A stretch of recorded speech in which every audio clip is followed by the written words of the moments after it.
We're back. This is live. Live even.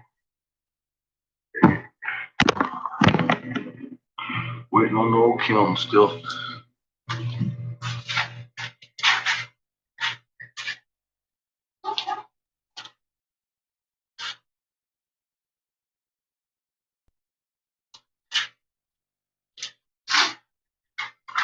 How y'all doing today? I guess it's tonight now. It was today earlier, wasn't it? I took a nap, ate some dinner, ready to do it again.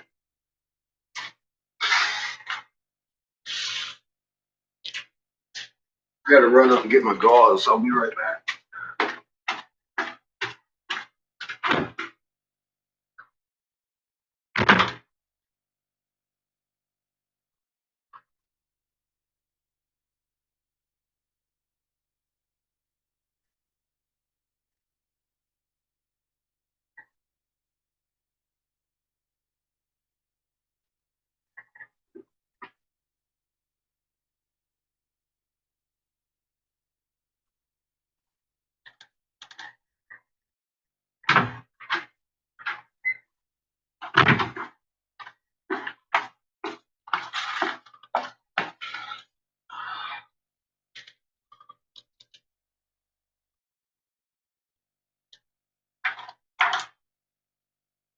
How you doing, Polly? Hi, Thomas. I've wrestled with quite a few little nibtards today. What am I doing? I'm fixing to go to work again. Guess who talked to their first mason today? Yeah. Interesting conversation. He told me where to find his higher up. I'm going to go there tomorrow. He has a funeral parlor 4 blocks from my house.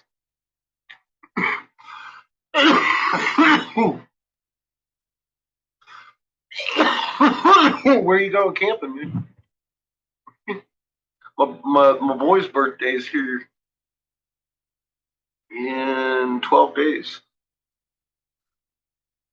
I asked him, I says, what do you want for your birthday? He goes, I don't even really care yet. I was like, yeah, I know. He doesn't even have a desire to drive, which I'm not trying to instill in him. Number one, I raised my fucking insurance by double.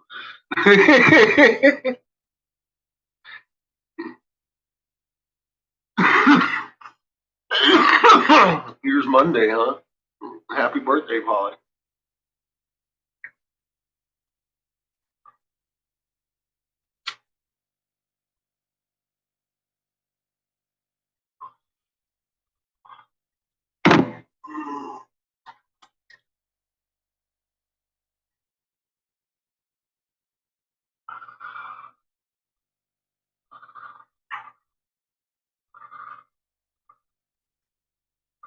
If I don't get a hold of this man tomorrow, I'm definitely looking for him on Monday.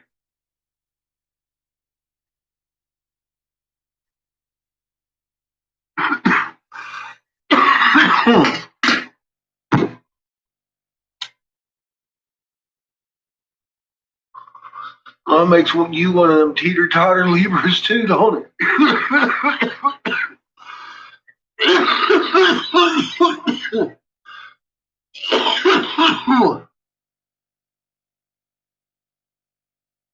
You decided to drink this weekend. I'll tell you what, I'm going to join you. Special occasion.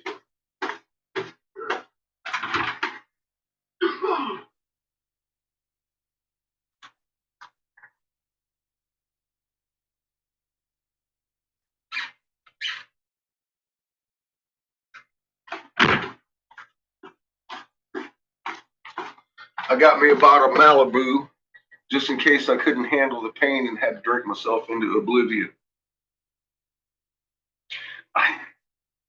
Here's to your birthday. Although I'm going to have to buy another one so Monday we can drink another.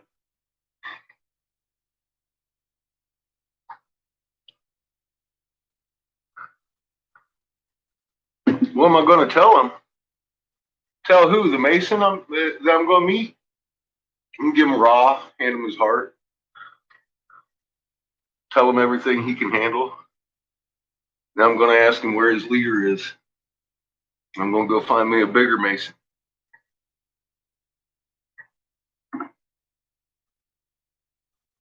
Just like I did today. I talked to a Mason. I says, can I talk to you? He said, it ain't about motorcycles. He was like, yeah. I said, what do you want to talk about? I said, well, I'd like to talk about dingly cobras and conical hats with you, if you don't mind. He knew exactly what he was looking at. He'd seen this wall before. I got a big-eyed, how you do? I got some information y'all lost a few centuries ago. I'd like to give it back to somebody.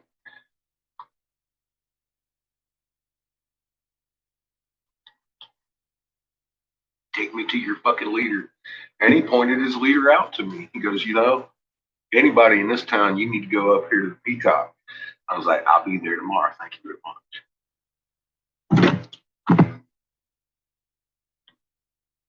So that's where I'm going to go tomorrow. In the Peacock Funeral Home in La Junta.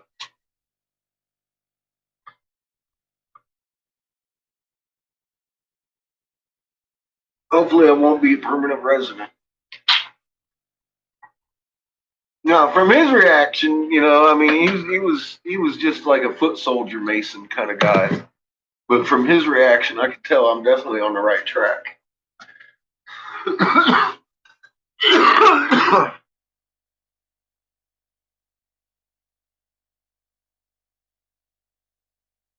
Nah, they've lost it, Pollyanna. They've lost a lot of their knowledge through wars. Just same way the Anunnaki did. They killed it out of each other. They killed the only ones knowing the secrets. Boom, they're dead. Died with them. Damn it. Killing them priests and all that shit. What do you think they've been fighting over? Yeah, they've been fighting over this. This information we're actually sitting on.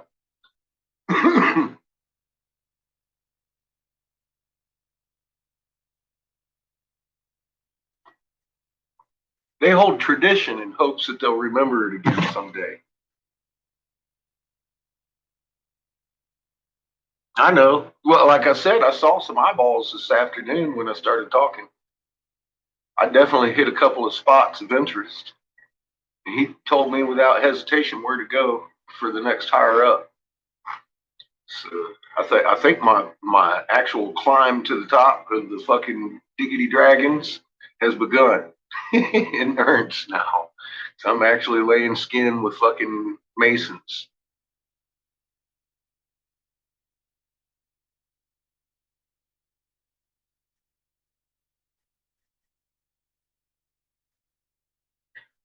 Yeah, I subbed him and I left him a message. I didn't get nothing back, Polly. I don't know who that guy is. I just, you saw, I found him during a fucking search, kind of like I ran across my BBC guy. I was like, well, who's this? He's talking about the fucking Japanese rabbit, though, which I thought was really cool because I'm always talking about the man in the moon being, you know, a stupid American. But yeah, Asia upholds the bunny on the fucking moon, man. It's stirring the pot of fucking life's elixir and shit. You know, there's a whole big legend that goes behind him. It ain't just the man on the fucking moon and shit. There's an actual legend that goes along with the bunny, and the bunny's turning upside down doing cartwheels every night. You know, so yeah, there's a lot more people than the United States that understand that fucking moon shouldn't be doing that.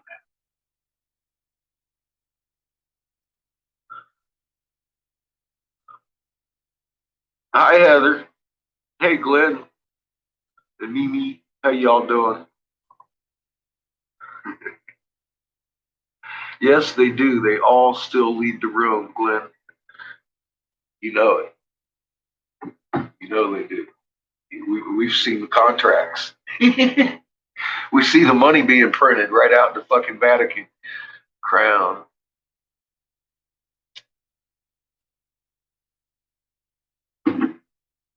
And all them leaders, it ain't just ours. That's why I try to point out our leaders and how they're connected to the crown. Have you ever looked at the global leaders? They're all fucking related. Hi, Shelly. It's like Obama's dad came from South Africa. He was a South African fucking diplomat for the UK. He was one royal motherfucker. So was his mother, his real mother, his real father. They were both royal ass blood. He's the most royal president we've ever had. And most of it came right out of fucking where? Nigeria.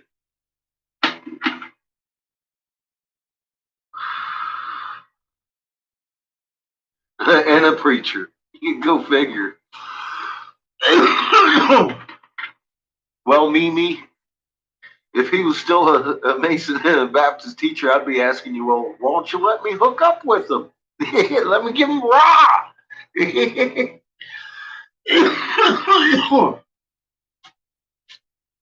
I want to get to the right people. This shit needs to stop, and it needs to stop from within, because I'm not going to stop it from without. There's too many little Jimmys and Aunt Sallies out there running around. Fucking think they're doing good following orders. We got to reach them from the inside, get the fucking power structure to be like, all right, that's enough. I mean, seriously, they've lost a lot of their knowledge. We've got it, and way more than they ever had. So I'm not afraid of them. They might be afraid of me. That's cool. I ain't gonna make too many sudden movements up in the house.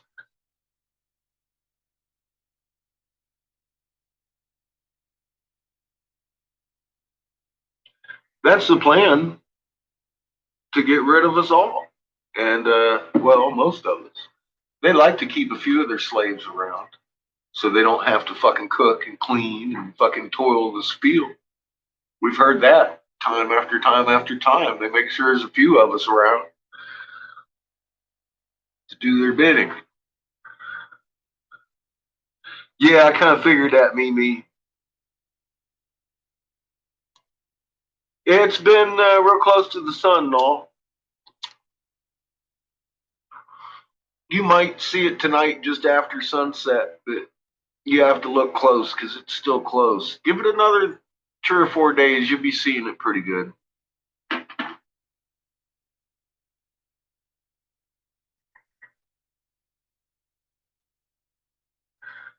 Well, that's the whole point of these fucking FEMA camps. As I understand, they're going to be cleanup, and people are going to beg to get in them. Of course, they're going to be the only ones with any food and water, unless you save food and water now. But they're going to be labor camps, basically. Slave camps, death camps, all the above. Where do you think them guillotines hanging out at? They're actually in the train cars. They've got a lot of guillotines in train cars, which is really disturbing. They, don't get in a train car.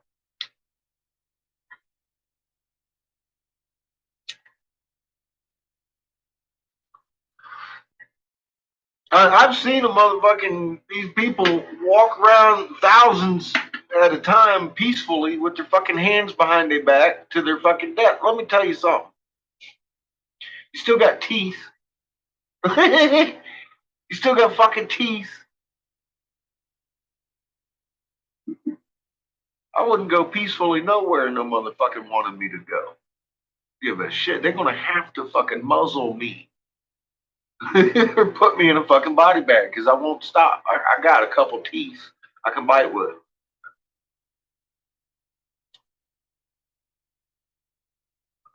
Damn straight. I won't fucking comply. I won't fucking comply. It's just not gonna happen.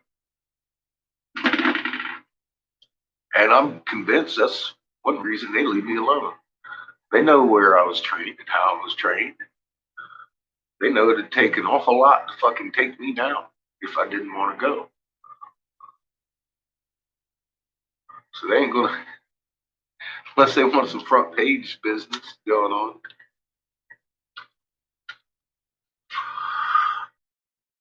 I'm not going into the night silently.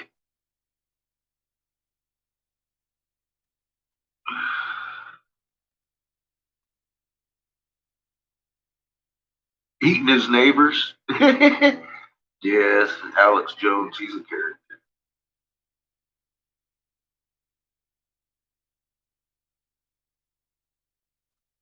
Good. Yeah, that fucking Churchill dude, he said that if the Hebrew people had fought in their home with so much as a fork, Hitler's meat grinder would have run out of meat a long time ago and the goddamn Holocaust would have never happened. I tend to have to agree. Once you poke so many Johnnies in the eyeball, there's only so many Johnnies out there willing to go get poked in the fucking eyeball.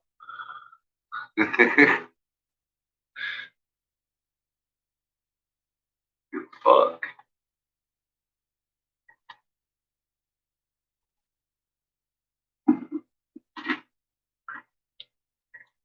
I intend to fight that spirit all the way through. I don't think it's going to be needed. I really don't see it. I'm going to them. I'm going to them. Why would they want to come to my door? I'm coming to their door. That's how worried I am about it. You know what I mean? That's exactly how worried I am about it. I'm going to their door. And I'm not going to the politicians' doors. I'm going to the fucking people who tell the politicians what to do fucking doors. You know, that's the fun part of this. I'm like, okay, I got that kind of information. Let's go spread that shit.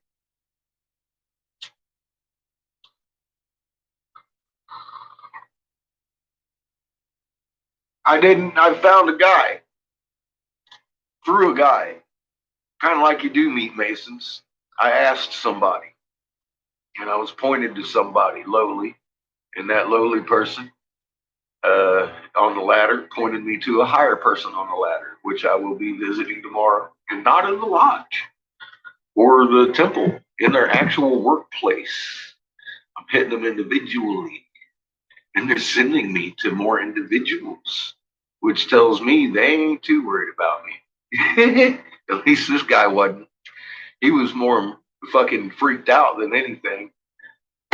He couldn't believe I had the blue kachina in my hand with the Dingley Cobra kind of meeting went on. It was like, holy fuck, dude. Yeah, where you want to go up to the, and he told me where to go. And I was like, very good, thank you, sir. Told me exactly who to speak to. Gave me both names, first and last. I'm like, damn. Thank you, sir. Have a good day. So, yeah, I don't view this as being too difficult. I'm trying to give them something they lost a long time ago. They fought wars over it. I expect them to open their fucking doors widely. Be like, come on in. Come, draw it for me. I'd be like, no, you need scientific lead for that shit. I ain't gonna draw you shit. Maybe a little math to scientific leads.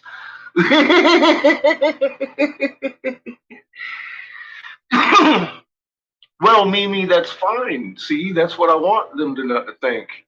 I want them to be like, how much does this motherfucker know? And then I'm going to hit them with what I know, and they're going to sit down with a cracked fucking head, blown top, just like everybody else. And they're going to be like, damn, I didn't know that. Maybe you should go talk to Grand Dragon Peter Cottontail over there. And then guess where I'll be going? Over here to Grand Peter Cottontails. I hope they do want to know how much I know, because I know a lot now.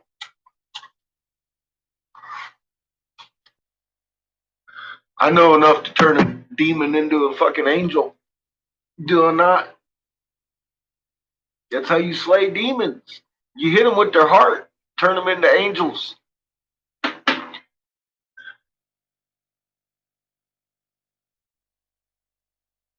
Damn straight, Rainbow.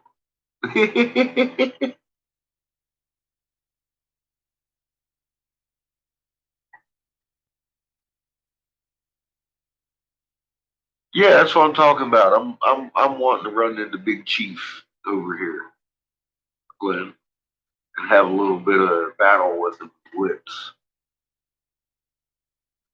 Grand Dragon Peter Cottontail. Well, that sounded just like a good name as any.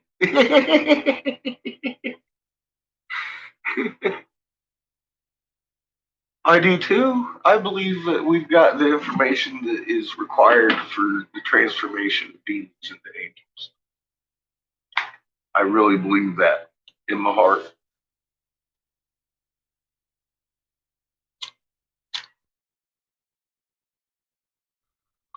I can tell you where to go get it.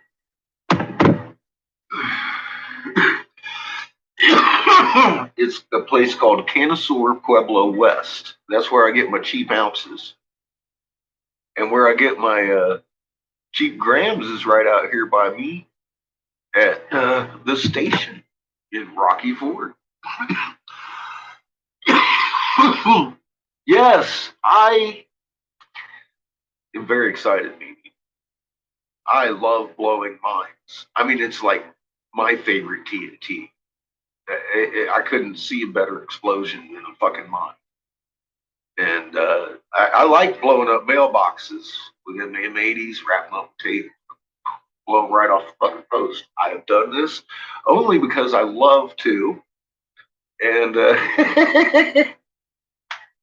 I'm going to go blow some fucking heads right off their necks with knowledge. You bet. I am armed with knowledge. No swords, no guns needed.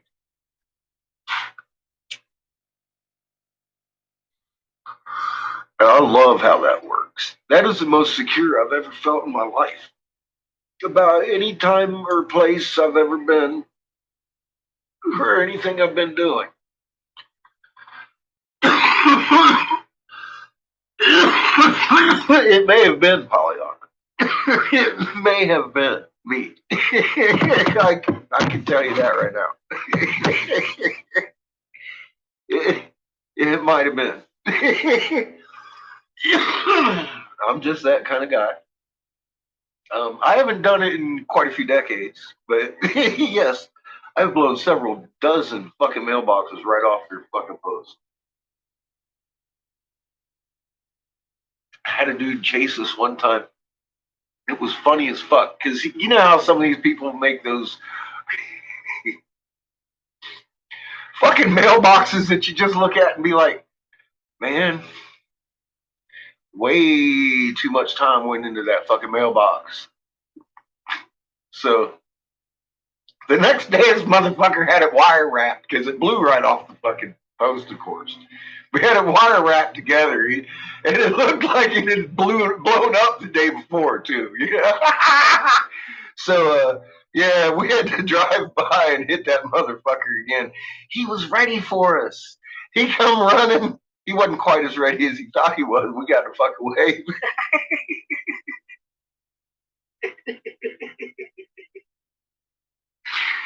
Blew that motherfucker to pieces, man, because it was strapped down. At this point, it looked like it had been expanded the day before. And that motherfucker came, the back of it come on, everything just said boom, poof. And he was fucked up. So yeah, I'm expected to do that to a couple of dragons. If I gotta go back the second time, it's usually more fun. Oh my god.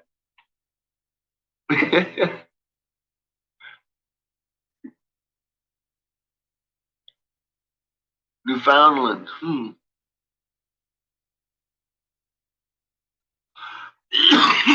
Yeah, I had never looked for a mason before, ever. Never really excited me. I already knew their tools and how to use them. I'm a master fucking carpenter. So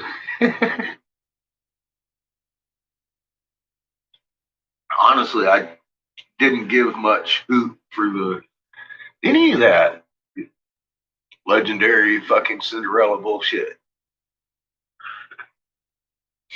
Silly me.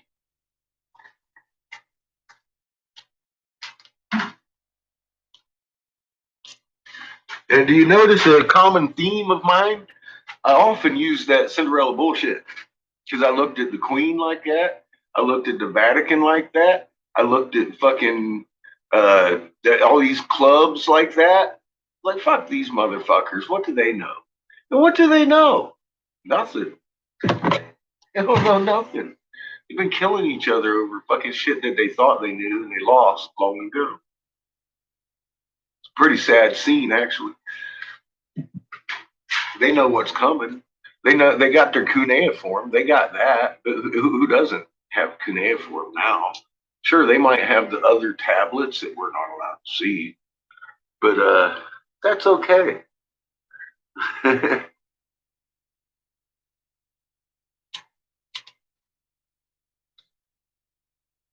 Because the ones that we can see tell us clearly they didn't know what we were writing.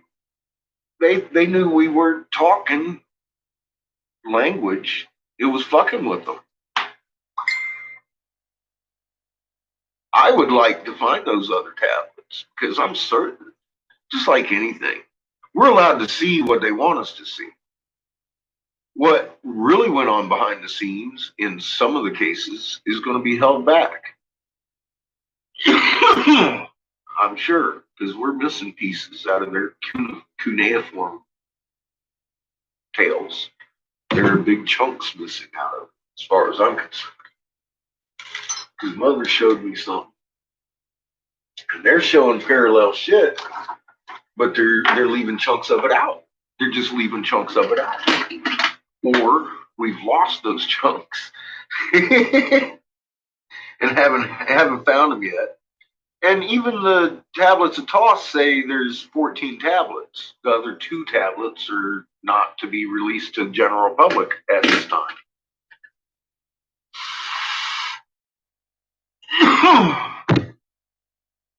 But that coming from Ningirsu, the guy who attained Toth and his personification, not the planet Toth. He didn't know what the fuck was going on with his own persona.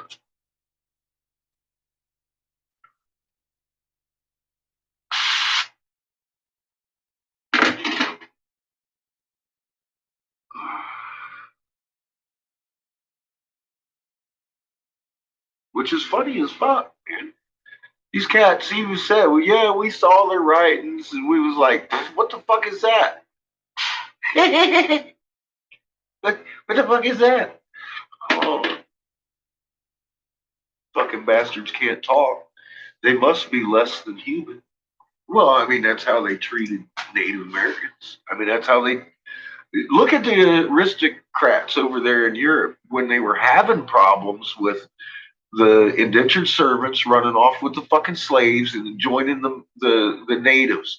What did they do? The aristocrats wrote them and says, look, dumbasses, this is how you take care of that shit, not a shot fucking fired. Savage, half man,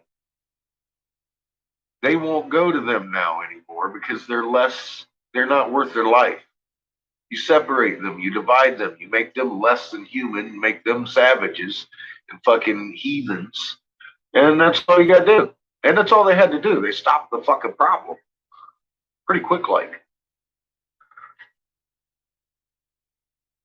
That's how easily we're programmed.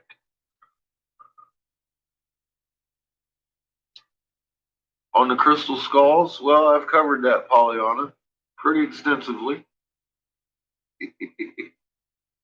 I really have. You ready for this? When the Hopi came through from Giza, when they became a lost tribe and changed their name from Hopoee to Hopi, the people over here, they misspell it. Um, After they wrote all those things, they took the pyramid caps down to the ant people. Well, they weren't what you might think. They weren't pyramidians, the ones in Giza.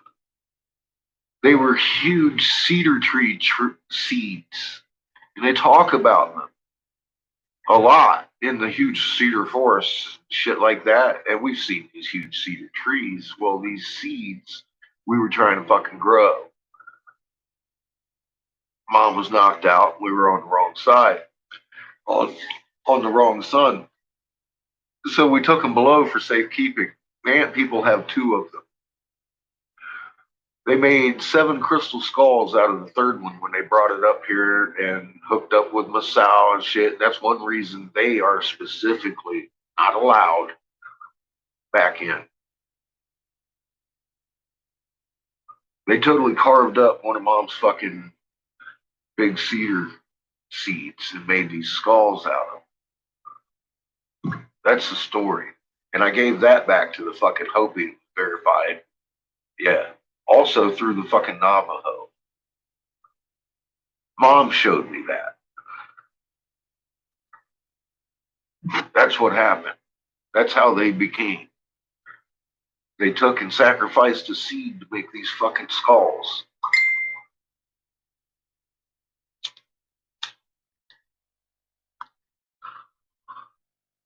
I ain't judging them.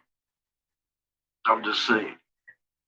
That's why they're not allowed near their arcs or anything that they got sitting 5 miles from their fucking lands. And I was verified by that, by the chief, the billionaire type. I didn't even ask for that information. I already knew why they couldn't go in there. They hate each other.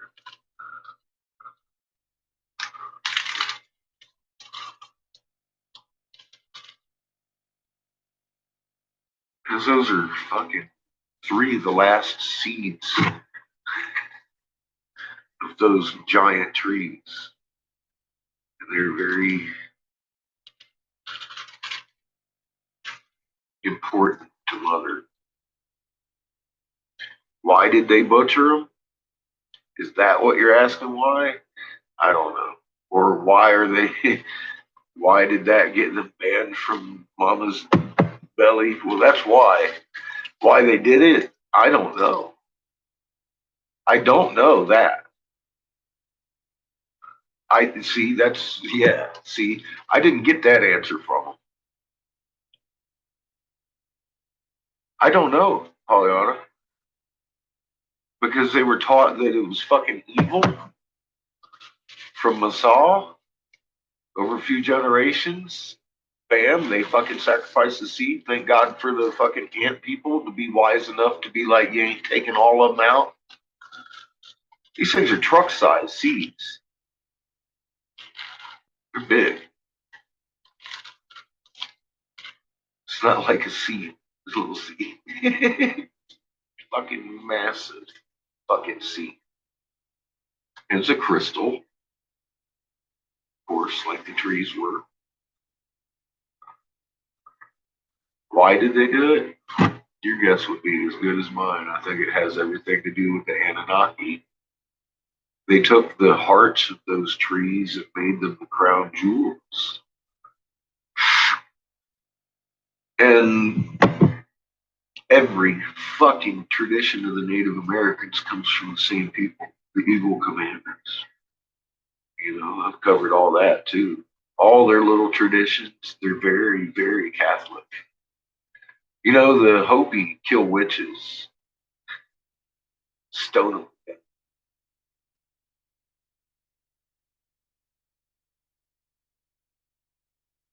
They were lied to. That's what I think so too. Like I said, I'm not judging. I'm just saying this is how it happened.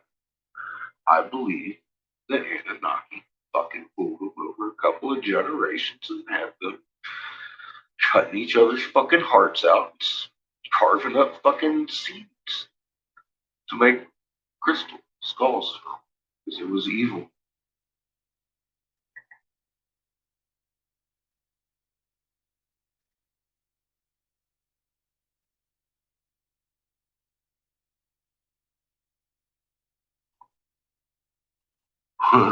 Yeah, mom's not so much in battle now. She's hanging out with her family. We've been led to believe this is a fucking crazy thing, and it's really not. This is a This is the way planets and suns do things. We're just here along for the ride.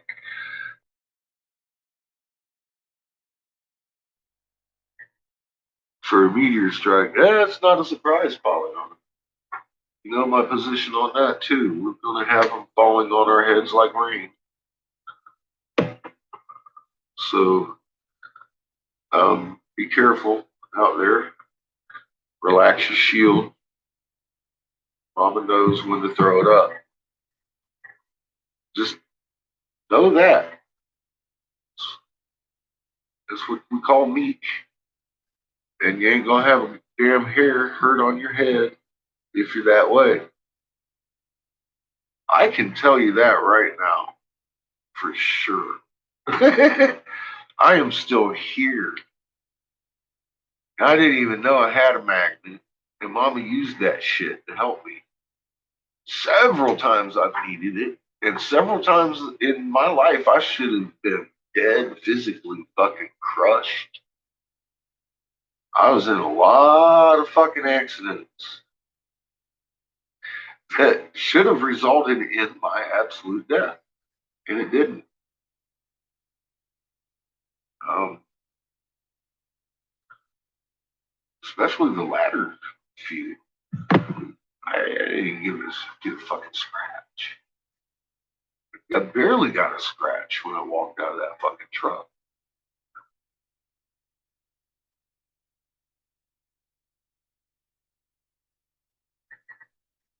A mock drill, coastal impact. Look. Wait, what? Coastal impact. That means ocean tsunami, right? All right. What do we know for sure? Government tries to make it look like something else. So if we have an impact out there between California and Hawaii, it starts flooding into California. Nobody knows if there was an actual impact.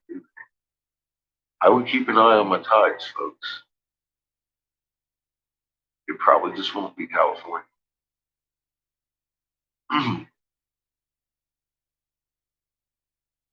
They're not going to tell you about the fucking ones that are coming, that are going to hit you. They're going to tell you the ones about the ones they want you to know about because they're going to cause an effect.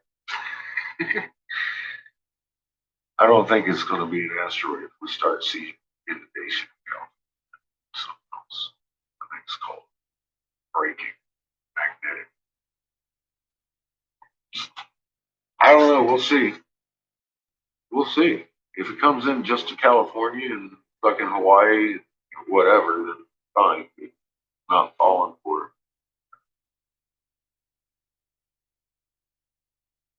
it. Yeah, false flags. We're being lied to.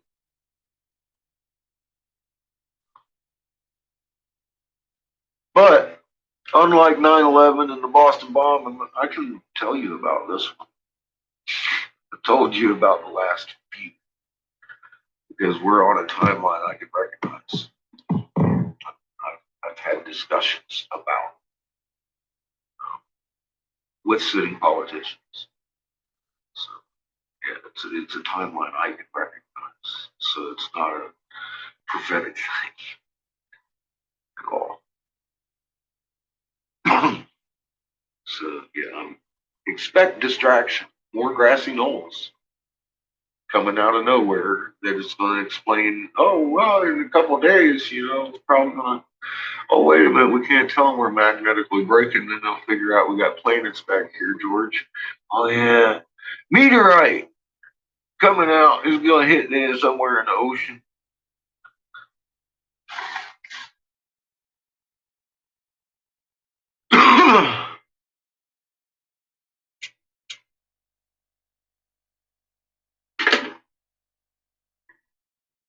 Make sure they say Pacific, George, because it's California going to get hit, not New Jersey.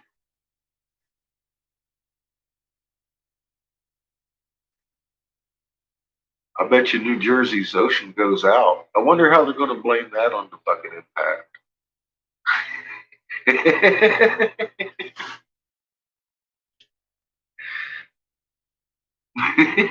People will believe any fucking thing.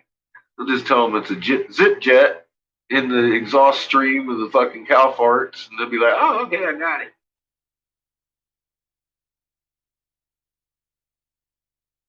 Yeah, Lazarus fucking meteor. There you go. See, got now. Now I'm inclined to believe it, Glenn, because that was such a good answer.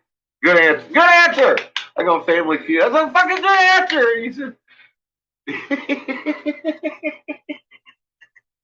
"No, it's not a good answer." But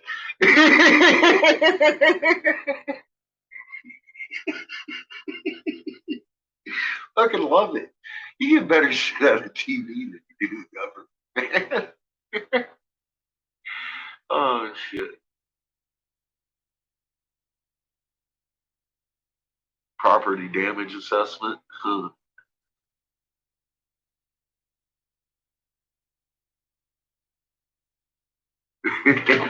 It worked for me. Glenn. It worked for me. I was waiting for the Fox News release on that one.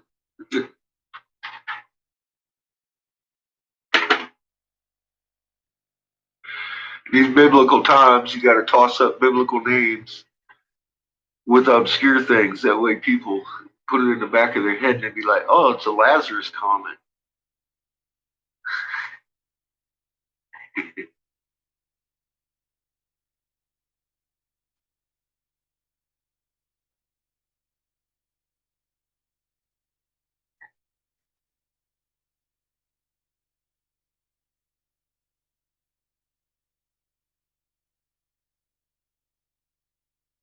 Yeah, the whole punch, of course, is because we've got those big planets sitting. That's how they touch each other. That's their magnetospheres interacting gently. We'll hear it once they start being not so gentle and trying to actually pry mom out of this void. We're gonna hear it. We're already hearing it. It's, sometimes you do screeching in the fucking clouds. Well, guess what that is, boys and girls? It's exactly what an electron magnet does when it's fucking interacting with another one in close proximity like that. Throwing sparks. Starting to see some planetary physics similarities here. Fucking ice crystals. They're everywhere. But 1,000 degrees is fucking ice crystals. And Venus farts, don't forget it. Or wait a minute, I'm sorry, cow farts bouncing off of Venus. Venus doesn't fart. Maybe it does. Earth does.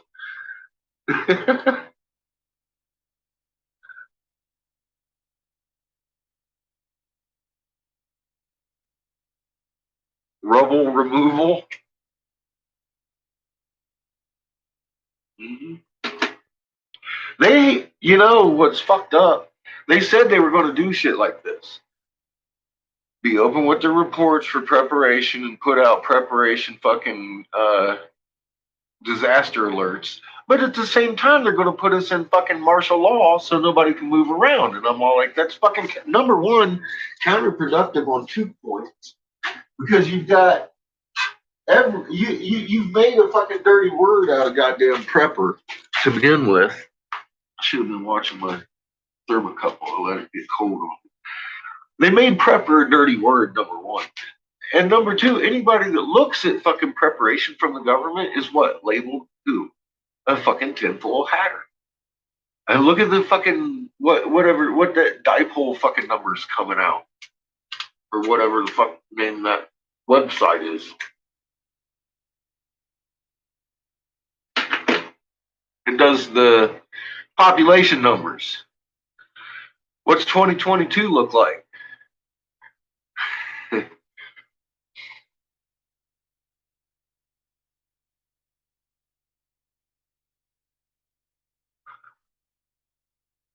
Get kids fresh water, that's it. Get the fucking fresh water on. Get it in bottles right now. Yeah, what's 2022 look like? Half the population of the earth is gone.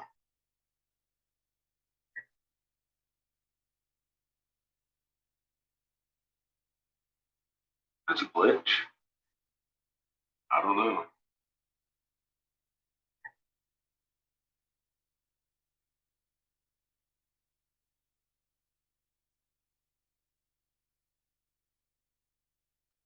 Cow farts illegal. Well, those evil fucking cow farts, CH. They,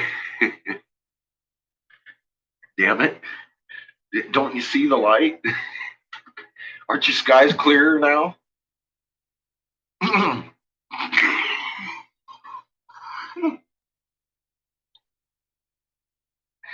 I can't even do this with a straight face. I have no idea how they do it. I have no idea. You guys know I'm joking. I can't even fucking keep a straight face. I'm trying. I'm trying to keep a straight face so that it'd come across funnier.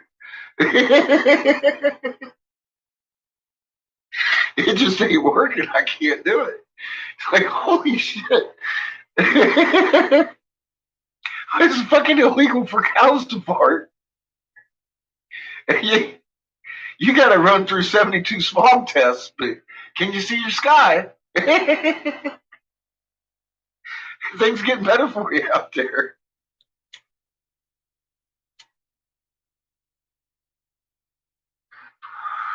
You know what I'd do? I'd get the fuck out of California. Kind of, you know.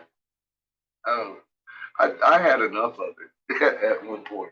Like I said, I had human right violations against Fresno County, and had DSS threatening me with further endangerment because I had human right violations in the county I lived in. My moon was doing fucking cartwheels, and my kid was 6. I was tired of it. I was like, you know what? I think it's time for daddy and baby just to move up, get the fuck out of here. And I did. I didn't even ask the court. That came after. Then I didn't ask him. I told him, and she didn't like it. I told her about herself, and then she banged the gavel and said, "I agree. Bye. Have a nice day." Long story short, I stood up for my fucking son's rights in court, family court, on telephone after I'd already vacated against orders. Fuck you. I'm gone. You guys violated the fuck out of his rights, my rights, everybody's fucking rights involved. They wanted to challenge me, and I was moving 2,200 miles closer to his mother. Fuck them.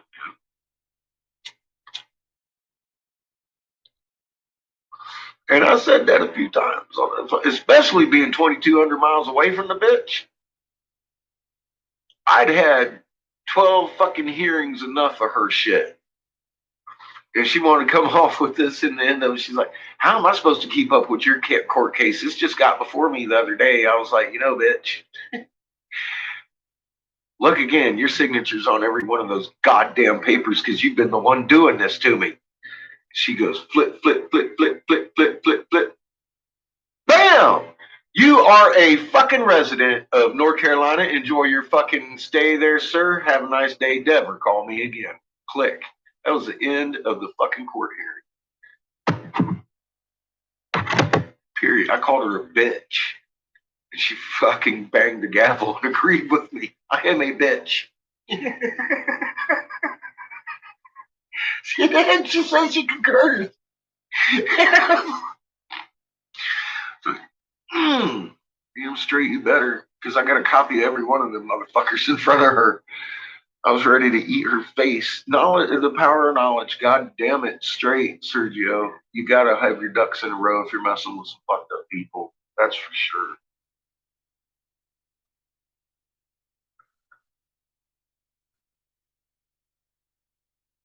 Get a ticket in Central Park for looking up at the sky. That's rough, Mimi. See, that just tells me that they don't want us outside looking up. Look, me and Richard stood there and looked at our fucking 3/4 of our goddamn sky turned into a planet one day. Most amazing thing I've seen, most amazing thing he's ever seen to this day. That'd wake a motherfucker up fast. And I do not believe we're the only people in the world that saw that, although it only lasted like maybe 30 fucking seconds before it backed into the fucking fog again. I remember the day like it was yesterday. I remember the topography of the fucking planet. I remember feeling like I was going to literally fall onto the planet because it was so fucking massive. and we were so small next to it. Like, holy, are you fucking kidding me? Did you see that? I didn't ask Richard if he seen it. I knew he seen it. I see the look on his face. He seen it. He was tripping. And he was looking, and he was looking at me, and he was looking at it. And we was in unison doing the whole fucking, you looking at, looking at each other and looking. We was just fucking looking. We wasn't even talking. And I was thinking in my head, oh, fuck, man. Because I'm thinking Richard might be going to have a heart attack. He's fucking 73 years old.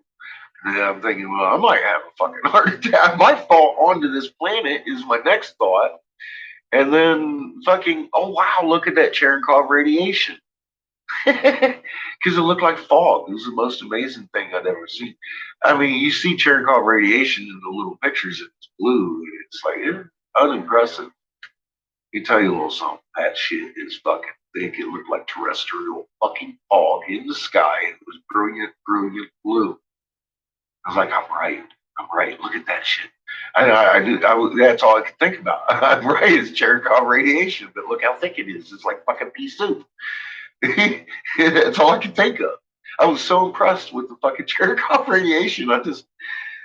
I watched the villain disappear behind the fucking fog bank of brilliant blue. And I've been telling people, I'll say, you know what's fucked up is I think it's fucking brilliant blue all the way to these planets. Because everyone's always like, why can't we see them? I'm like, I think I know why. It's this fucking Cherenkov radiation. It's brilliant blue. And it's that color all the way to these fucking planets. I saw it in action. I saw it in action. I don't believe it anymore. I know it. I know it. And I know I was wrong with thinking about what Cherenkov radiation looked like. It don't look like what I thought it looked like in this kind of a massive scale of fucking insanity. It looks like terrestrial fog. It's fucking crazy. And it's bright blue. And you'll see it when this fucking veil pulls, because that's the veil it's talking about. All they got to do is release one of these fucking magnet plugs around us, and it'll go. You'll see all of them. That's what they're talking about in that book. The veil revealing all this shit. The heavens. Oh my god, dude. People are going to fucking shit scream. Scream shit. Okay, both. I might be. Are you kidding me? Let me keep this magnet relaxed. I can guarantee you my sphincter's going to be fucking spewing. Brown noise. I mean, why not get excited? I'm waiting to shit my pants. I really am, because I know what's coming. And I know my reaction is going to be soiling myself. I almost did with just the one plant revealing itself. And I know how many's around us now. It's going to be pretty intimidating if you don't know what's going on. Even if you do know what's going on, it's going to be pretty fucking intimidating. So, but this be a fair warning to you. We look like Mercury next to some people. Okay? Just keep in mind they're people too. They're loving mothers, people. Toth is mom's brother. Ra's her dad, and this is her sister back here. I don't know who the little two helpers are. The little moons. I don't know who those are. But I know Toth is a big motherfucker, and he's got an Earth-sized moon for a wife. Okay, this is just the way it is. Um, I read it on a wall, and they're around us right now. Fucking intense. So all they gotta do is make a little maneuver, and that Cherenkov radiation goes at the speed of light, on gone, starts scrolling back.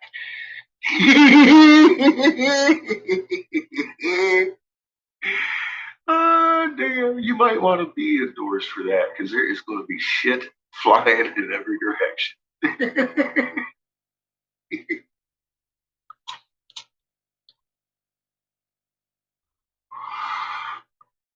I can only imagine, maybe their hearts are going to fail for what they see.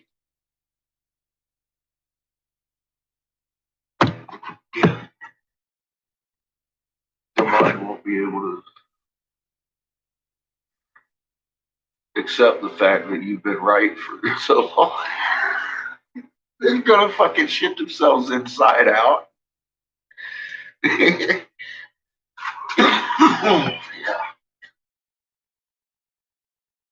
Well, think about it. Um, road trip, nice. Keep your eyes open. Don't watch the road. Take frequent stops though at points of notice. uh, be careful, North Carolina bound.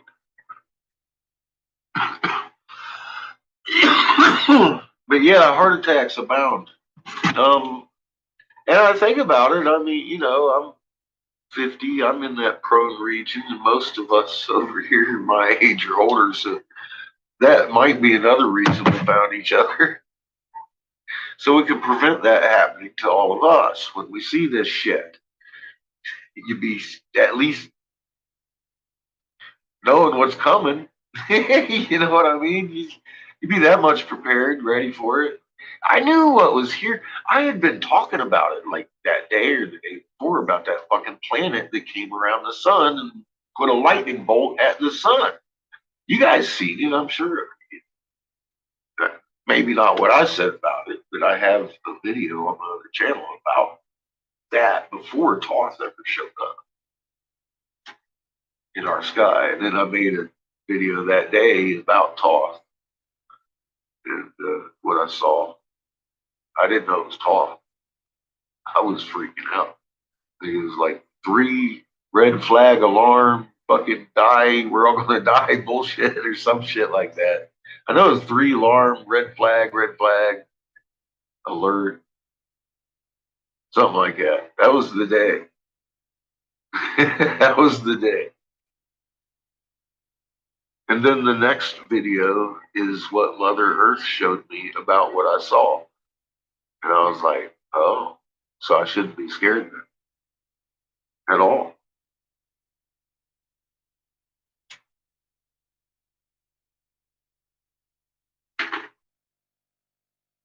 Well, Thomas, if you get goosebumps several times a day, you'll be making all them stem cells. That's pretty good for your health.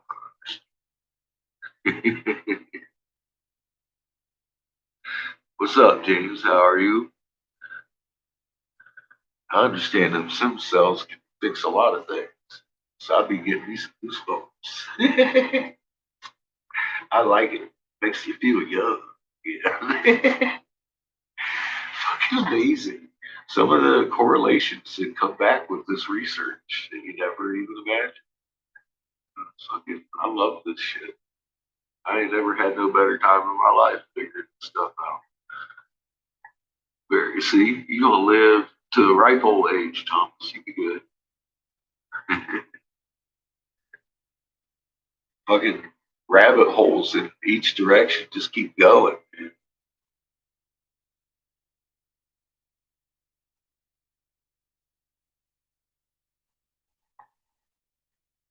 Something wrong with the propane regulator. Well, that's never good. I get myself a new one, man. Don't play with that shit.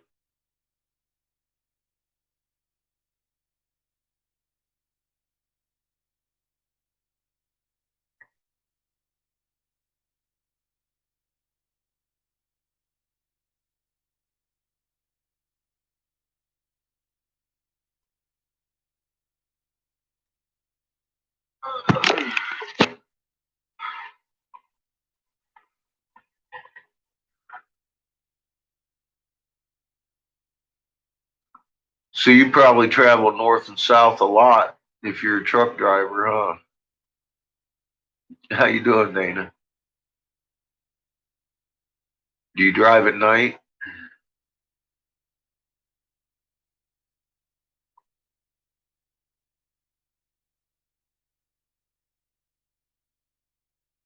Tomorrow I'm going a master mason's place of occupation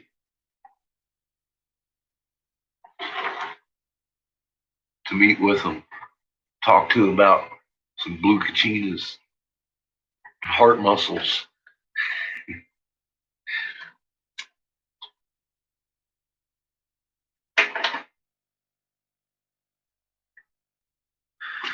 I talked to one today, a mason I hunted down. A friend of mine pointed me in the right direction, and it turned out good.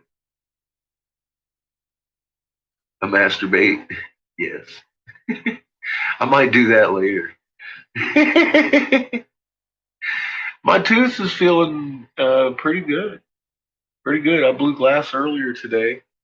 I'm waiting on the kiln. It's acting fucked up right now. I don't know. I might need another part for it. I'm thinking I might need another relay switch because mine's acting really messed up, doing some odd things. And might have something to do with my thermocouple too. I'm not sure what's going on with my kiln tonight. It doesn't seem to be working right.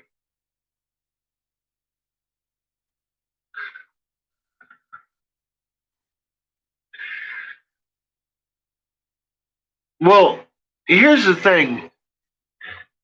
Forced vaccinations have already been proven a human right violation by the Nuremberg trials, and there have been several hangings for that exact subject. Um, no brainer there. They can't do that. If they try, they should be shot in the face at your doorstep. And that's already been determined by human right courts. Nobody can take away your human fucking rights. Forced vaccinations are a human right violation determined in Nuremberg long ago. So all these rumors of forced vaccinations, I wouldn't believe until they showed up on my door or they started talking about it on the news. Then I would burn some shit down.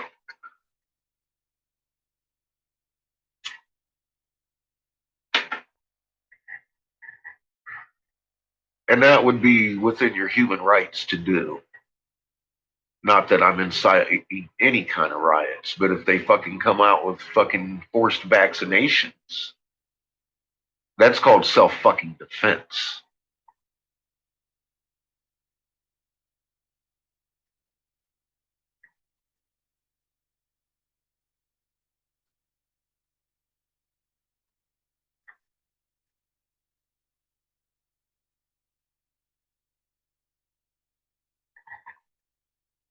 Yeah, James, if you know your rights, man, you can stand up for them.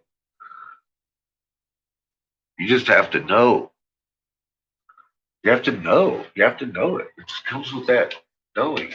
Everybody got to know something instead of listening. Listening to everybody. You got to stop listening to everybody and go look up some shit. And that way you'll know because you read it right from the horse's mouth.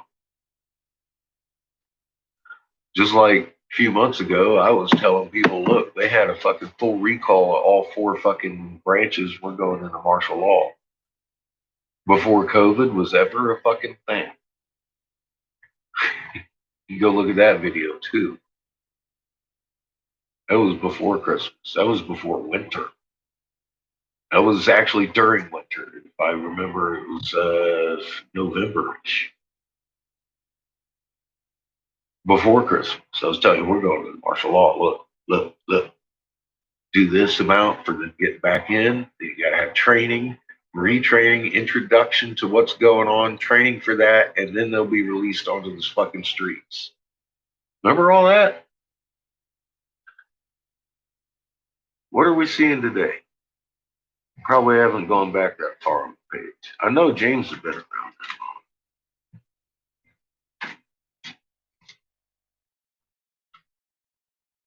You remember this, don't you? I was telling people this is coming a long fucking time. I even very specific about how and why and what they were going to do first. What are they going to do first? They're going to acquire the supply chain because they need you guys to believe anything other than the fact that we're out of food. Because we're out of food. And then they did that, and then Wendy's stopped selling beef in select areas because we're out of food. And everybody was like, "Oh no, really? It's COVID. It's the butchers." Fuck you, crazy man! Oh my God, Jesus Christ! I just hit the nail on the head, and people are still calling me crazy. I love it.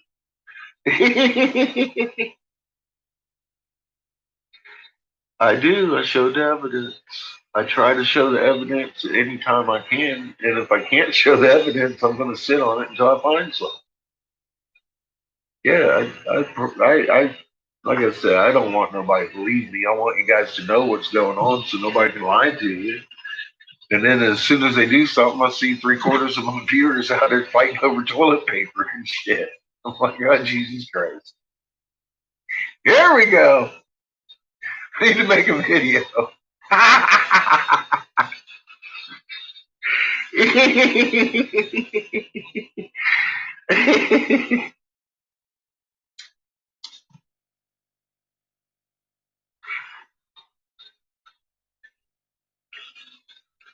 Well, I can't get nobody else to do it. Actually, I think I did. Now, uh, you know, Shepard Shepard came out here and videoed me doing stuff. I don't know what's gonna come of it, but he did. He came out here and videotaped me. That was exciting. He texted me today and asked me to call into his radio show. I was going to, but I was asleep. I was I took a nap after my first glass blowing session. Or I would have loved to talk to Shepard. I haven't talked to him since he left. Yeah, he's a nice guy.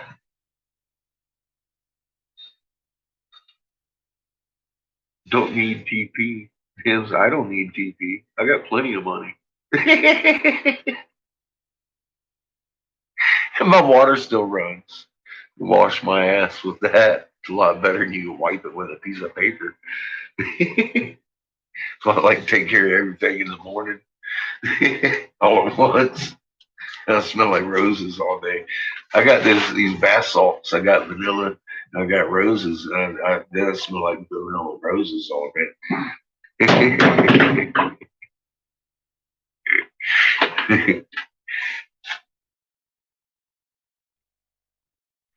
Did you know I was going to be a movie star, James? It's pretty exciting, actually. I'm pretty excited because I met the guy. Yeah, I'm not kidding. Shepard and Bellis come here and videoed me for 2 days about this COVID thing, and I'm not sure how he got my name or anything, but he basically gives me a buzz from Dallas on Facebook, says, "I'm coming to you. I'll be in your area tomorrow." And I was like, "Well, okay, let's meet then." And we met up, and for about 4 hours in his motel room, I sat here with my computer and his and showed him what we got. He didn't have any really idea what we had. So, like I said, I'm not sure where he or how. Somebody from in here has been telling him, but yeah, he heard I was a whistleblower and had the insight on COVID and been calling out, and that brought him here. I gave him the IRA, showed him why COVID, and he was pretty impressed with it. Of course, we're reading hieroglyphs for fuck's sake, you know. But yeah, it was a couple of days. He filled up like 3 SIM cards worth of footage here in the dungeon. And it was pretty cool. I had a good time. And he was a cool cat. 'Cause, like I said, I went to his hotel room and met with him for about 4 hours first, of course. 'Cause I didn't know who he was. I looked at him a little bit. He made the movie Shade, and he used to work with Alex Jones, I guess. He's in Shade. So that those were actually a couple of red flags to me. You know how I work. Those movie producers make me nervous. But I just hope he gets the message out there. I don't know what it's going to look like after it's off the production floor. You know, I might have 30 seconds of clip picking my nose. I don't know what it's going to look like. You know, and honestly, he's got enough footage. He should probably make a fucking little mini film about that. I don't know. He's got enough footage.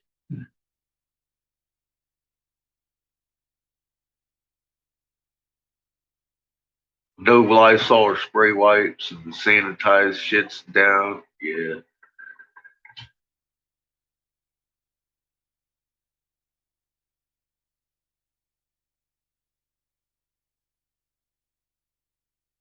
Yeah, well, he was going around the country interviewing some experts on this COVID thing, and I was his first stop. So, like I said, I felt him out, and he felt genuine. And I was like, "All right, let's do this. Come on over to my house."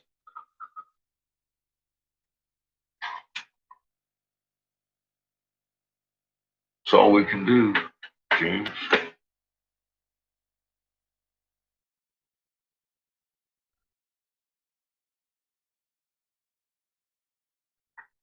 So yeah, I decided I was tired of messing around with the Native Americans. I don't really know their hierarchy, and the only ones I seem to be able to get a hold of would be the actual politician council fucking stewards. I'm not getting a hold of the so-called original or real wisdom holders. Although, I mean, I got a hold of the 73-year-old fucking culture center guy, but as I understand, he's compromised, works for the government, their extension of the fucking government. I'm all like, well, whatever. So I'm tired of messing with them. I went to somewhere where I'm more familiar.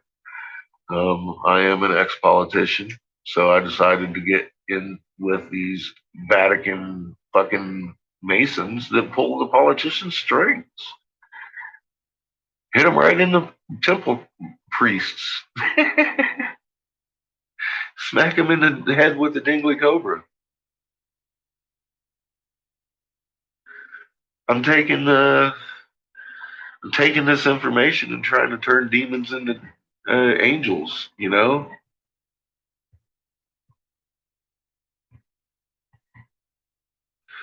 Well, no, I've see some of the tribes I know I've spoken with their wisdom holder because I talked to over 250 of them, and not all of them are as structured as the Hopi tribes and Navajos.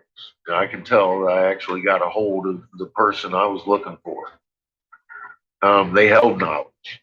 The people I've been talking to out of the Hopi tribe, they've got a lot of confirmation for it, but they've also got a lot of attitude. Like I said, I had tribes that are wanting to relocate the whole tribe. And, and the Hopi literally told me go to the Navajo, uh, which I did. I'm just saying they turned away their family.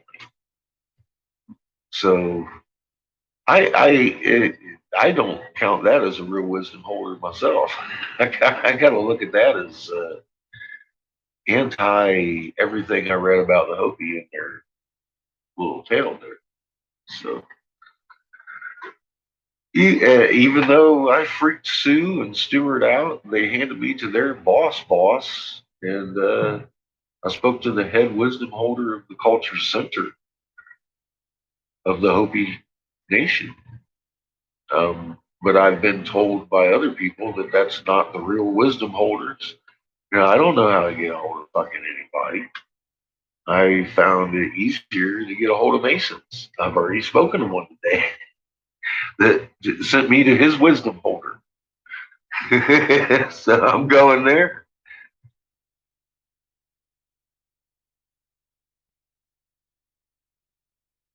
Yeah, I know. See. They have secret societies too. I don't know how to get a hold of them. I've tried. I've tried, and every one of them know how to get back a hold of me. They have my number. Every fucking 250 tribe on that fucking powwow list got my phone number. So yeah, shouldn't be a hard thing to get a hold of me at all. But they're not.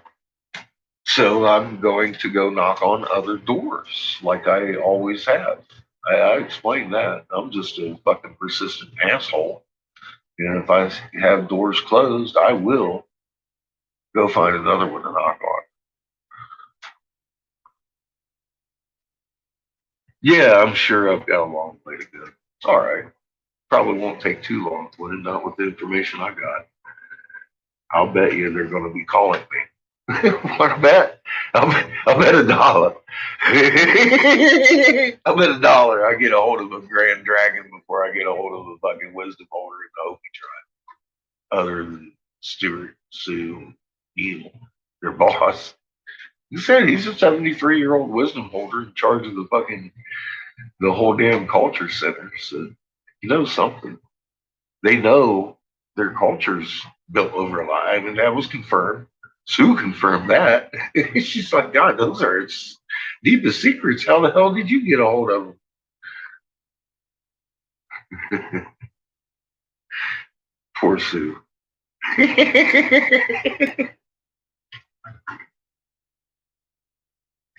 That lady was fun to talk to.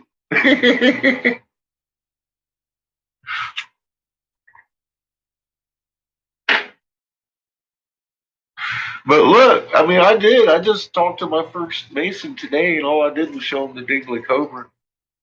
Told him what I found, how I'm reading hieroglyphs. He got big eyed on me and says, well, you know who you need to talk to? This guy's in it. And he told me his first and last name, told me where he works. I was like, well, you are fucking shit. There's a funeral home 4 blocks from my house. Fucking thumbs up there. Guess where I'm walking to in the morning? Scooby fucking dude, Saturday. I don't know, maybe 10 o'clock. I'll go down there and see if they're having a funeral.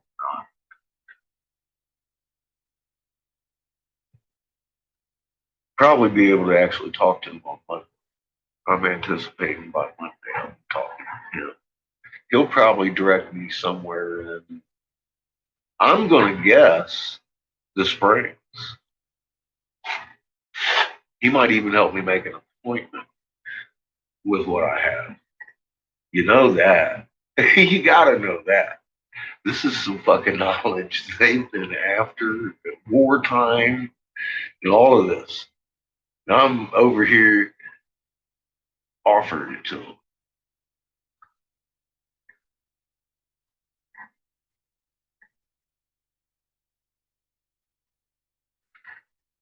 They just they better be careful what they ask for. I'll hand them their heart. They have to change their ways. See, that's my goal. I hand them their heart. They have to change their ways. Somebody's going to change this. See, I've got the same. I realize that I've been treating this a little differently with little kid gloves. I shouldn't be doing that. To be over here knocking on other people's doors because I've been trying to be real nice to these natives, give them back this information and try and unite shit with them through the. You know what? I'm tired of that. I'm going to the power structure. I'm going to the big boys, the ones that are in current charge.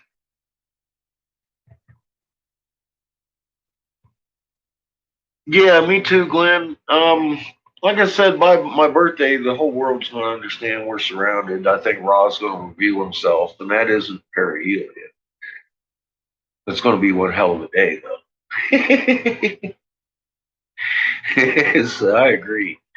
Uh, 2021 is going to be probably year of Perry Healy, Nova, and then what? 2022, they have half the world gone. That's their projections. It sounds right to me. I'm looking at a pretty solid timeline for that.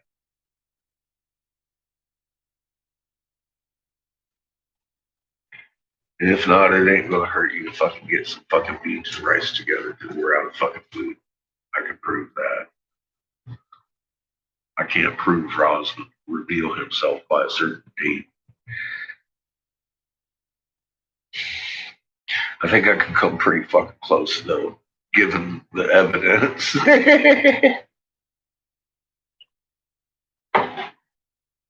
And the actions of the script writers. Where are we in the script? Peace deals going down at the White House.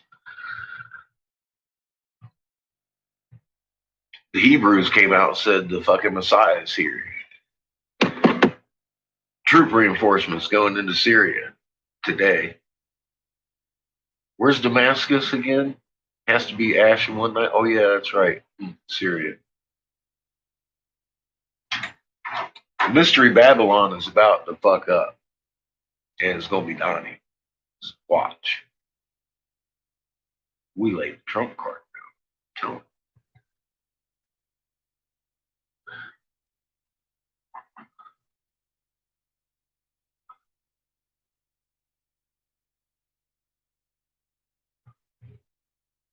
It's the Crown Vatican. They wrote the book. DC organization that's making all this happen. It's not a coincidence. They didn't just read the script, they fucking wrote it.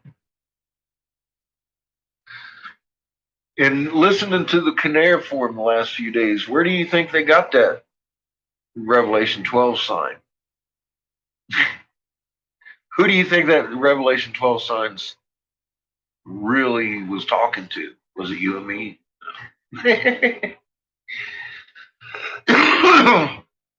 That was them telling them it's time to roll out a certain point of their plan, which we wouldn't figure out until months or years later. Guess what? They seem to be right on schedule with their shit right now. It is culminating quickly. Yes, 2017. Yeah, well, where do you think they got that sign from? Bible canon, the cuneiform.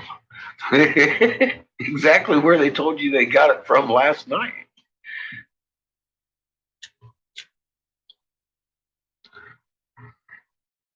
Yes, sir. 2022.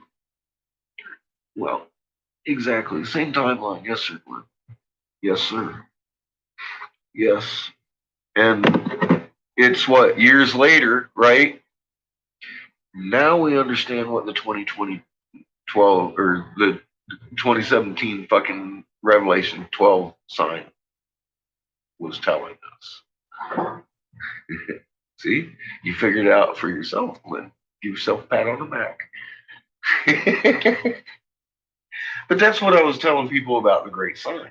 I'm like, that sign's not for us, it's for somebody else, and we won't understand what that sign was. Even I won't understand it for years. Boom. Now we understand fully what it means. Boom. See, nobody can lie to you. Nobody can hide anything from you, Glenn. Because you got a good head on your shoulders, man. And it leads to a good heart. when you get digging in this information, it's that secure feeling. Like you know what you're here for. And you're ready for anything. So Don't fear.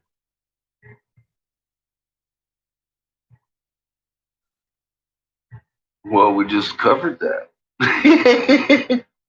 Pretty much. Right now, until 2022 is pretty much the quickening. And the Nova event, great big flash. Everything goes to reset.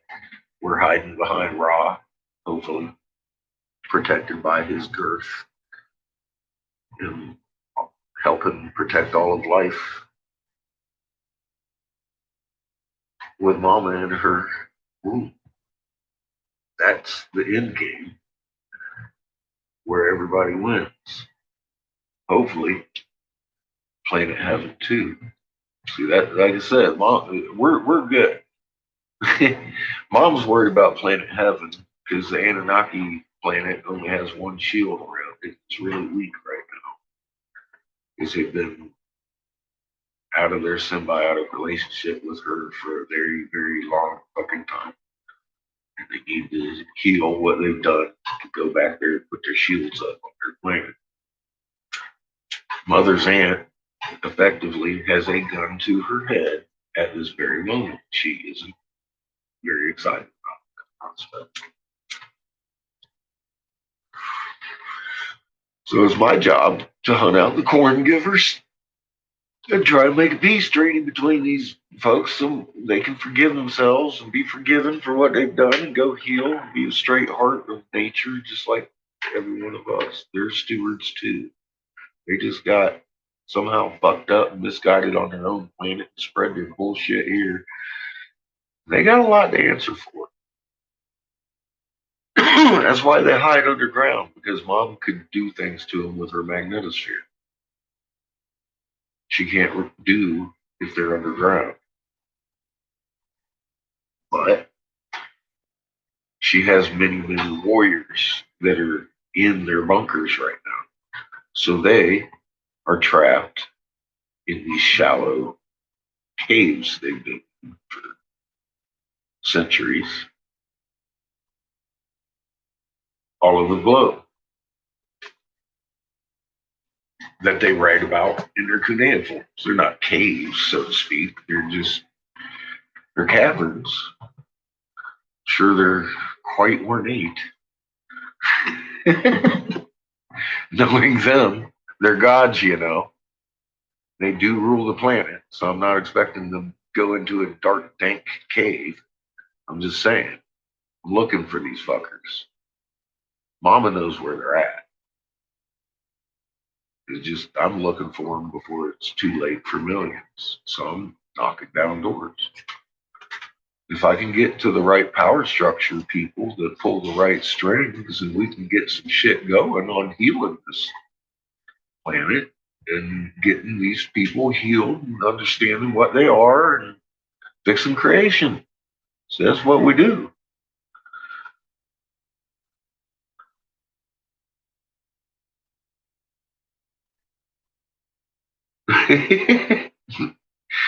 Well, fuck you too, Glenn. I love you the same, brother. Seriously. That's look at this morning. You can tell I wasn't pissed off. I was laying a F bomb down every other fucking word and laughing. And this guy comes on there. I really don't need to hear your fuckity fucks.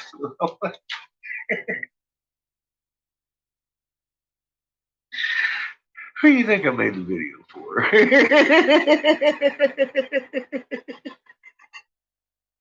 That guy.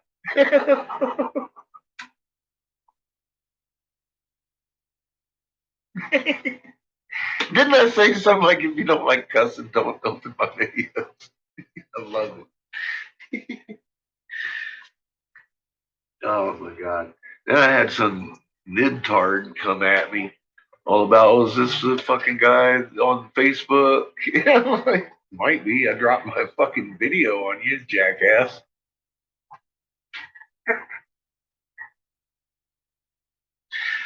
Oh dear. Oh, I asked him for my NASA link. He ain't brought it yet. I'd like one of those. Still looking for it day after day. I think that's the most sought after link on the internet right now. NASA moon doing cartwheels.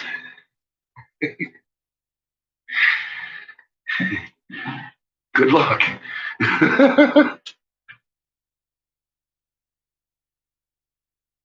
Bro, that's how it started with me. Moon was doing cartwheels. Found out I could read hieroglyphs as a result of it. Here we are. So, exactly. If you can't handle it, feel for you. But fuck off. Have a good day. I really like the fact that if you block a motherfucker here on YouTube, they can still watch your channel. Because we all know. And look. How many times have I fucking advertised this as an announcement on my page over there? And we still ain't seen Eric Briggs over here at all. He ain't blocked. I promise you, Eric Briggs ain't blocked on this fucking page. He just ain't talking because he knows he can get his ass blocked real fast.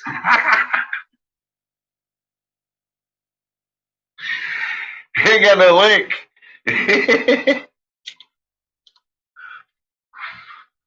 Oh my god.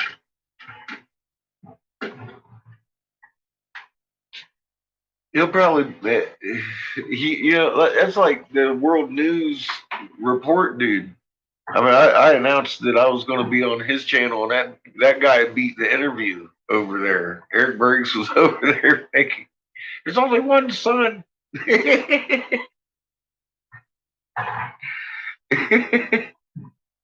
I do. I need a big, bold writing kind of thing. I like to look at a guy's video or whatever, and then I'll go look at their about page and see what they're talking. Sometimes I'll infiltrate their chat and be like, "Oh my god, you're a fucktard." Here, find myself blocked a lot. So I'll go back on this channel and be like, "Oh yeah, they erased my fucking comment." Yeah, some people. It's okay. See, I don't. The only comments I'll make disappear pretty much are like the girls over here just throwing out the triple X channels.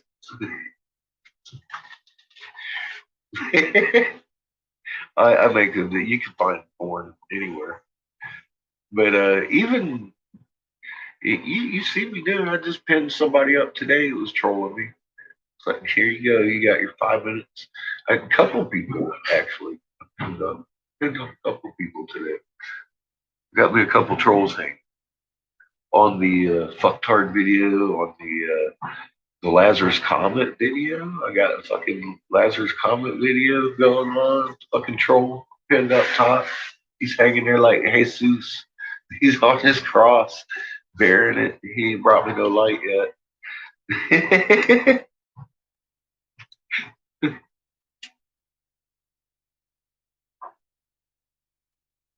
I mean, somebody thinks I'm a dumbass. I'll give them their chance in the spotlight right there. Poof, everybody can watch it and learn exactly what a dumbass I am.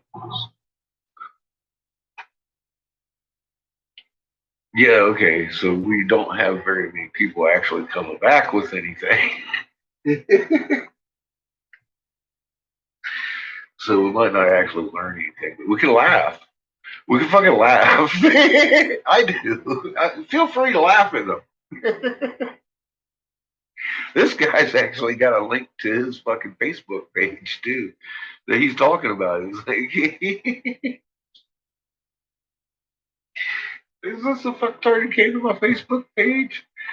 I'm like, well, yeah, probably. You might want to unblock me if you want to see me over there. I don't remember blocking him. Maybe I did.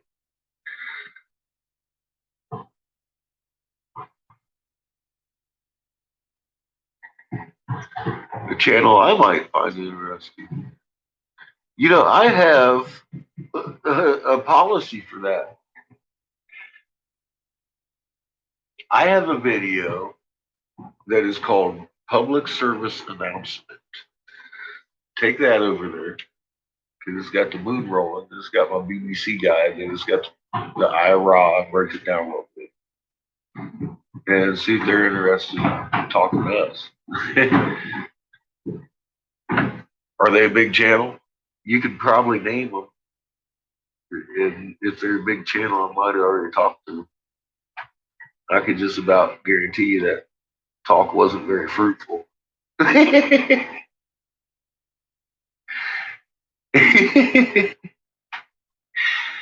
A lot of people do. They're like, oh, baby. And then, like, Raptor News, he's the latest guy people keep sending me. And I'm like, don't send me that guy anymore.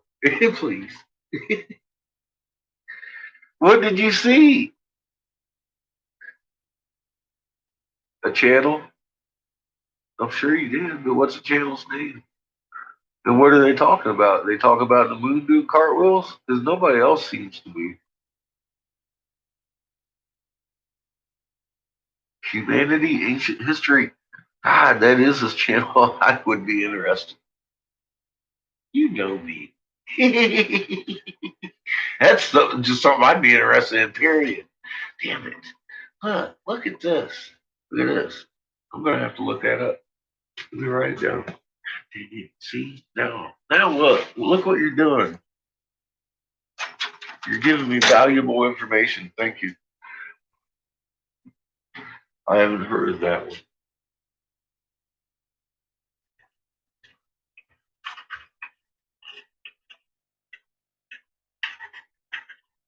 Humanity.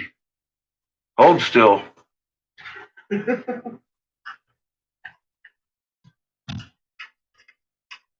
History. Do they have cool pictures?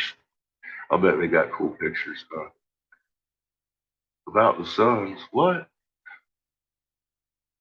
I still got my drawer in my hand. Don't make me draw about the suns. I'll give you a mark.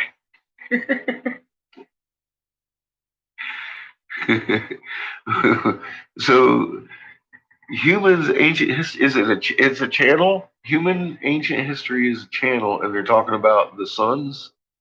This is very interesting. Now I'm really interested. Look, my nipples are hard.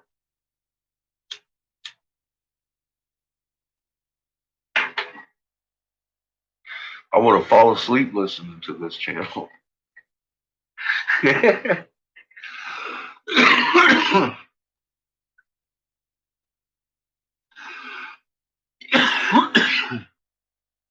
Hmm. But he's got a YouTube channel.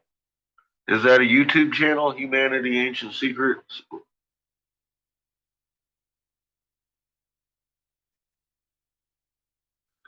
Okay. Have you given him raw? Told him we have three sons? Just curious. Because I do ask people to do that. I mean, if you're going to bring them to me, take me to them, please.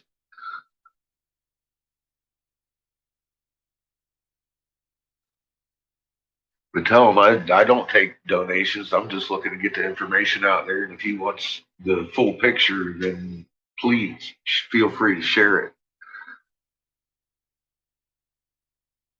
No, I believe you. It sounds really cool. Well, so yeah, exactly. I want to see what he's got too. So I'll go check that out for damn sure.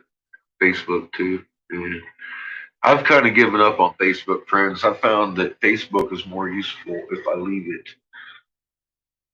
on a business site where I'm keeping my research there, and then I go hit the hubs of main power there.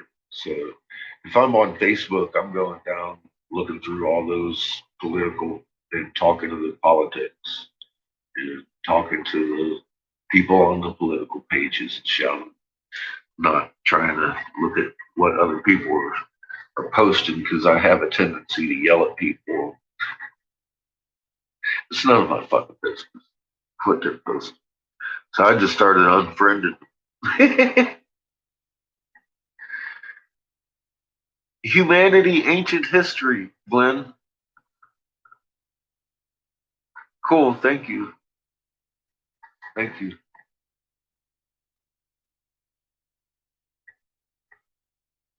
Yeah, I mean, I might not get around to it tomorrow, and tomorrow might be busy, but you might check it out tonight or something. I don't know. I'll probably get around to it tonight, though, just because it sounds real interesting.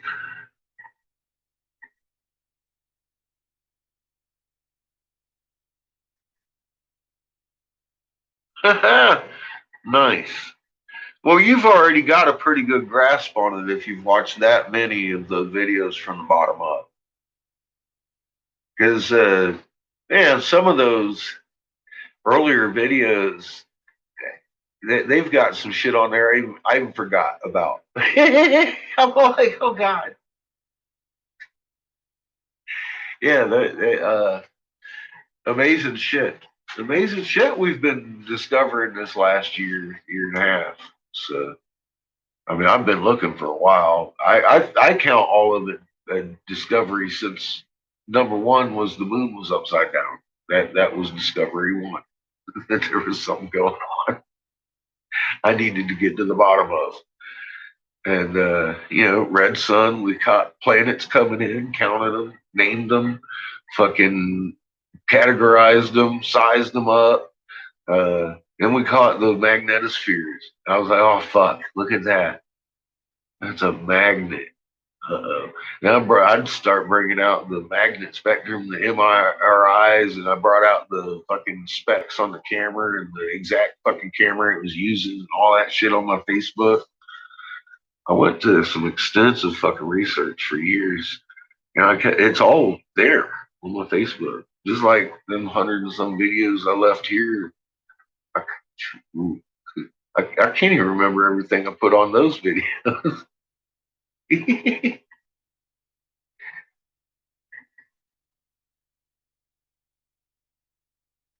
red and blue system, nice. No, I'm gonna be checking it out. I'm gonna take him raw and horse. Take him raw and horse and beat me to it.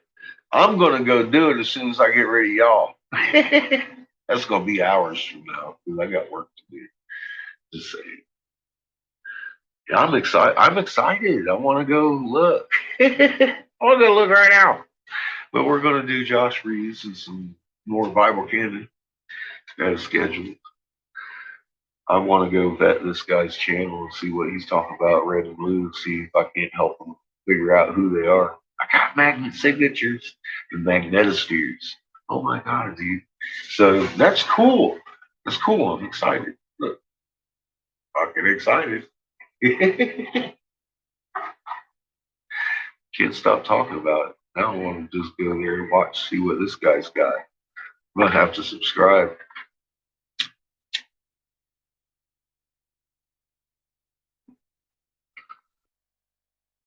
I haven't watched it yet. No shit. Thanks. Thanks again.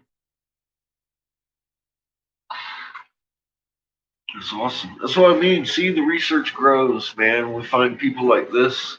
And honestly, I have a feeling he's probably right on. I know he probably doesn't have the exact magnet signatures. He probably doesn't have the magnetospheres. He, I wonder if he has the moon. I have to sit the guy down. Be like, hey. That's awesome. Talk about the red and blue system. Huh? I'm pretty excited.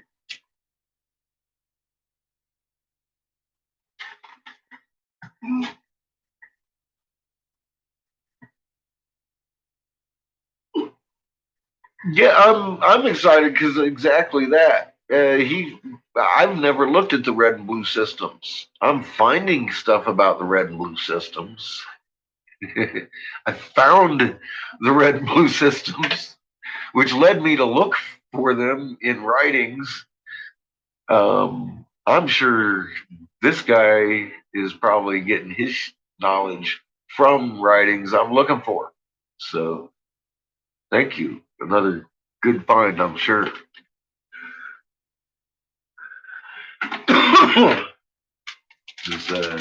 Yeah, I need that legend.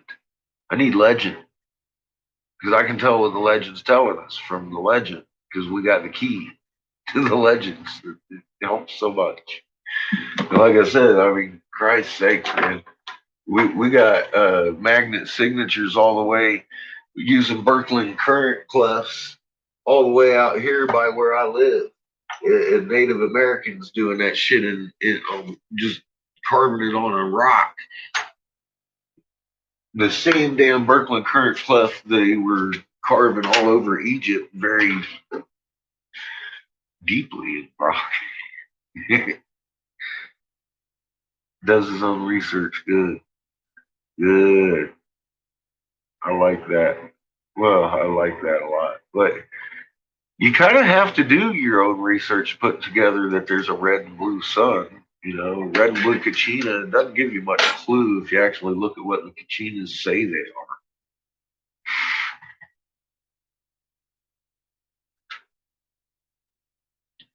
Does he hit on ancient Egypt?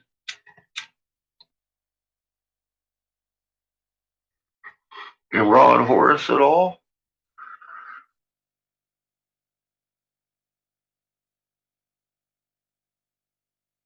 The only reason I have any idea that they're attached because I read it in a drawing from Egypt. I'm just wondering if he'd found anything else that attaches them to red and blue.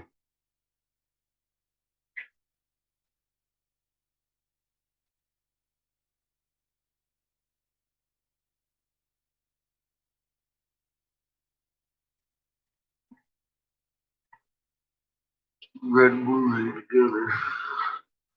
Huh. As a book of Enoch. Okay. So he's going off of old writings. That's what I thought. That's some good shit, man. I think we'll be able to help him put his thumb right on what he's missing.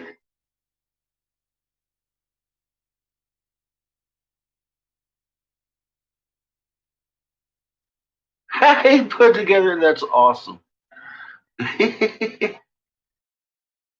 Okay, that's good. That's really good. I think we might have found another guy if we can get him to look at what's going on here to help us get this message out.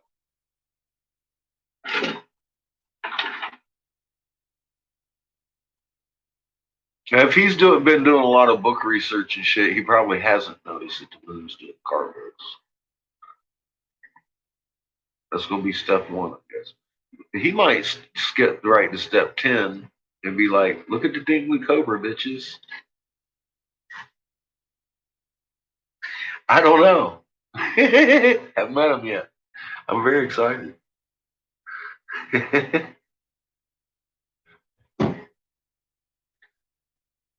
Yeah, like I said, go give him some IRA, man.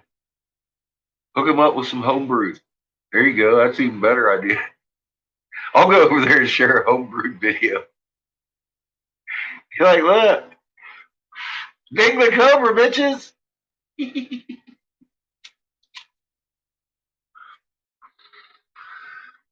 Oh my god. See, that's all I can think about now. Going over there, I ain't even looked at it yet. You guys got me all excited.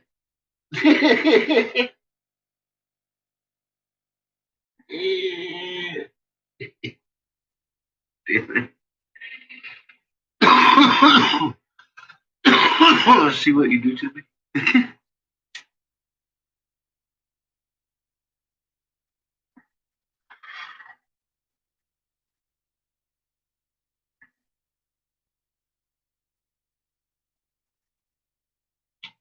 Well, one, I love people who do their own research. Two, I love it that he's come to a parallel universe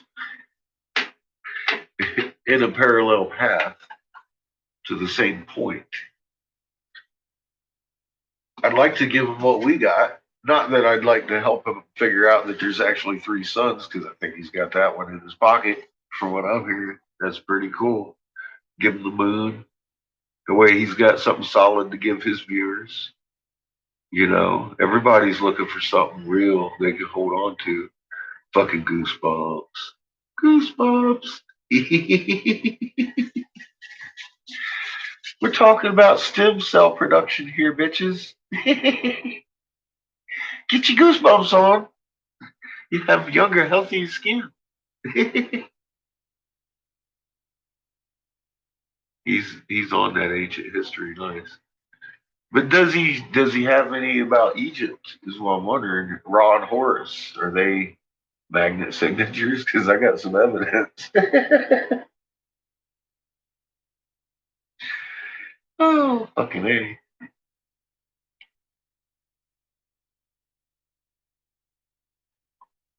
Did you notice? I was about to put out a call this morning. Motherfucking Iswas had been down since yesterday, and they put it up right about the time I woke up, about 9:30 this morning. I slept in. And like I said, I came down here, fucking worked a little bit, and took another nap.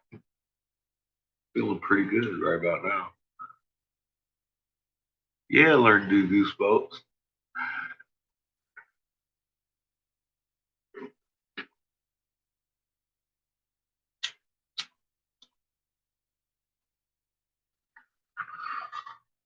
Well, you should know, Glenn. I'm just kidding. Just kidding. I ain't looked yet. I'm very excited though. Needless to say, because I can't stop talking about it, right? I'm not even signed into the right page. I'm signed in over here in my corner, my little corner.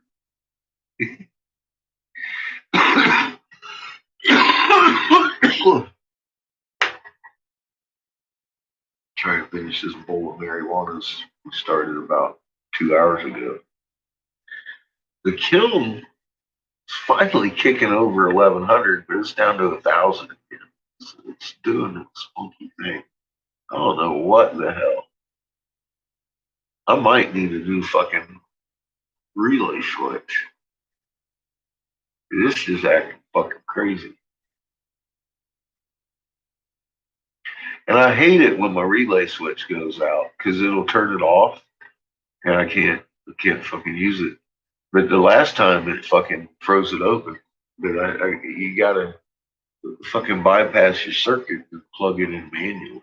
And I'm babysitting my kid. I hate that shit.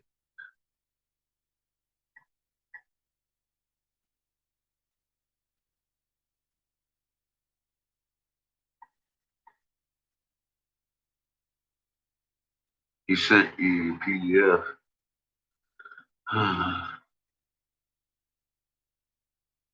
Boy,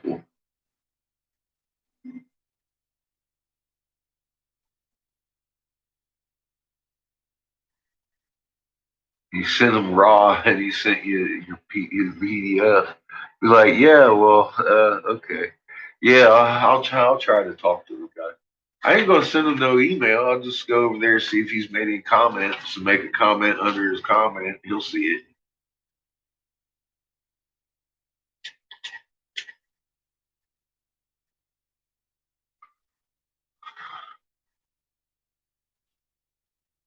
I know how to get my notifications.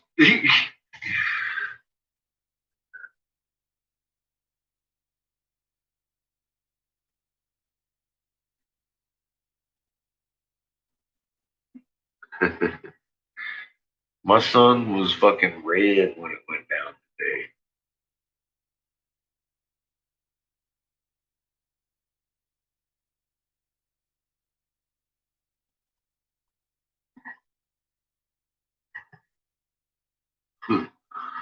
You say you made a color book too. That's funny. Well, that's the thing. I could turn his theory into a fact. That's. I think that would be helpful for him. I don't know. Be like, look here, dude. I heard you had a theory. Let me show you something. You're right.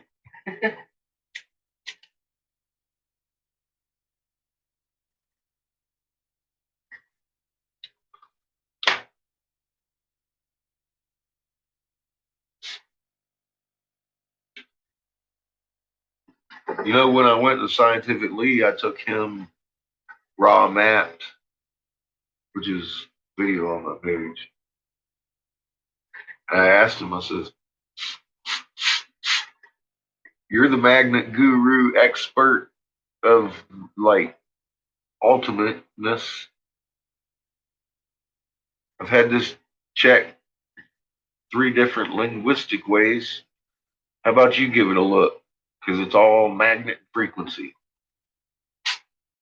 He come back at me. "Your knowledge of magnetism supersedes mine because I had always suspected, but I never could prove it." I made a video. To this date, Lee hates me. Damn it. I wish he didn't. Oh well. He's convinced we're all gonna die. Poor Lee. He just he thinks the universe lost focus.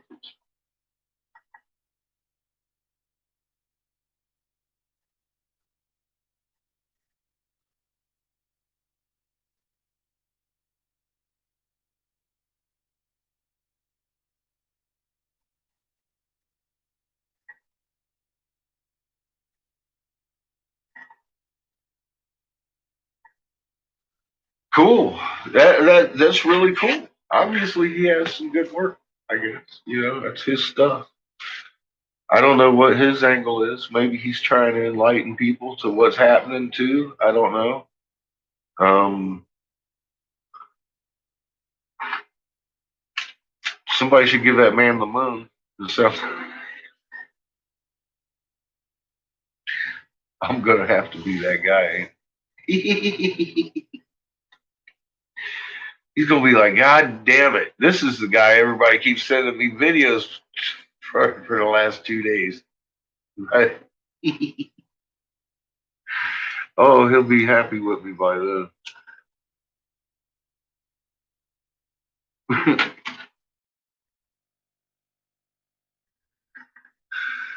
I am. I'm the fucker again.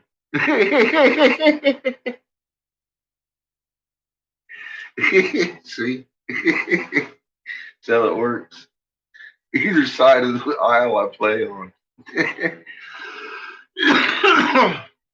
That's why I'm best over here being lone wolf in the little dungeon. That's why they put me in the dungeon. They're like, have you seen how this motherfucker plays with others? It is not nice.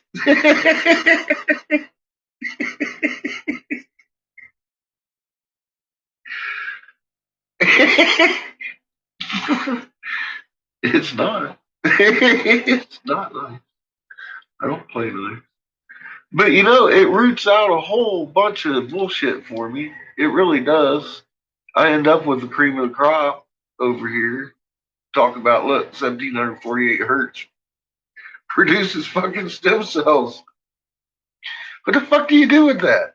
I wouldn't have looked for that answer because I didn't even know it was a question. Did you? I didn't.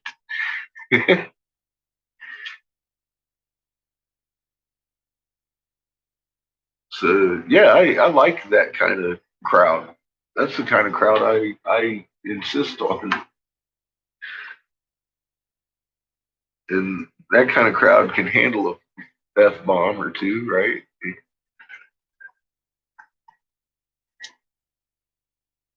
I'm grateful for you guys myself. Like I said, I mean, half of these fucking findings came from y'all and homebrew and eating Kendra and fucking.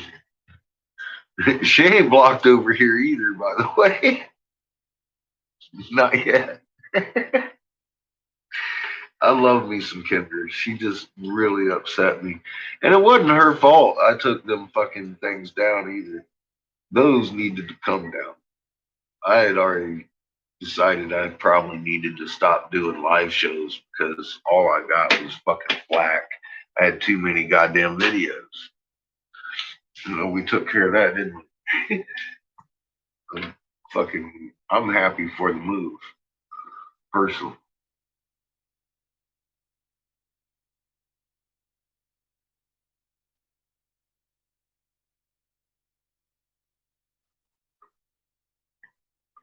Look at there, I just took that,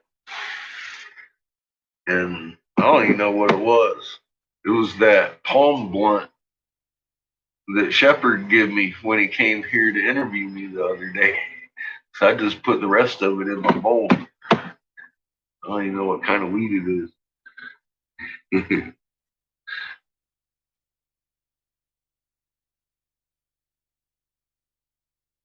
Yeah, her heart is good. I don't have anything against her. I just, I was mad at her. She broke the rules. Still love her. I blocked my best friend's mom that I call mom on Facebook too. So that's just the way I am. Facebook to me is not real life. It's where I go to hang out. And I don't want to look at people that I know. I want to talk to Donald Trump. Well, if I could talk to Donald Trump and the Pope and Amnesty United and the Navajo tribe, although they blocked me. Don, I got promoted to a fucking premium poster on Donald's channel.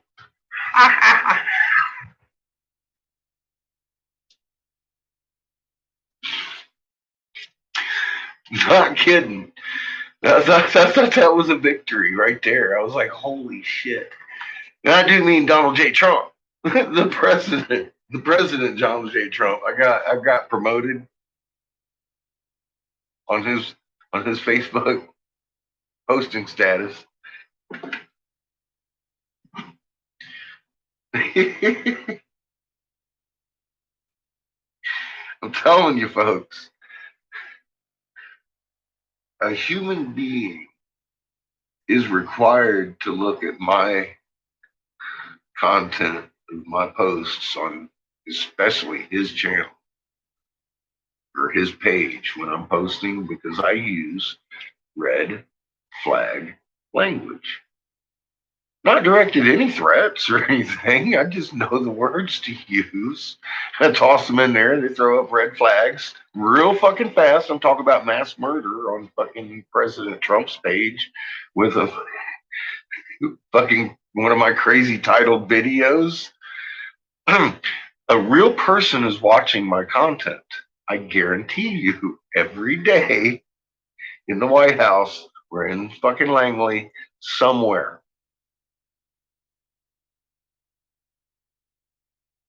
That, I think, is probably one of my most efficient tools to date. Although I think this dragon hunting might, I don't know. We'll see what happens.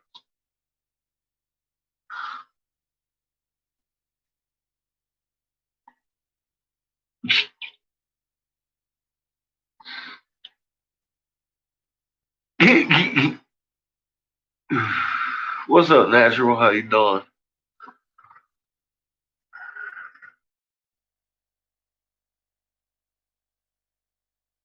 I'm real curious now. Look at this red and blue guy.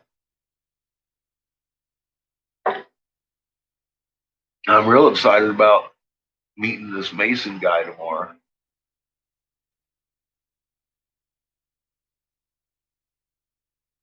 He didn't even hesitate. He was like, "Yeah, you need to go see this guy. This would be the guy I would go see." I'm like, all right, thank you.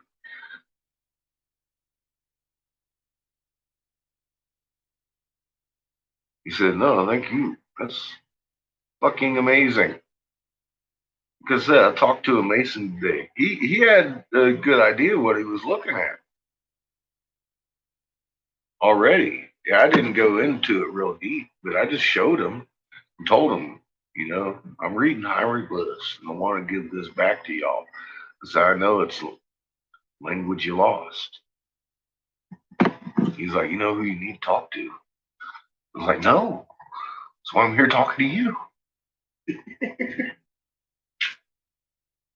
I didn't say that because he was already on who I needed to talk to, and I was thinking.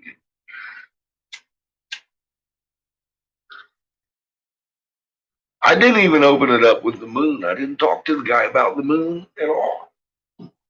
I showed him Ra. So that's on Goes Iswa. So that's your blue Kachina.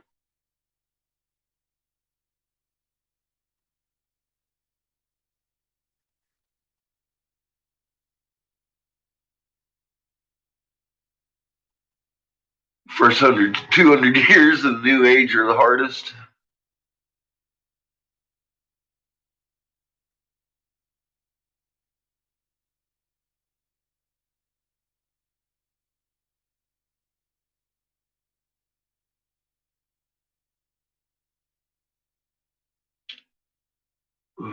She does speak.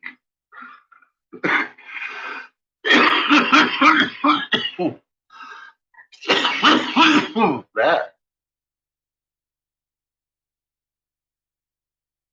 that was something I had a hard time with, I thought I was being demonized. I really, really did. I ain't never had no voice in my head. I got a piece of paper that says I'm not schizophrenic. All right, I really do. And all of a sudden, I'm hearing fucking voices telling me I don't recognize this as my own, talking about the moon and shit. I'm like, oh motherfucker, been pointing at the moon too long. He went crazy. Old guy went crazy in the dungeon. He went fucking lost it. He pointed at the moon too many times.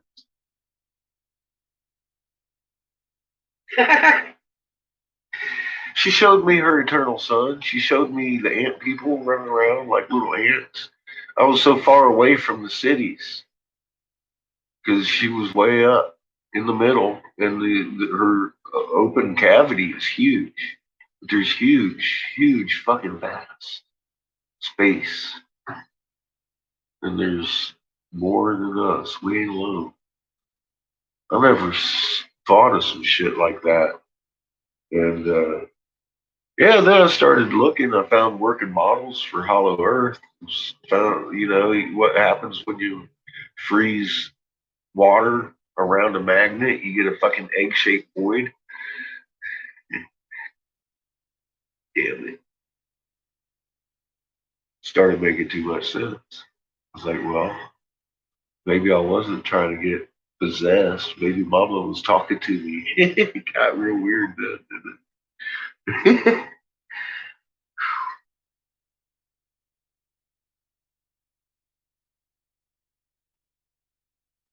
Invitation.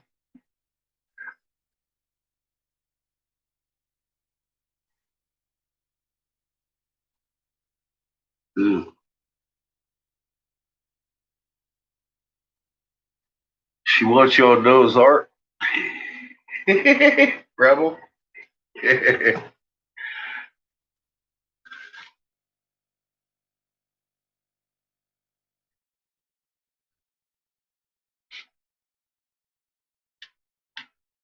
Into the secret society. I'll tell you what, like I said, I'm going to those secret societies with the secrets they lost.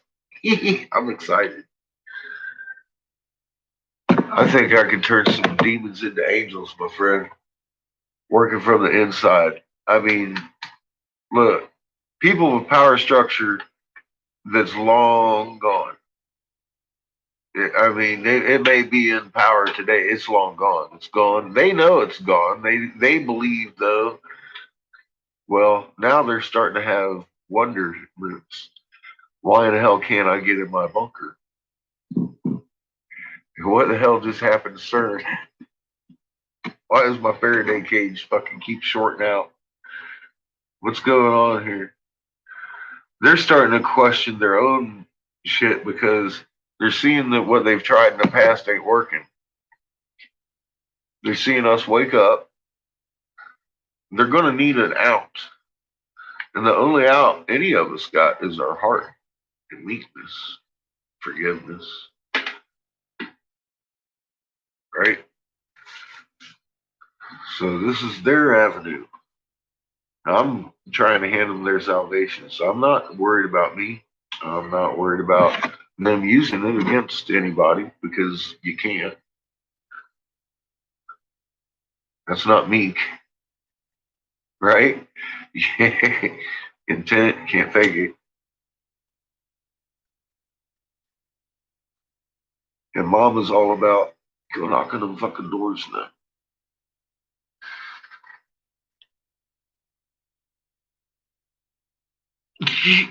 It like a hole. I'm gonna try to keep my whole head.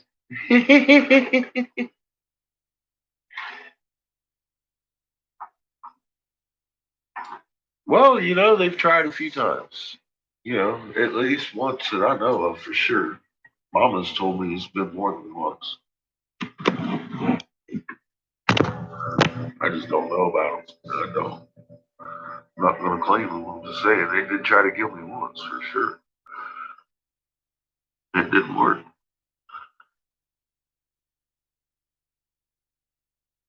Yeah, I'm tired of lies too, Rebel.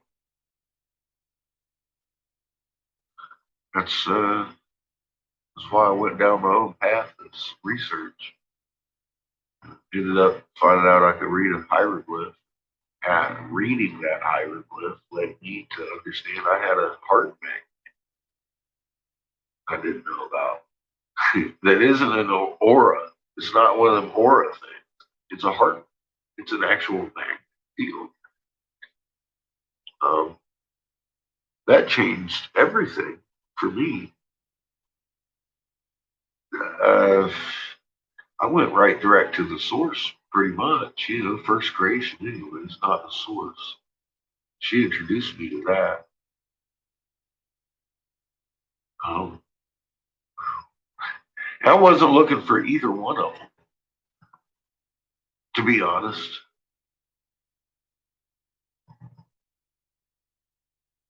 I wasn't looking for omnipresence. I wasn't looking for any of that shit. I really wasn't. I never was. You can look at my video. That ain't what I was looking for. I was looking for a cave.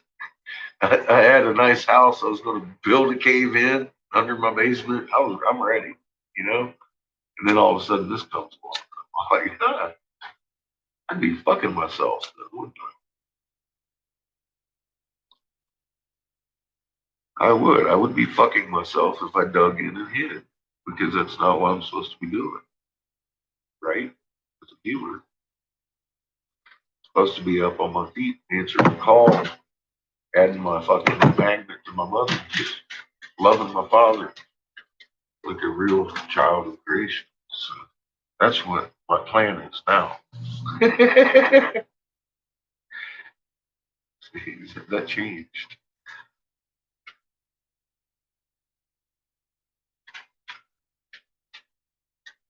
Yeah, I think all of us would.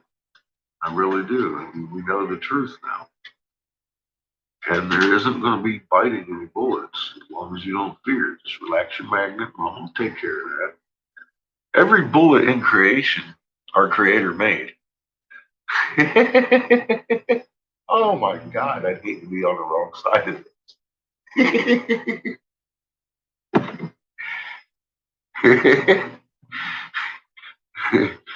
Rough times coming.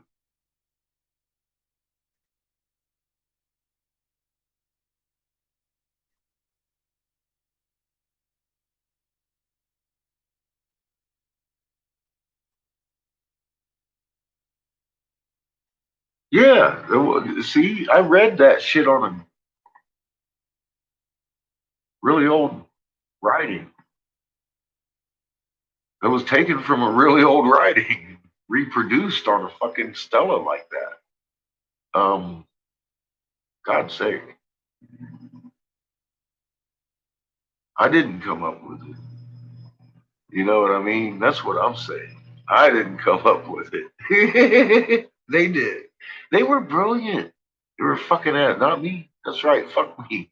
Fuck me. They were brilliant. They made it so easy. You just got to know what they were writing. It's like, oh my God, it reads like a Sunday newspaper. It's like a Sunday newspaper once you understand what's going on. Yeah, it's easy to forgive once you understand what forgiveness is. It doesn't mean you have to be passive with aggressive people, though. You can defend with equal force or greater to protect all of life. But yeah, don't aggress. We shouldn't be aggressing each other in any manner.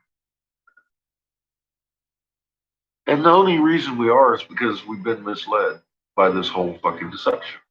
It's the big deception. We can see through it. We're straight and narrow. That's a whole, there's a bunch of grassy knolls. Don't look at them. You can look at them, but recognize them for what they are. They're fucking grassy knolls. You can even dissect them if you want. I do.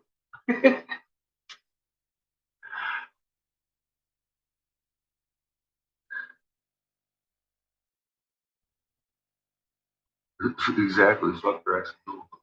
Yeah, I mean they're definitely going to have to get through a force to get to my kid. That's for sure. And I think a force greater than me.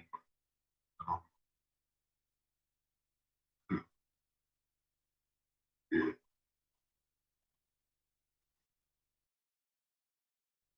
Anyways, we'll just hope for the best. What can I say?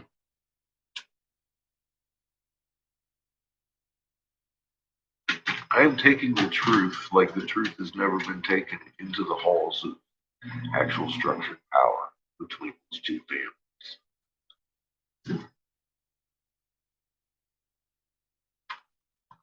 I think I should have been doing that instead of messing with them in the first place. They don't hold much power. They are beholden to the power. Are they not?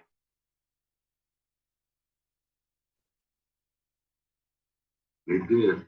They took our planet and they captured her in the void of a planet that they completely destroyed. There's a lot to answer for, but that's why there needs to be a direct intervention of peace. Because what a waste in creation. Planet Heaven goes up in the vapor, and the whole, not only the species, but the whole planet, everything on it. And no sparks were grown from what they've done, except for ours. I mean, ours count. It's a joyous thing that Mother is awake. It's a joyous thing we're going to be here, and we know what we're supposed to do. We're actually starting to wake up slowly.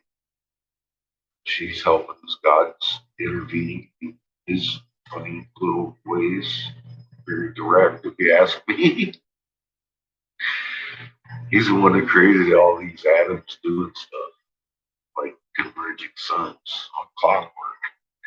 He's the one that made that symbiotic relationship. He's the one that put the safety switch on it that you can't fake. She, it, God, the creator. I don't like using God, the creator. Creator sounds much more descriptive of what we're dealing with. It creates eternally, exponentially.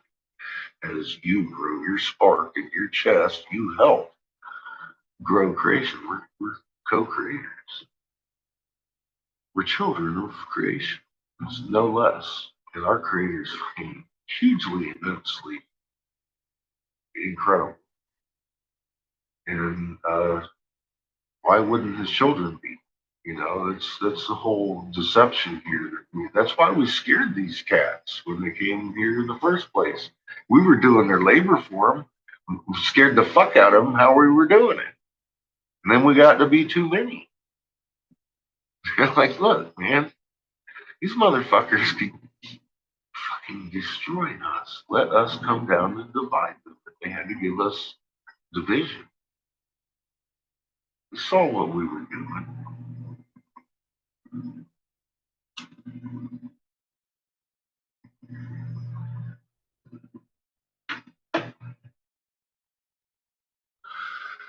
It's really upsetting, and it really is. But you got to look at it. Look, they were misguided. The ones that misguided them are dead. Same here. Same in these shoes. I've done horrible things for them in their names. Just didn't know. I worked for the corporation. I helped kill people en masse. We led 450,000 Kurds to their death.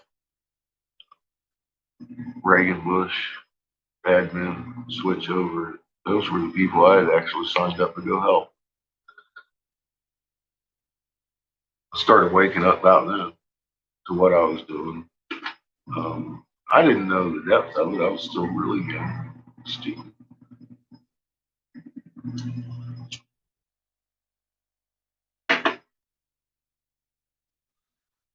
I continued to be fooled about it right up until I was working for Senator Davis. I started really nosing around because I saw them doing shit that didn't make sense. The system was what we were told it was, and it's not. Simple as that. Just made a lot of previous videos about that.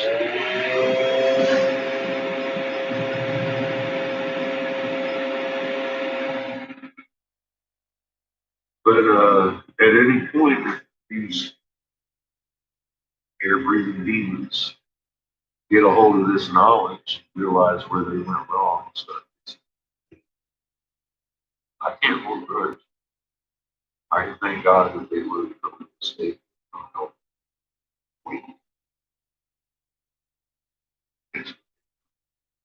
That's what I hope. I don't hope it. That's between them and Creator. I just want to see everything fixed. I think that would be great. And it's not going to happen me waking up 7 billion people. It's not going to happen. How did I legalize medical marijuana for minor children in the state of Texas? I went to the legislature. It was the easiest legalization I've ever done in my life. I went right to the fucking head of the fucking power source. Well, why should this be different?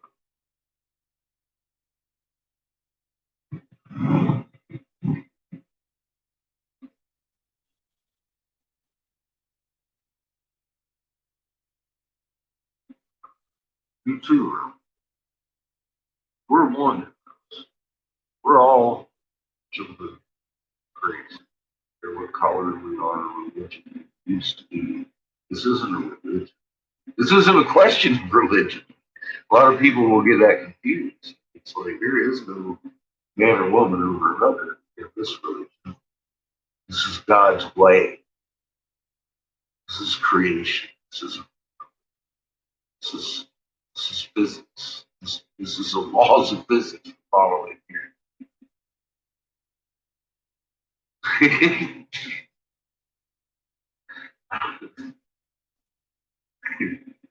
That's what I got for you. We speak with our hearts.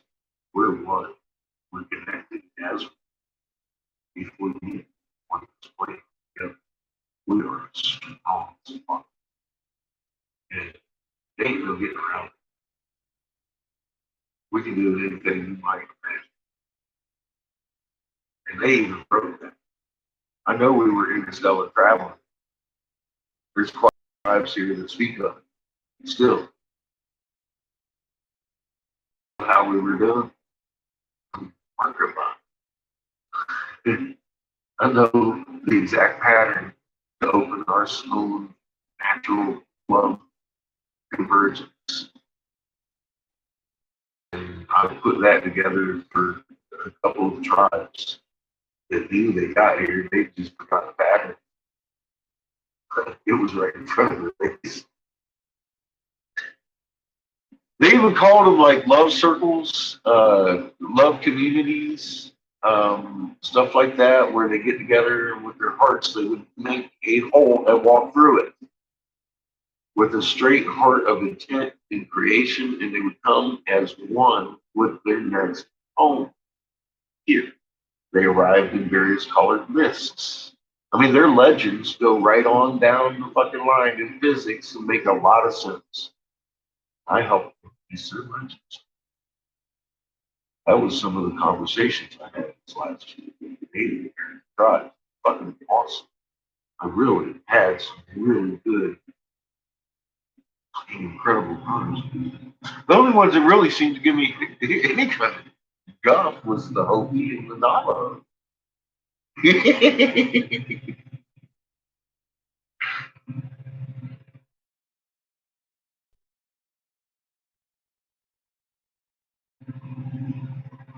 Watch it, what I do now.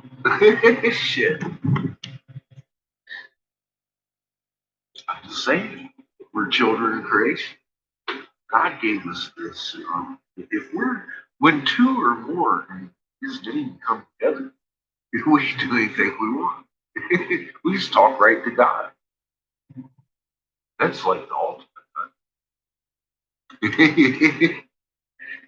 That's totally. We got.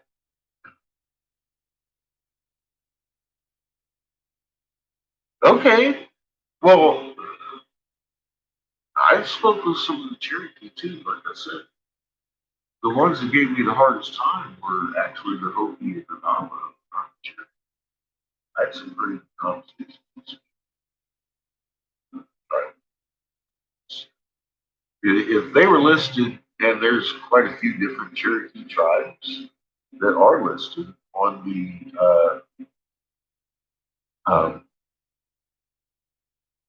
Powwow website, that state by state fucking list, everybody on there has my phone number and has her my school. There you go. I've spoken probably to your tribal elders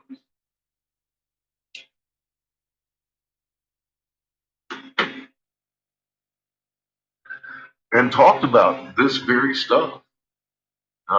Star travels, interstellar travel. All planets have like one tribe, and they're all pretty much the same. We're the only one that's really been fucked up by these cats and call us a soup sandwich creation because we're all different colors. And when we unite, we're going to be like one of the only planets in creation that has a rainbow colored tribe. And I mean, all these old ancient uh, legends lead right back to the Mayan, and the Mayan lead right back to the. They lead up to the Hopi, but they come from the Mayan. But if you timeline that from where they actually originated, I've made a couple of videos showing you this timeline. That originated easily. Hopi spelled very different. So the Mayan prophecy actually originated from Hopi. And it leads back to the Hopi fucking prophecy here. Isn't that fun? I tracked that back. They were like, fucker. I busted them. They're fucking Muslim Hebrews. And I told them. They were like, I don't know how did you know all that. I was like, well, one, when I started reading the hieroglyphs, some people from Egypt approached me and some of my friends with uh, their version of the Hopi prophecy. And I made a video about it. I just don't talk about it. That's that prophecy came pretty much straight from me. So because as the uniform says, they were being haunted by the creator of all to give us our planet back. And they haven't yet, which is obvious because they haven't yet. And this is what it looks like. God's had enough haunting them, dreams, and his promises. how he's author is able to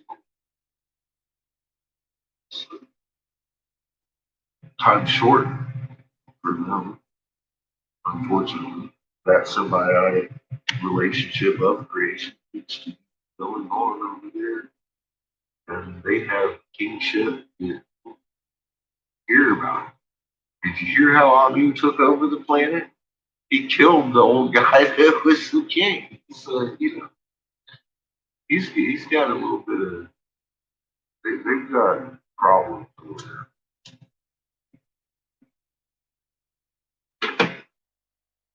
Feeling their shit begins here.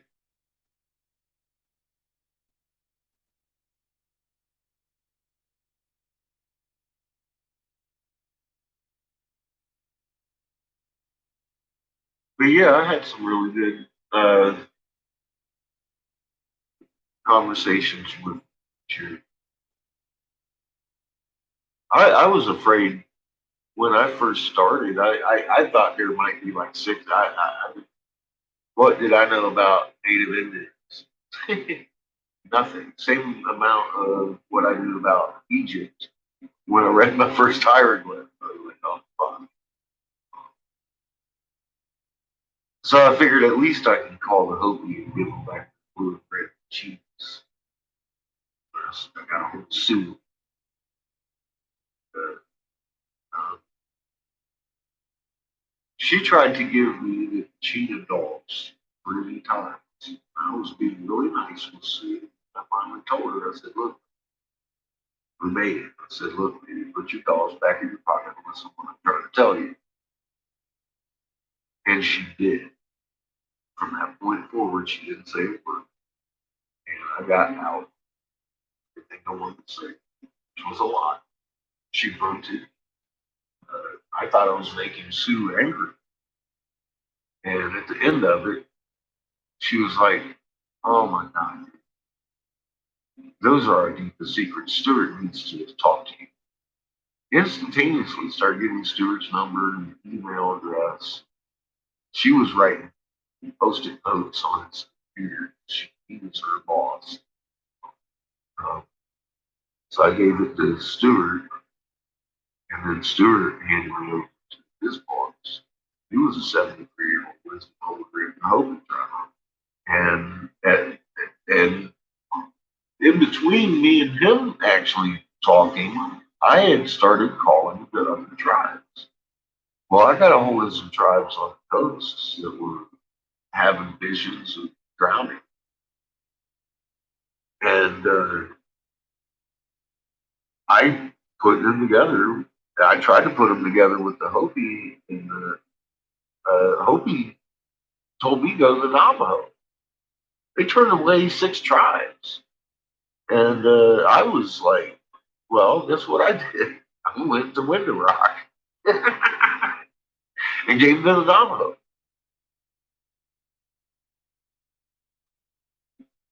But if the Cherokee were down there, I think I would have had better luck.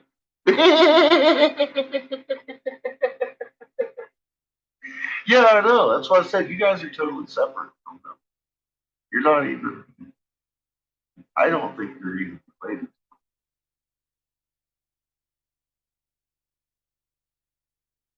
You have different legends about rainbow dragons, which I said this covers everybody. Well, you. But yeah, the blue and red cheetah were the Hopi. But see, shortly after that, I got Mama asking me, why did you stop? I was like, what do you mean, why do I stop? I don't know what the fuck I'm doing. She's like, why did you stop? Showed me the prophecy. I read about half the prophecy. That was it. Okay, so the Hopi aren't really mentioned by the prophecy. This is about the Hopi, about all the tribes. So I found the powwow list called the tribes. That's what I did. And I had a beautiful time talking to most of the native tribes. Most of the native tribes. The ones that gave me the hardest were the Hopi. And they're whole go to the Navajo. So I went to the Window Rock and I saw where that came from, right from the Navajo chief's eyes. He introduced himself as the first billionaire chief. I bit my tongue almost in half. He made the billions of dollars strip mine his mama. That wasn't why I went there. It's because I was trying to reunite some tribes that were having visions around it, real visions around it. They were moving foodways. I figured why scatter across the nation when you have this whole fucking prophecy thing going on right here. I have the numbers. So I got them in touch with everybody. After that, everybody closed their borders down when I went back. And I couldn't get a hold of anybody. So I was like, okay, I'll come back over. Now I'm starting to knock on Mason. I know those stories better. I know those people, how to deal with them. But yeah, if your tribe wanted to get a hold of me, I'm sure they have my phone number. So I give it to everybody on that list. Some tribes all across the country. I had a good. I made videos about it. I had such a good time. Was it was a good time. I learned a lot, and I helped a lot. I feel like I helped a lot. I was told, holy cow, and some of them like shit. Uh,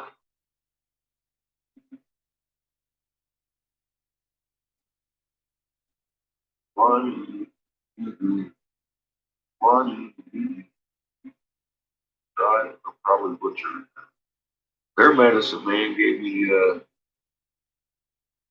copy of his name. I had a couple of them. He gave me a copy of his name. He was specifically. I read it, and he was really surprised because he told me, he said, "We got our language. This is our ancient language because this didn't come from here." And I was like, "What do you mean?" He goes, "Well," and he started elaborating on the whole arriving in mists tale for him, and told me that I had helped them piece some of their shit together, and that they had received their language on their planet before they came. And I was like, well, that actually doesn't surprise me because everywhere I'm looking on this planet, we're writing the same language. It's all universal laws of physics. So it would just go to figure if everybody in creation was one tribe, we would all be speaking the same language, universal. So that was another little discovery that we get into some of the earlier videos. I haven't brought back out.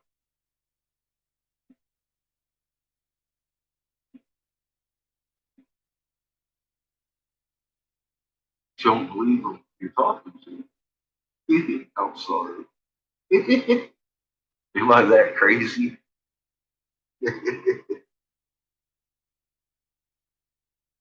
She can't believe you're talking to a crazy white boy. It's all right. I'm okay. I'm not really white. Well, you have. Oh, has she seen the moon doing cartwheels? That usually gets people.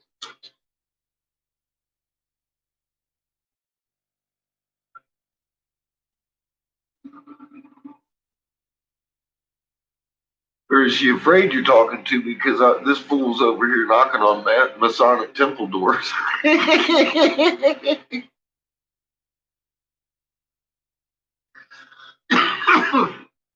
Oh, boy.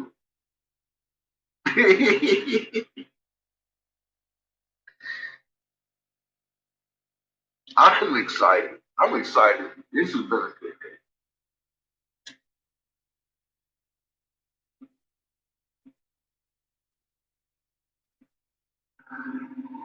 Nice. What state you farm in? If you don't ask, mind me asking.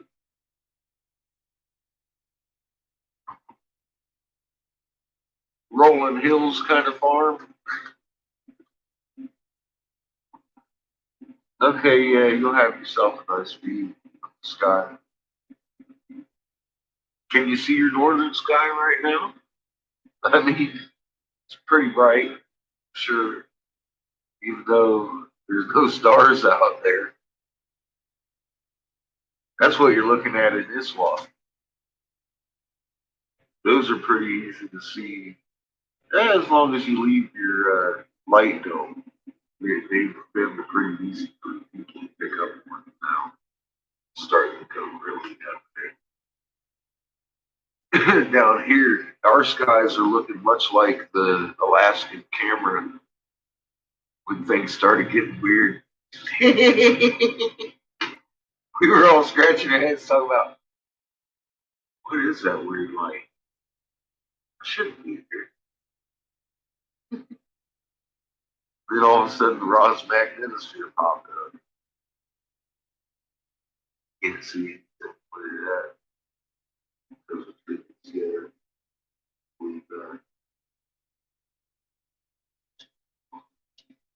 Yeah, I was on the side of a mountain during North Carolina. Your vision is limited. Like, I mean, in some vast manner, it's not limited, but behind you and around the side of you, it's pretty limited. I've seen some shit though coming through them trees that I wish I could see. I woke up my son's grandma in Philadelphia one night about 2:30 in the morning because I saw purple. You know how you get the Easter cards or whatever, and they got the God rays coming out of the clouds, shit, or coming down. Man, I saw that shit coming up through the forest over the crest of the mountain. I couldn't see the ball itself. I knew if I drove and I had chased shit like that up and down the mountains trying to get it. You know, so I called her up, woke her up.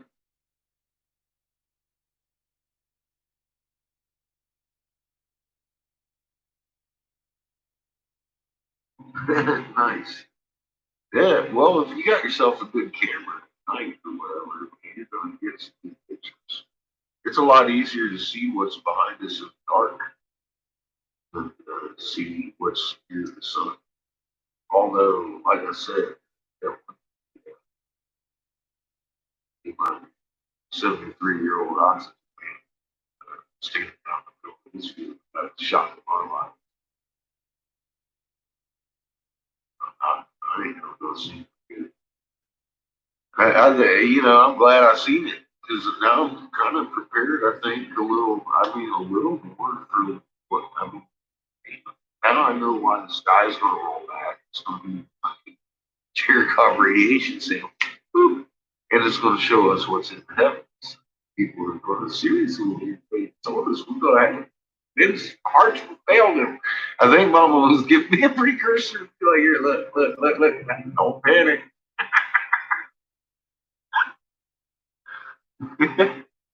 You have a good night. Thank you, man. And have a safe trip to the farm. Sounds like a good time. Stay up late, chill out with the cows, feel, watching the sky.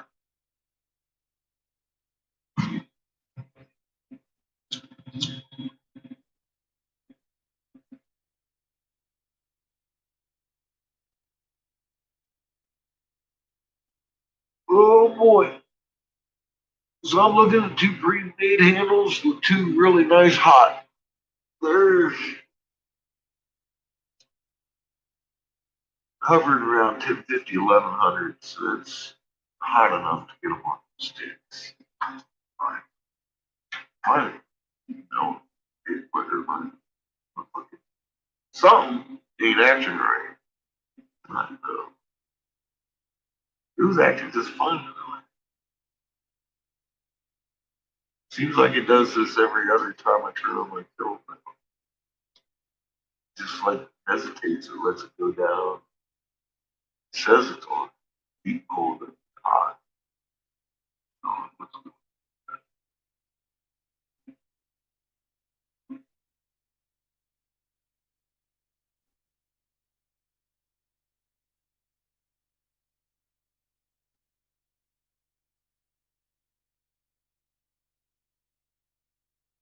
I guess that makes you part Cherokee or something like that. That's here.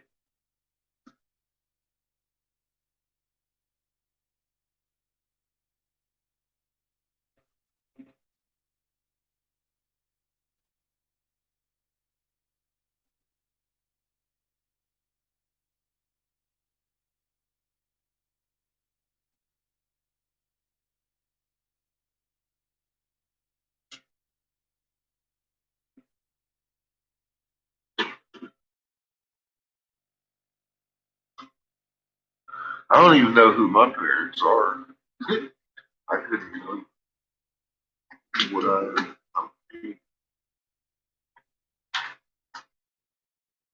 I am of the pink tribe. We often get confused with the white tribe. If I ever look like call 911, so much terribly wrong. Were y'all here earlier when I was showing you this?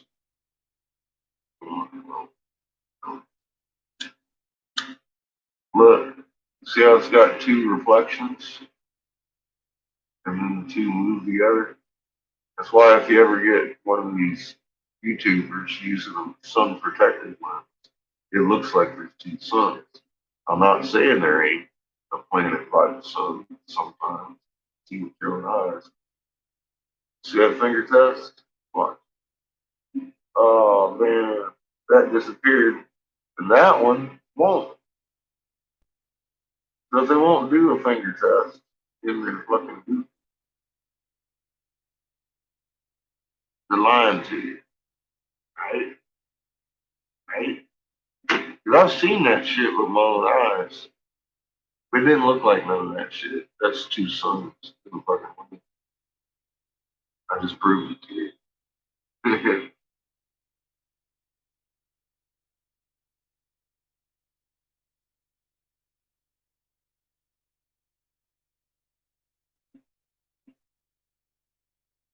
I do believe you guys are in the powwow also, because the cheer wall sounds familiar for some.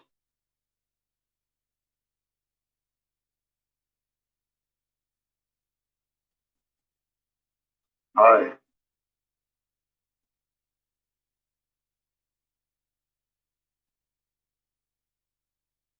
are you new or have you gone to scientific leave or you gotta read these hieroglyphs? We got some basic shit.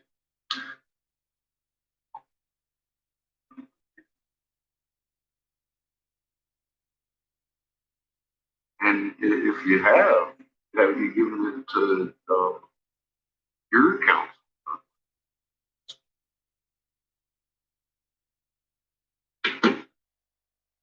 Are you guys talking about the moon doing cartwheels and stuff?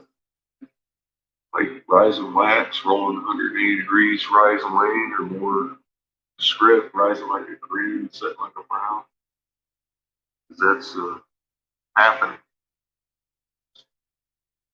Most tribes I spoke to have those. They dated it about the same time I started those, about 20. Um, I noticed it in October. I noticed we were swaying, but I didn't realize the moon was upside down. Okay, awesome. Yeah, well, I'm an asshole. I try to keep it interesting. But yeah, it's, very interesting. I gotta agree with you there. My mind's been blown a few times. I began this not even Well, number one, I thought I lived on a rock, on a street, uh, on some kind of design, possibly.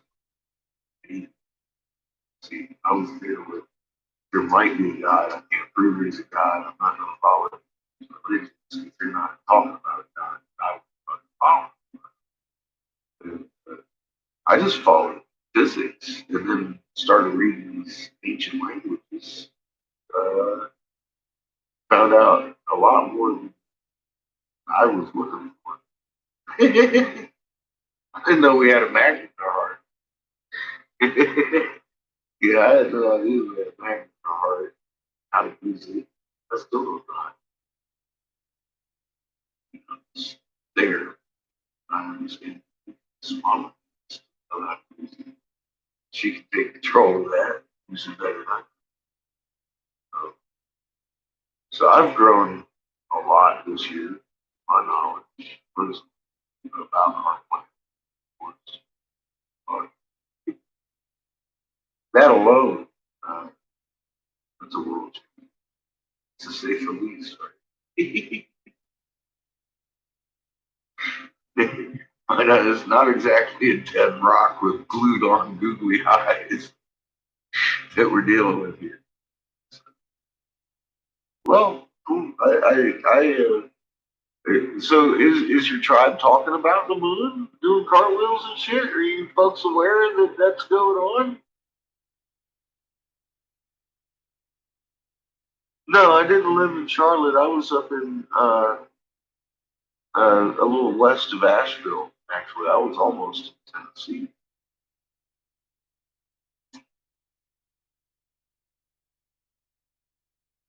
Well, Charlotte's in the flood. I was arguing for your lives with Senator Davis, Senator Jim. They weren't here. That's why I quit. Um, because of this plot. You see three quarters of us wash away. I don't have water. Yeah, I talked about Charlotte a lot. Um, they got plenty of room up there to be making provisions for everybody. And they could have been for years. Don't intend to. I'll tell you this much though, back in Haywood County where I was at,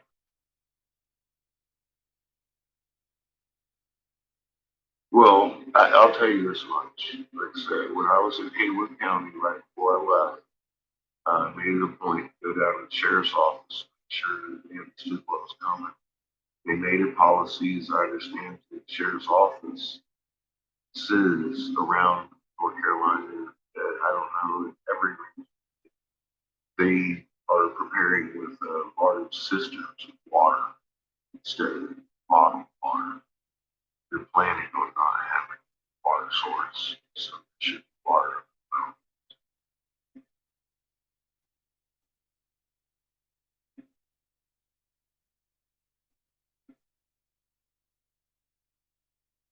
I don't know how far that policy spread. I left. I had Davis trying to have the state capitol police chief arrest me for trumped up charges. And the state capitol police chief called me on his phone. I was like, oh, thank you. So I told him what I that left for Texas with my son. I'm going to be better to stick around. Hmm. They found me anyway. You know, I left Galveston, came to Colorado, and next thing you know, this truck that we bought Galveston. Um, 3 days before it ended up in the side of my truck at 65 mile an hour, we hit brakes all the way through the accident. um, I didn't put two and two together until the insurance company told me they can't locate the owner of the hundred some $1,000 truck, and the fact that the guy driving it wasn't the owner, and where it was purchased. I found all that out from the insurance company. I still haven't got paid for my little truck because of that. It's tied up. I didn't get it. Find a lawyer that's gonna go to the court for some shit like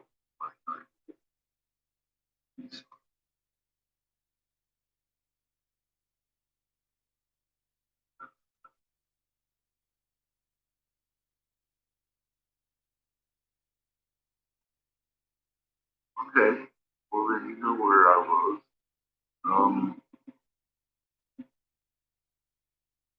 I was playing some shit. I can't even remember Shane's the name of the city. It was just off the main stretch out there, coming west from Nashville. We lived actually a couple of places out there. I really liked it. I lived across from Cold Mountain. I remember we used to watch Cold Mountain at night on 4th of July and light up fucking shotgun blasts and shit. Yeah. Woots. A lot of woots. This shit is crazy out there. It ain't just shotguns blasting down there either. It's a rat a tat a tat a tats. It was some fun shit. Yes, Waynesville. Fuck. Out there by camp. Yeah.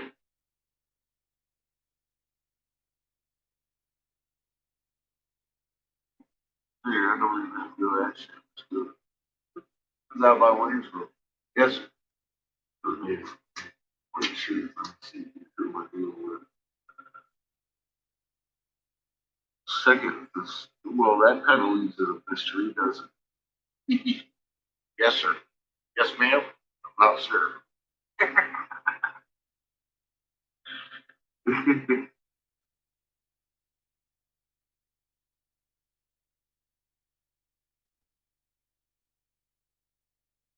No, it was out by Waynesville. I was up by Tennessee.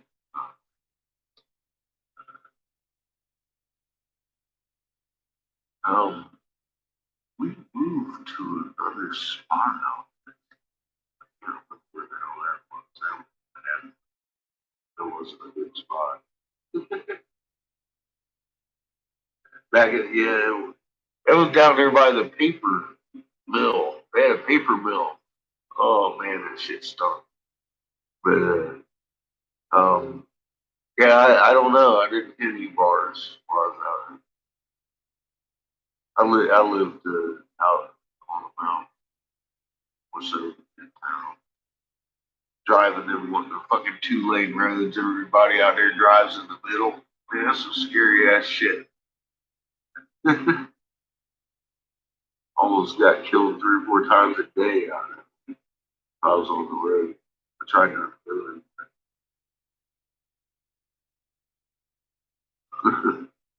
It was just my practice. Like, holy shit, motherfucker, got me killed. They was always in a big old truck. It's like, what the fuck are you doing on my side of the road? Jesus Christ. Yeah, that was my big pet peeve about that area. I'd never seen so many motherfuckers driving in the middle of the road before in my life. That seemed to be a very common practice for them. And you see accidents out there all the fucking time. It's like, why the fuck do you people keep driving in the middle of the goddamn road? That is a twisty, turny area. You don't need to be driving around in the middle of the road. It's just, it was, that was scary shit. Yeah, I didn't care for that.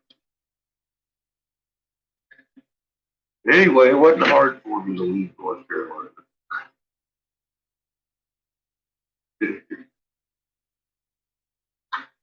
uh, yeah, but uh,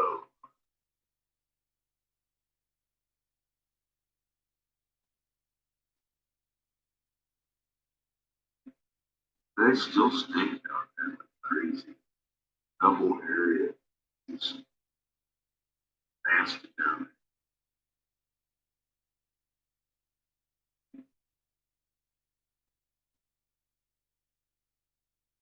It's what it would be.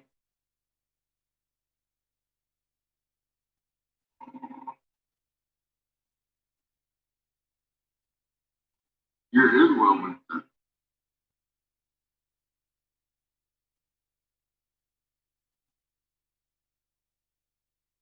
Well, welcome to my Colorado YouTube.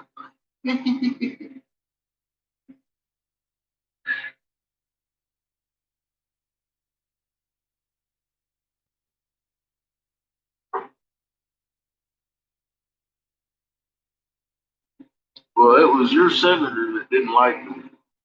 Actually, I didn't like him.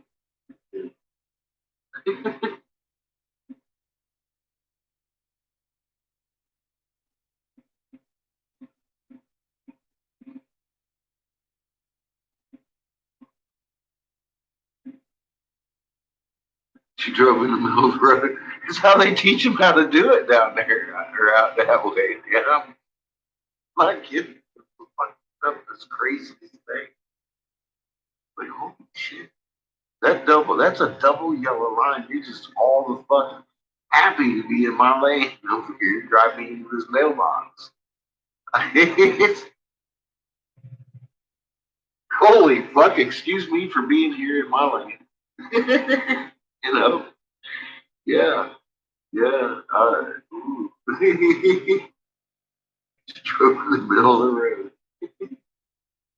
That's how they teach them this. It's a very common thing. I mean, I would drive very slow. Usually on a curvy road, I enjoy a curvy road. I was fucking terrified driving around. I knew somebody was going to try and kill me. Well, big trucks. Then it happened out here in Colorado. Oh,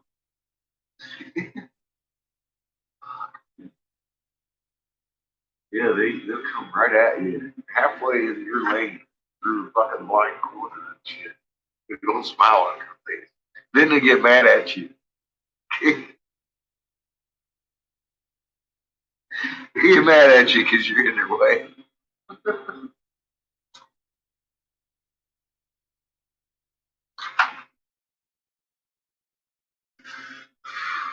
That was another one of my favorite things about that area. They get all mad at you. You're in their way.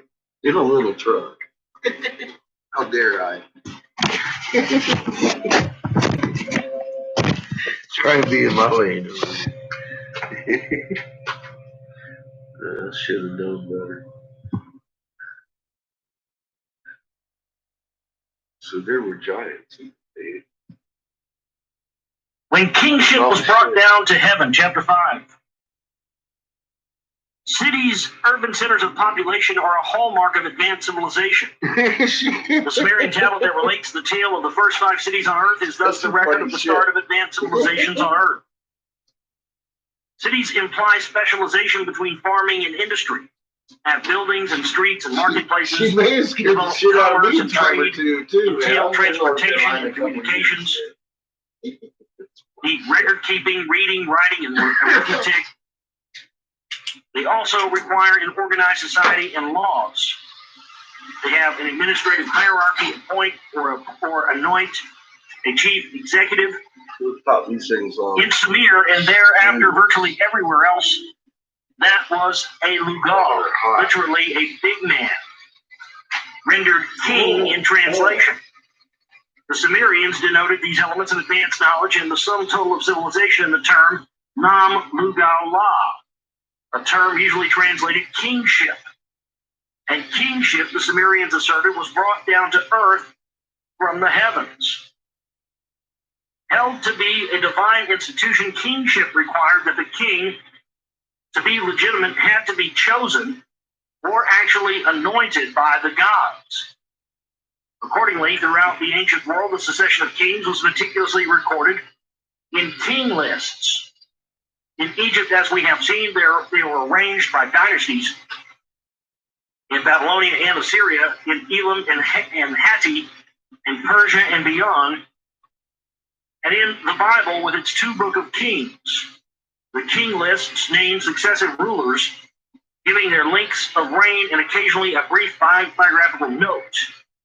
In Sumer, where kings ruled in numerous city-states, the main list was arranged by the royal cities that served as a land's central or national capital at any given time, a function that rotated from one major city to another. Mama's been pushing. And Sumer's most famous and best preserved king list begins with the statement, quote, "When kingship was brought down from heaven," a statement that matches the opening verses of the tale of the pre-diluvial cities of the gods that we have just quoted.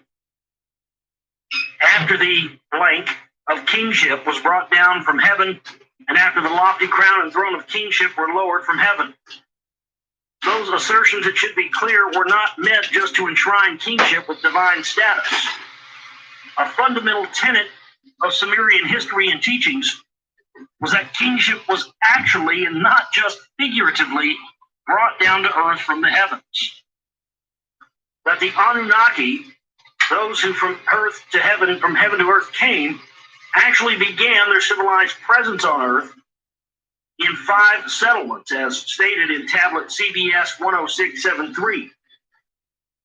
Though the name of the god who made the grants is missing in that tablet, one can say with certainty that it was Enlil who followed Enki in coming to earth. See, and A I detail like this, recognized by the statements the original source of his that tablet. the first of these cities, Eridu, to the leader Nu Dimid, who was also Ea or Enki, was given. Yes. Furthermore, each one of the others who were granted a city, Nu Gig, the moon god, Nanar Sin, Hablasog, who is also Ninurta, Utu, who was Shamash, and Sud, the medic, Ninmah, was not just a high-ranking member of the Sumerian pantheon, but was related to Enlil. It was after Enlil's arrival that Enki's initial outpost, Eridu, was expanded to 5, then 8 full-fledged settlements. The connection between those first of cities of the gods and the bringing down of civilization to earth from the heavens is restated in several other Sumerian documents dealing with pre-diluvial events.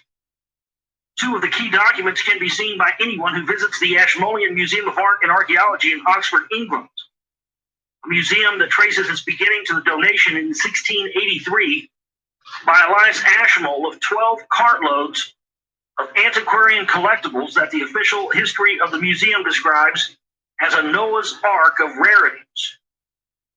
The original collection diversified and grew. Look for them on YouTube. They have a lot of readings of some of these original texts on YouTube. Some of the universities out of the UK. Fucking amazing. Over the centuries to become an official institution of the University of Oxford. Throngs do not wait in line to enter. That was actually it has a no request. Mona Lisa to attract multitudes or She's movie makers. crocheting my son an Among the Afghan objects for that, and I'm going to throw that in it a houses little are extra 2 for it, priceless too. archaeological finds of utmost importance to the history of mankind and our I love. planet. She And says she both crocheted. record the I deluge, said, alias Noah's Afghan. flood, Afghan. You ain't got to pay anything for it. Cataloged. Make Afghan, and I'll make you some more plates. as WB62 and WB444 by I'm gonna give Stephen her Langdon this in as a Oxford free editions of Cuneiform Text, 1923. She just asked for the The 2 clay Sumerian artifacts belong to the private collection that Herbert Weld Blundell, an English journalist, explorer, and archaeologist, donated to the museum in 1923. WB444 is better known as the better known of the 2. Yeah, that's what I'm While saying. WB62 looks like the usual I kind ain't of trying clay to get tablet. rich here. I'm just trying to make dreams come true. WB444 is a rare, remarkable, and beautiful 4-sided prism of baked clay. Known as the Sumerian King List, It details how Sumer's capital was first in the city of Kish, then moved to Uruk into Ur, and then changed to Awan, returned to Kish, transferred to Hamazi, returned to Uruk, and then to Ur, and so on, ending in the city called Isin.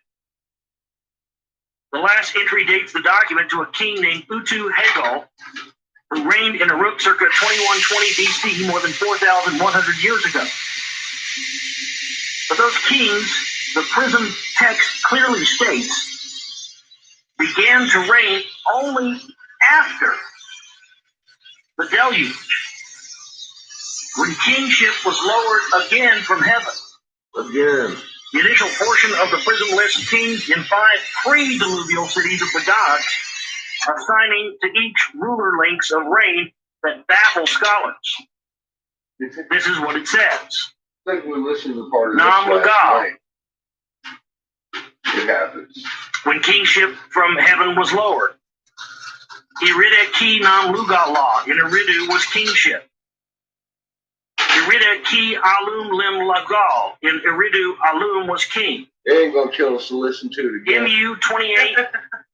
I read the Bible 28,800 enough. IA. And get some canon in. 28,800 years ago, he reigned. Algar, 36,000 years reigned. Lugal, 2 kings. Oh yeah, It's well, 64,800 years reigned. I can't. But it comes from being This is all diverse pre-flood. and trying to So we're talking about chase China hundreds around of thousands for of years of fucking reign 30 of these gods before the Great Deluge. keep them off my ass.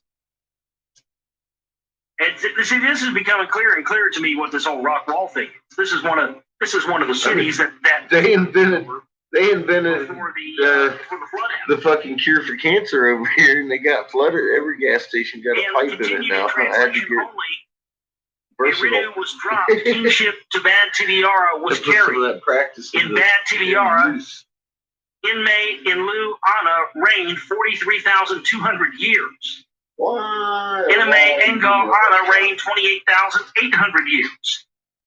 Dumuzi, a shepherd, reigned 36,000 years. Now I'm down to 900. 3 kings reigned a total of 108,000 years. Bad Tibiara was dropped. Kingship to Larak was carried. And Larak in Sapanzi Ana reigned 28,800 years. 1 king reigned its 28,800 years. Larak was dropped. Kingship to Sapar was carried. In Sapar, Inmei Indura Ana became king and reigned for 21,000 years. What is wrong with you? Sapar was destroyed. Its kingship to Shiparak was carried. In Shiparak, Ubar Tutu became king and reigned its 18,600 years. 5 cities they were. 8 kings reigned 241,200 years. The flood swept there over. Maybe.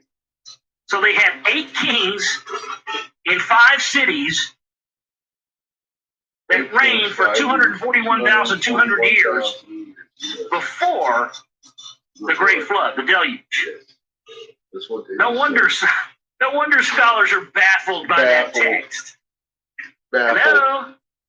See, this gives me a greater understanding of what it is that we're looking at here. Because everybody's, that's always been the question of the rock wall thing to me, is that, there seems to be,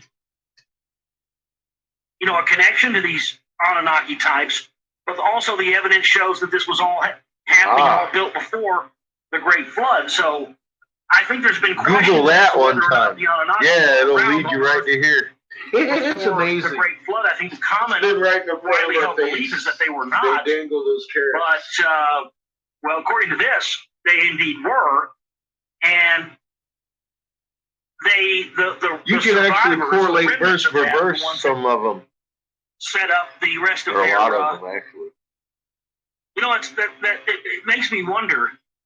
The rock wall being on the 33rd degree parallel. They say when that after the flood, it first, boom, it was. My sun set red tonight. It was the first city that was erected. It was after pretty the flood. red.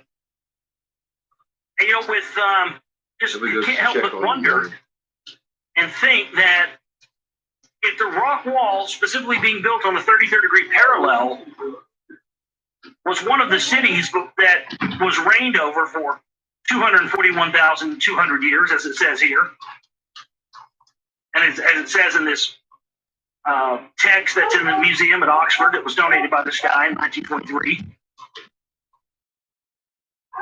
But it would make complete and utter sense, ladies and gentlemen, that the remnant of that civilization who had to flee their lands and flee their cities because of the Great Flood, it makes complete and utter sense that they would rebuild their new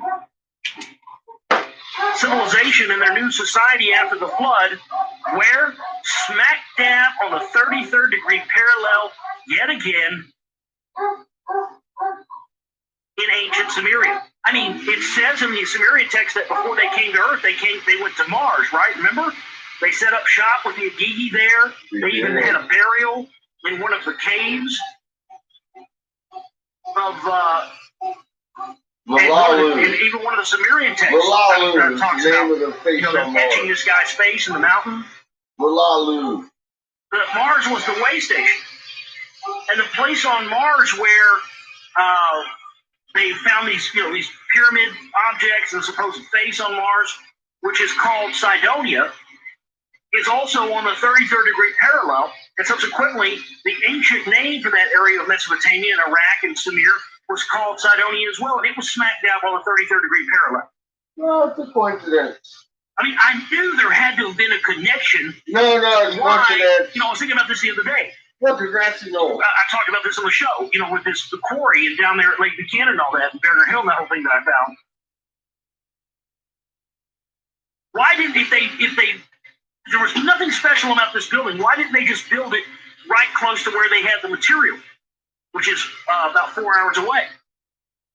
Because 4 hours away was not on the 33rd degree parallel. So they brought these stones 4 hours away, mixed them into the mortar in the style that they needed with the right proportions, created this massive rock wall structure. And then when the flood came and they packed up shop and had to leave all that behind, they flew through the air on a direct line on the 33rd degree parallel, which you can navigate all the way around the Earth on. And guess what else is on the 33rd degree parallel? Roswell. And it's been speculated that that's why you have so many UFO sightings along the 33rd degree parallel, because they're flying around the Earth at that degree. I mean, is this why 33 is so significant, special to the Masons?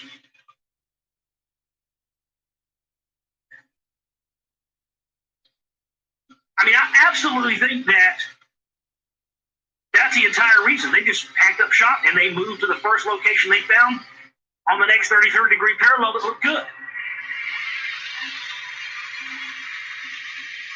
The usual rendering of WB444's first lines is misleading in one key respect. In the original clay document, the numbers of the lengths of reigns are given in SAR units, using the numerical sign for 3,600. Alumun's reign in Eridu is not stated 28,800 years, but it's listed as 8 shards, or SARs here. Alaugar's reign was not 36,000 years, but 10 SARs, and so on down the list of pre-diluvial rulers. The SAR units in this prism are the very sorrows of Berosus. Significantly, the SAR unit of reign applied only to the pre-diluvial rulers of the cities of the gods. The unit of count changes to regular numbers in the post-diluvial part of the document. No less significant is the fact that this list of rulers names the very same first 5 cities in the exact same order as does tablet CBS 10673. But rather than naming the gods whose cult center each city was, WB444 lists the king's administrators of each such city. As a major study by William W. Hallow, the antediluvian cities was established, has established both documents, records, and a canonical tradition of regarding the start of civilization, kingship on earth, beginning in Eridu and ending in Shuparak at the deluge time. One cannot fail to note that WB 444 does not mention the hero of the deluge, Zisudra, among the 8 kings it names. Embracing the cities and reigns from the start in Eridu. Yeah, long story short, Bible canon is the books that canonize the Bible out of. Not with Zisudra.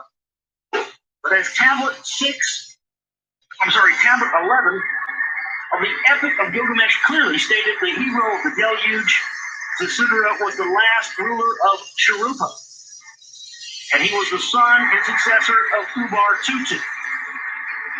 Various discoveries of other complete or fragmented similar tablets leave no doubt that a canonized text from which copies and copies of copies were made did exist in regard to the pre-diluvial cities of the gods and their rulers.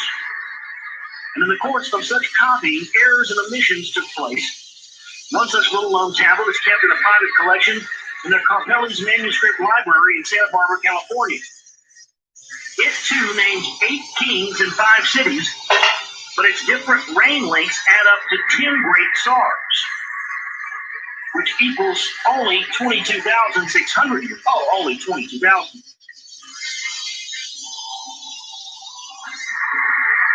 So only 22,000 years as opposed to 241,000. Oh, it's awful. Oh my God, you're still talking about somebody who ruled here for 200,000 plus years. Give or take 20 or 40,000 years here or there. Okay, why is that a big deal? The glaring omissions of Zisudra are corrected in another tablet called by some scholars the Dynastic Chronicle. It lists 9 kings in the first 5 cities, again with somewhat different Tsar numbers, but correctly ending with 2 kings in Sharupa, Ubar-Tutu, and Zisudra. The tablet adds, after the total of 5 cities, 9 kings, 98 Tsars, which equals 352,800 years. A brief explanation for the deluge. It little took a dislike to mankind. The clamor they made kept him sleepless. The tablet that gives the most accurate list of 10 rulers matching the Berosus list is the Ashmolean Museum's tablet WB62. Its Tsar units for the pre-diluvial list parallel the Saros units of Berosus, though with different individual reign periods. It differs from WB 444 in listing not 5 but 6 cities, adding the city of Larsa, and with it 2 rulers to the pre-diluvial list, resulting in the full 10 rulers, and ending correctly with Zisudra at deluge time. A comparison of WB62 with the Greek fragments of Berosus points strongly to this version as his principal source. Which of the various tablets that we have reviewed is the most accurate? The one that ends in Sharupak and concludes Zisudra and his father predecessor is possibly the most reliable. Within the list has 10 pre-diluvial rulers in 6 cities of the gods. The Bible, too, lists 10 pre-diluvial patriarchs, though all were descendants of Adam through his grandson Enosh, which is Hebrew for human, and not considered gods. The fact that they numbered 10, and that the hero of the deluge, Noah, was like Zisudra, the 10th, adds support to the 10 rulers count as the correct one. Despite the varying individual reign lengths, the various tablets unanimously agree that those successive rulers reigned from the kingship that was brought down from heaven until the deluge swept thereover. Oh my goodness, see, that makes so much sense now. So this kingship was brought down to heaven, to earth, until the deluge swept over. And what happened after the deluge swept over? Well, then it wasn't seen as being handed down from heaven anymore. And I believe that it's at this point when the bloodlines started to have significance as far as the quote unquote divine right to rule, They came back. and this passing down of hereditary dictatorships. They came back. Because after the deluge, as it states here, this quote unquote brought down from heaven was wiped out. Because again, as we talked about in other readings of Sitchin we've done in the past and other stuff that we've read here,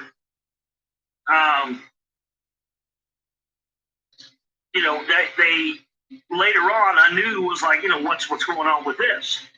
How come some of these survive? Yeah, he says, And then he agreed to, let them live after that. So many of them survived.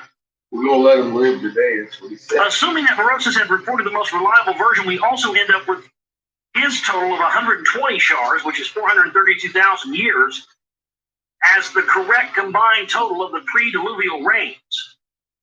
The time that had passed from when kingship was brought down from heaven until the deluge. Thus, if we could determine when the deluge had occurred, we would obtain the date when the Anunnakis had arrived on Earth. Is that right? Yeah. So we obtain the date when the deluge had occurred. Well, maybe we'll find that out for a little bit.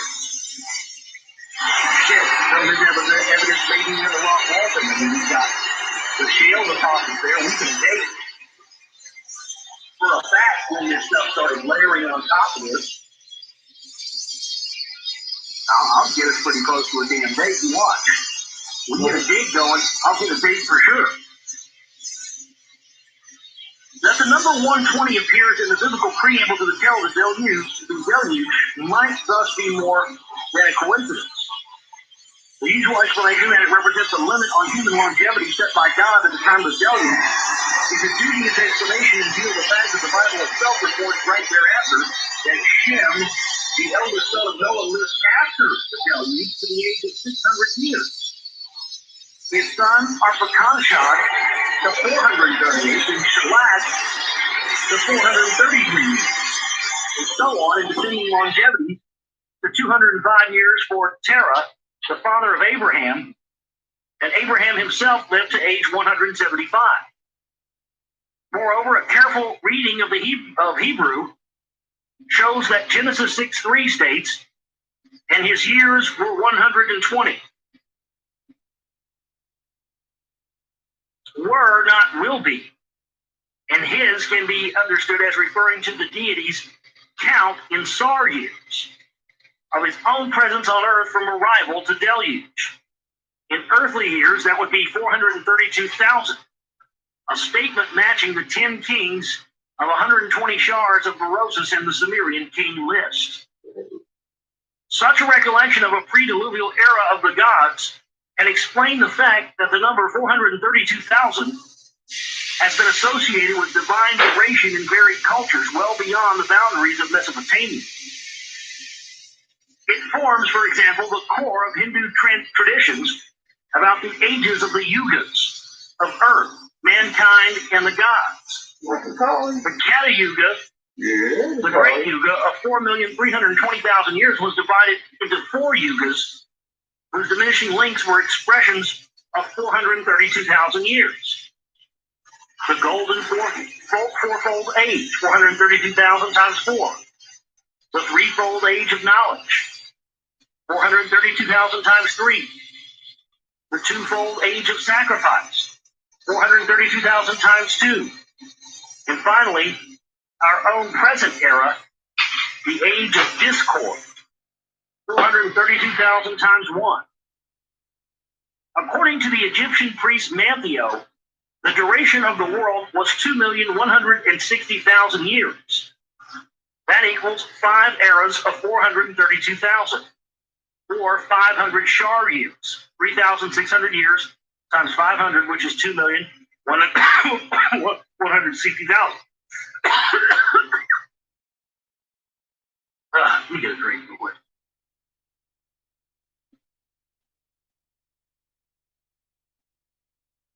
The day of the Lord Brahma of 4,320,000,000 years equal 1,000 great yugas, reminding one of the biblical statement that in the eyes of a god, 1,000 years are just as one day. In Hamlet's Mill, 1977, Professor Giorgio Di Santia and Hertha von Deschen cite additional instances of 432,000 serving as the point where myth and science join up. Modern scientific discoveries that have been presented in detail in Genesis Revisited and Divine Encounters had led me to conclude that the Great Flood was a huge tidal wave caused by the slippage of the ice sheet off Antarctica. The elimination of that ice box I have suggested caused the abrupt end of the last ice age circa 13,000 years ago. The continent of Antarctica was discovered only in 1820, yet it was already shown on the 1513 map of the Turkish Admiral Piri Reis as described in Divine Encounters. The slippage also explains the puzzle of other pre-discovery mappus mundi, such as the 1531 Aratus Phineas map that shows Antarctica as though seen from the air and ice-free. The contours of the Antarctic continent under the ice cover were determined by radar and other modern means only in 1958. The abrupt end of the last ice age has been the subject of numerous studies, including an intensive investigation during the 1958 International Geophysical Year. The studies confirmed both the abruptness and timing about 13,000 years ago of the ice ages ending in Antarctica, but left unexplained the reasons for the phenomenon. Additional recent studies support those conclusions. A study of ancient temperatures determined that while warming at the end of the last ice age was relatively gradual in Greenland, it was rapid and abrupt in Antarctica about 13,000 years ago. Another study of ancient sea levels confirming that Antarctica's ice sheet collapsed abruptly concluded that due to the topography of the continent and its surrounding seabeds, the tidal wave was at least 3 times higher than hereto calculated, reaching its maximum impact some 2,000 miles away. A diagram accompanying the article shows the area of maximum tidal impact stretching from the Persian Gulf to the Mediterranean Sea and northeast therefrom, the very lands of the Bible, all the way to Mount Ararat. A deluge dates circa 13,000 years ago, and about 10,950 BC also dovetails with statements in cuneiform text, but the deluge occurred in the age of the lion. That zodiacal age indeed began around 11,000 BC. Tell you who's the Lord over you. Adding 432,000 plus 13,000, we can thus confidently say that kingship was brought down to earth from the heavens roughly 445,000 years ago. So that's interesting, because we've seen a lot of numbers pertaining to 500,000 years ago on the rock wall and that kind of thing. It was then that astronauts from another planet whom the Sumerians called Anunnaki arrived on Earth. They were the biblical Anakim and the Nephilim of Genesis 6. The various lists of pre-diluvial rulers unanimously agree that Eridu was the first city on Earth. The name Eridu literally means house in the faraway built. It's a word that has taken root in many languages throughout the ages to denote Earth itself. Earth is also called Erde in German, from Erda in Old High German. Jorda in Icelandic, Jord in Danish, Ertha in Gothic, Erthe in Middle English. It was called Eretz in Aramaic, Ertz in Kurdish, and to this day, Eretz in Hebrew. It is also important to remember that the various lists of reigns in the initial cities of the gods are lists of their successive chief officers, and not the names of the gods to whom those cities were granted as cult centers. Okay, maybe. All the lists agree that Alulim and Alagar were the first rulers in the first city, which was Eridu, but as is clearly stated in the tablet CBS 10673, Eridu was forever granted to Nudiat Muhammad as an epitaph of the Enki that meant he who fashions artifacts. It remained his cult center forever, no matter who was the chief administrator there. Likewise, Sapar forever remained the cult center of the god Utu, better known by his Akkadian name Shamash. Various texts link the establishment of Eridu to the arrival of the Anunnaki on Earth, when kingship was brought down from heaven. Just as NASA's first astronauts splashed down in the ocean in their command modules before landing facilities for spacecraft were developed, so did the first group of Anunnaki who came to Earth. They splashed down in the lower sea and dressed in wetsuits resembling fishmen.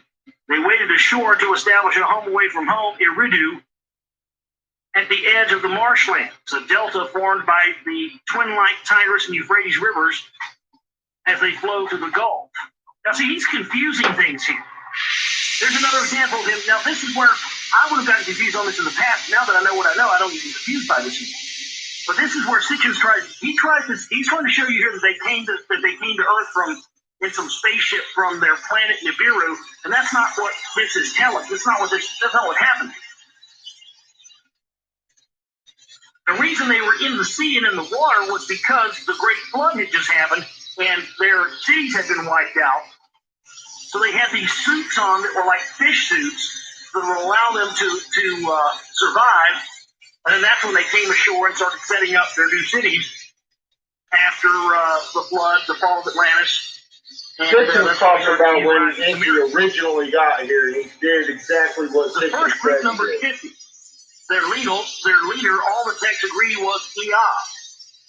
He crash landed here. He didn't crash. He splash landed and got out. Aquarius, Owanes, had arrived on Earth. He arrived here.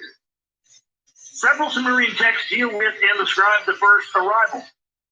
One titled by scholars, The Myth of Enki and the Earth, Enki and the World Order, or Enki and the Land Order, contains an actual autobiographical account by Ea or Enki. The long text restored from tablets and fragments scattered between two museums includes the following first-person statements by him.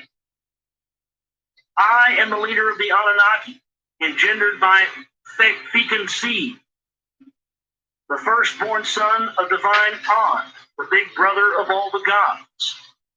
When I approached from heaven, bountiful rains poured down from the sky. When I approached Earth, there was high tide. When I approached its green meadows, heaps and mounds were piled up at my command. Heaps and mounds were piled up at my command. Makes you wonder if he, caused these mounds to be formed by his, telekinetic powers or something. One of the first tasks was to establish a command post, a headquarters house. It was built at the edge of reed-growing marshes. Some of the oldest cylinder seals, illustrating Shamir's earliest times, depict reed huts of the kind that the Anunnaki could have erected from the readily available reeds at the edge of the marshes. They all depict inexplicable antenna-like devices protruding from the roofs of those reed huts. His outpost needed to be built on an artificial mound, raised higher than the level of the river and marsh waters. Enki assigned the task to one of his lieutenants named Enkimedu. So that's where the mound making came from. And that's why they were all over the goddamn place. They had to get a signal. It's like, you ever been out to the fucking sticks before? Out where my grandparents lived, way out in East Texas. And we were talking about way out in the sticks. If you wanted to get your cell phone to work, you had to go out on top of whatever the nearest hill was. No, the flood didn't make the mounds. The mounds were built to withstand the floods. The mounds were built pre-flood. I have footage in my new film, that shows these mounds when the Ohio River flooded around Illinois. And I've got actual helicopter video, right? And everything around this whole area is completely underwater and completely flooded for miles and miles and miles. But there's those mounds, man, standing tall. They're made to withstand it. So these guys That's why they built all these mounds everywhere. Of course, it was great that they doubled as, probably, worship centers and and pickup points and drop points probably for ships and who knows what else. These fuckers are trying to get a signal. I can't get a signal over here, Bob. Build me a mound up there so I can check the game score, shipper. Well, that's crazy. After he had cast his eye on that spot, Enki raised it above the Euphrates. Enki Madu, the one of the ditch and dike, Enki placed in charge of ditch and dike. Enki, the text continues, then gathered his lieutenants at his command post. They included the weapons carrying, the chief pilots, and the chief of supplies, the lady of grinding and milling, and the blank, blank, blank who purifies the water. Besides shelter, nourishment had to be found, and the marshes offered an ample fresh supply. The carpfish waved their tails among the reeds. The birds chirped to me from their blank, Enki wrote. Subsequent sections of the text written in third person report Enki's orders to the lieutenants. The location of those activities is indicated by several references to the two rivers, Tigris and Euphrates, where they come close to each other, close enough for Enki to make the two meet and cause their pure waters to eat together. Several additional sections of the text deal with water-related activity following their arrival. Enki himself is credited with waterworks, affecting the two rivers, and other lieutenants named for water-related tasks.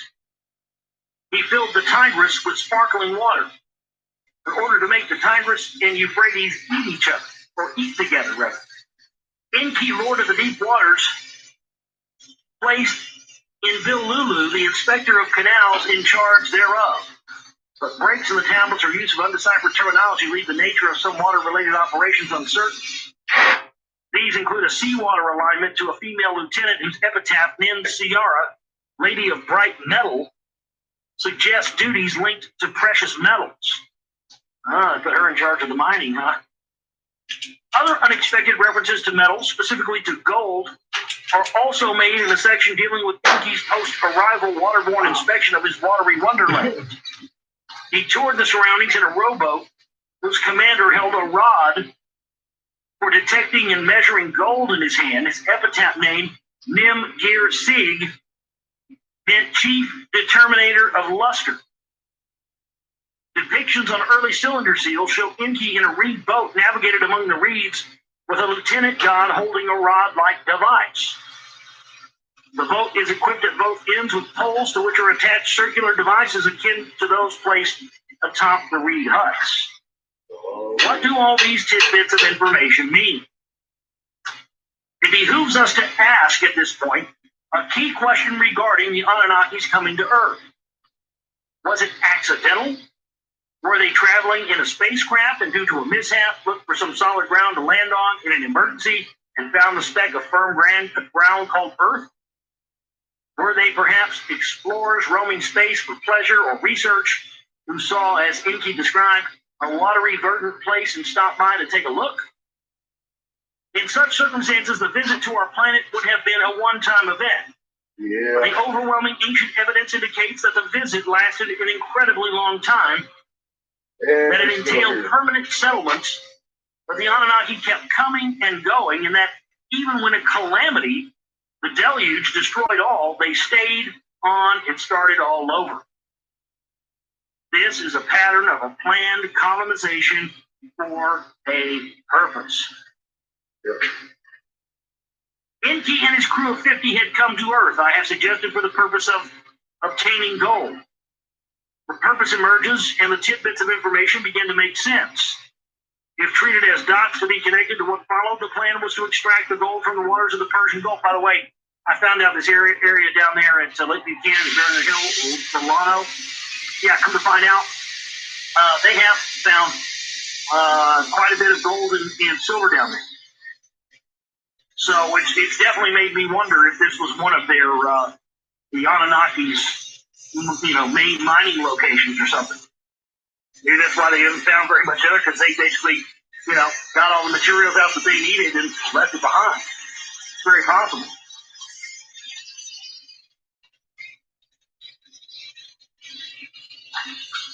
But when this did not work, a change to deep mining had to be undertaken.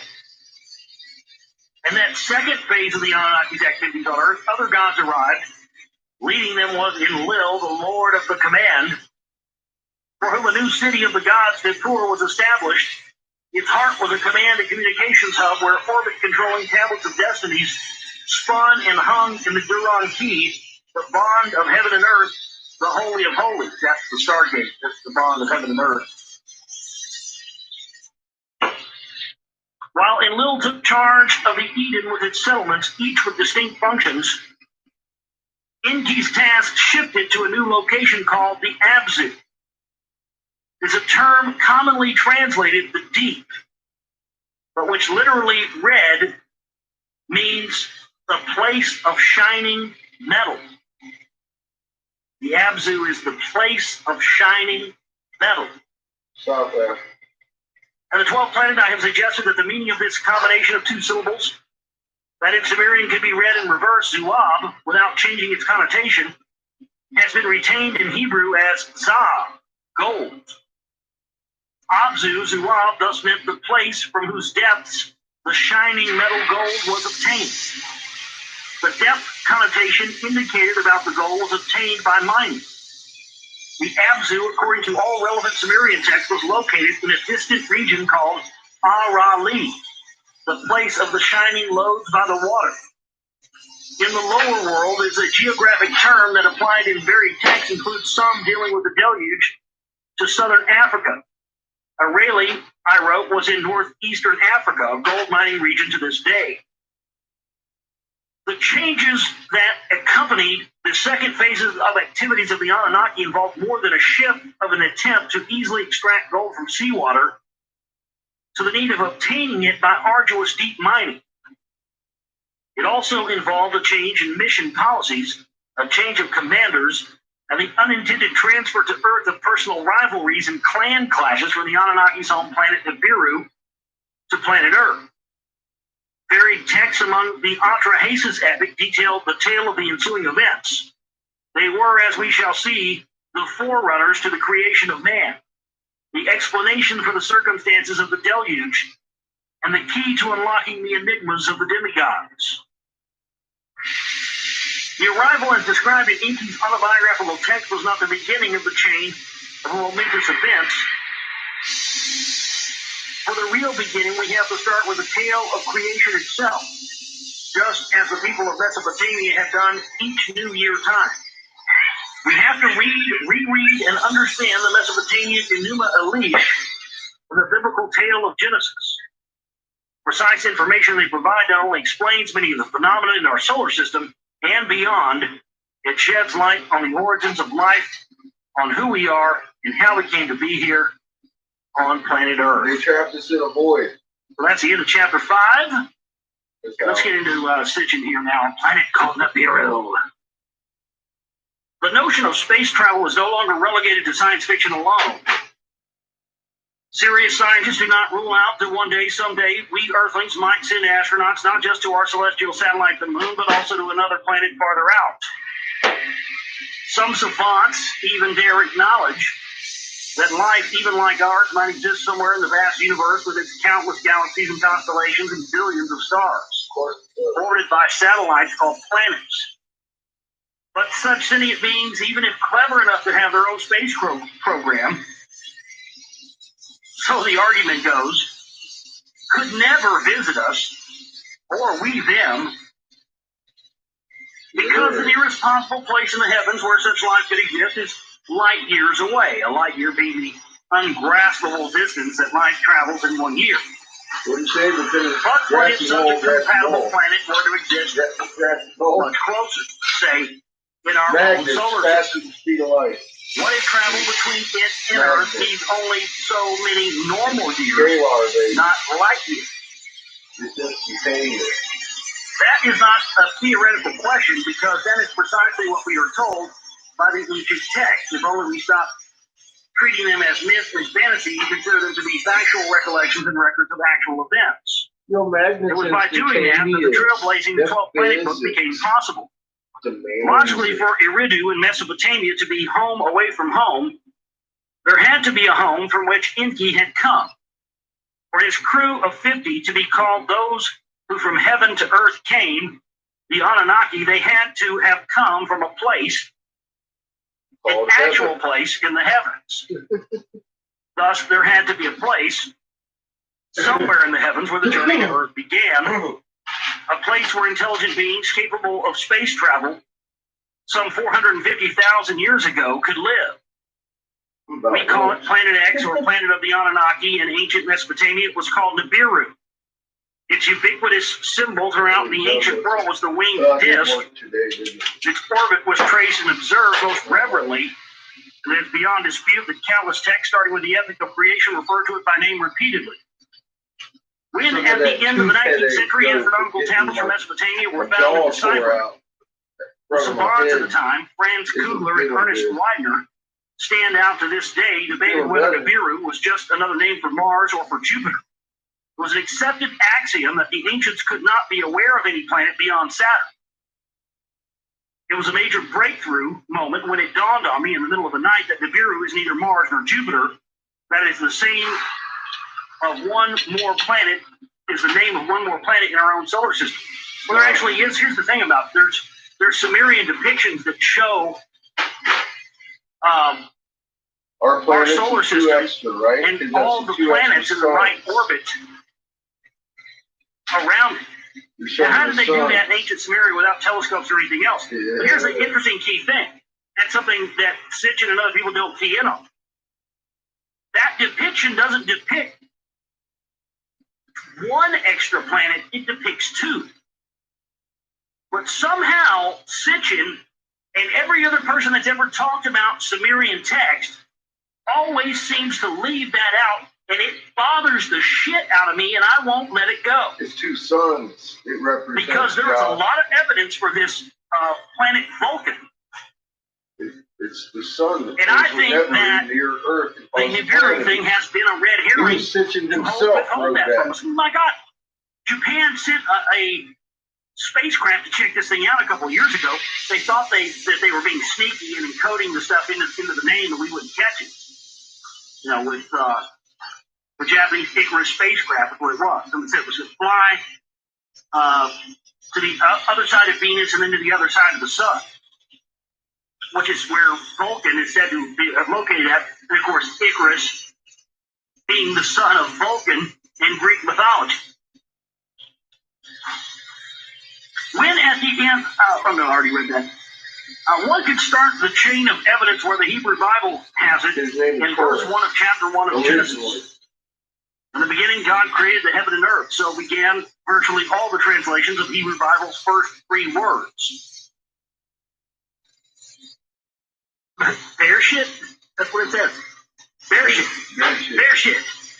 E-R-E-S-H-I-T. That's some great Hebrew right there. Bear shit bara Elohim. Bear shit bara Elohim. I like that. If I have a son, I'm going to name him Bear shit bara Elohim Reeves. Yeah, get over here, bear shit. Yep, we call him Bear shit. Bear shit Elohim Reeves. Yep. For the moment we shall treat such a translation as valid. Continuing with just 31 verses, the Hebrew Bible then encapsulates creation from how the sky above with the hammered bracelet, which is an asteroid belt, and the earth below were formed, to how life on earth came to be, from grasses to marine to vertebrate and mammalian, and finally man. The biblical sequence, including a dinosaur phase in verse 21, matches modern scientific findings about evolution, so that the notion that Bible and science are in conflict is baseless.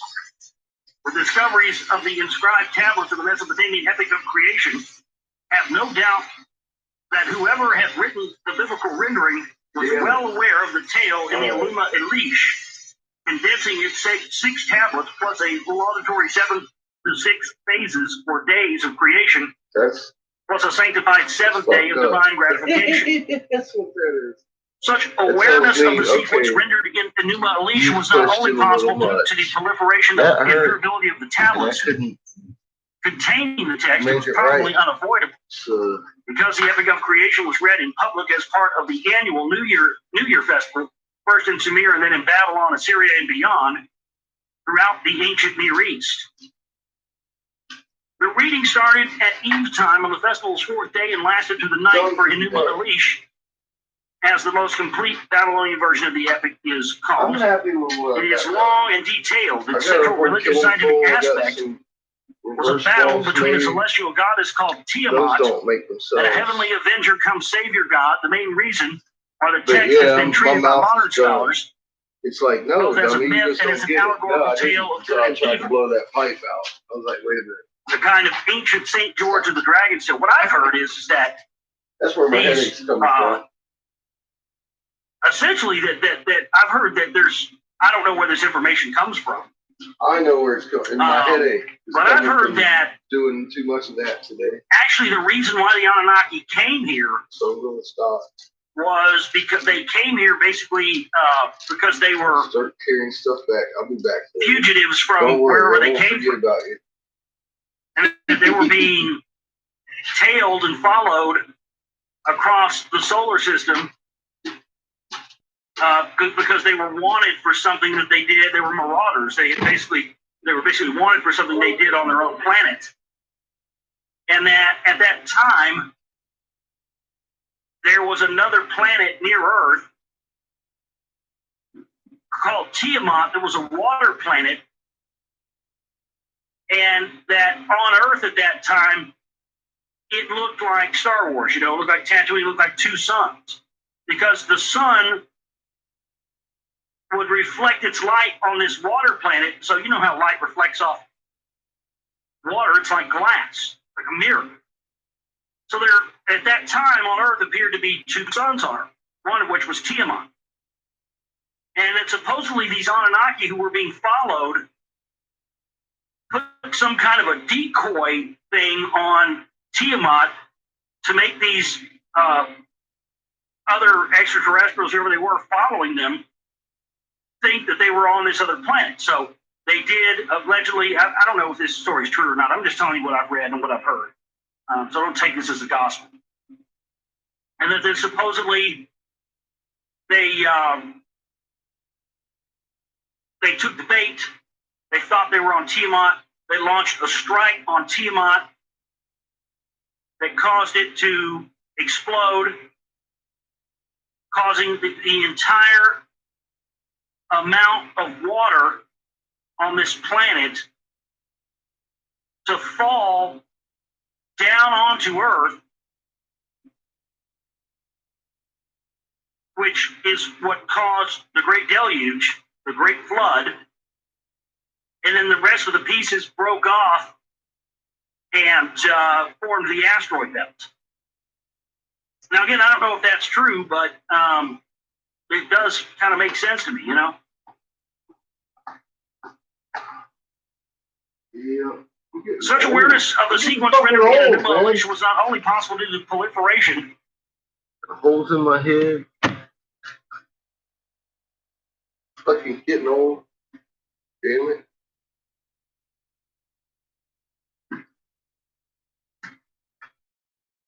Where is Regal at the last couple of days? I ain't had nobody to blame it on.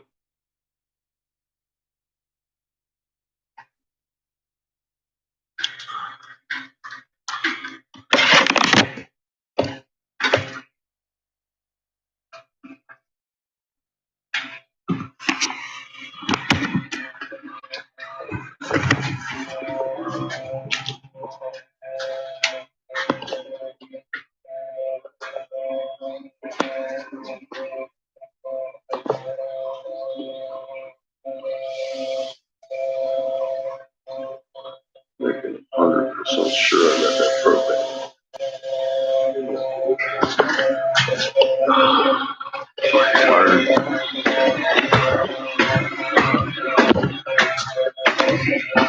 How are we doing?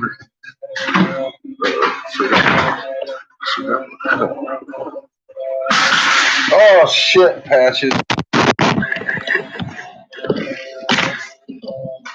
I just kicked your food dish. I know. No, you should just bite me.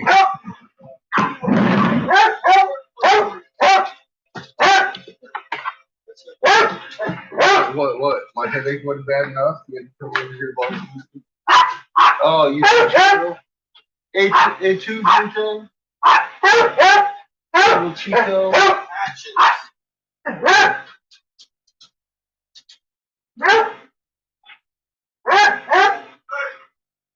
Domino's muchachos. Hey, I'll have enough of that right now.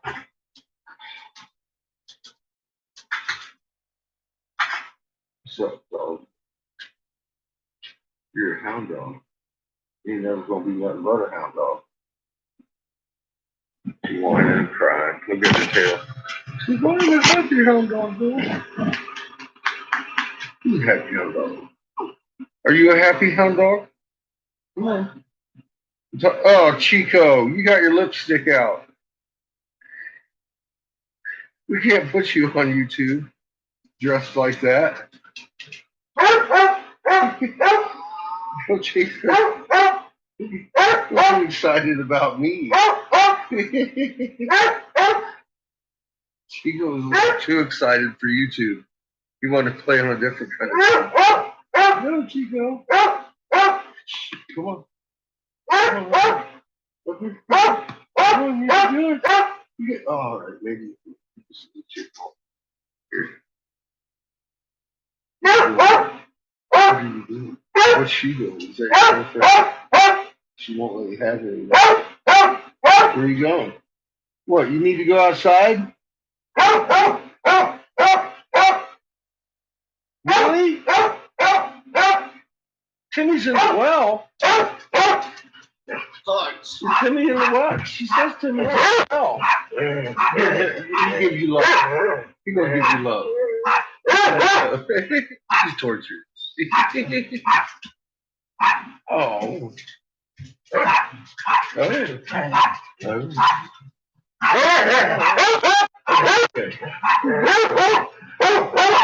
Yeah. Yeah, he loves you. He loves you rub your belly. You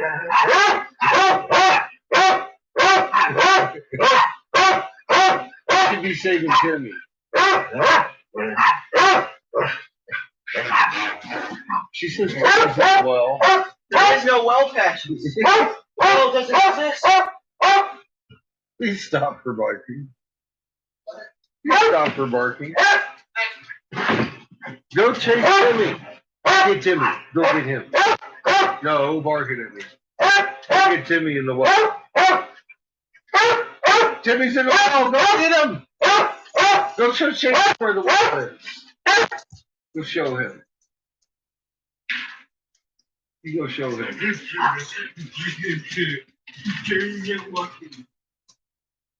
There's something wrong with that dog. Hold him tight. She's feeling frisky. My God. See? Now. Yes. This one's like living with a hound dog. She ain't no friend of mine. Fucking Elvis. He knew about patches long before patches was here. I never knew about it. We picked her up out there in North Carolina.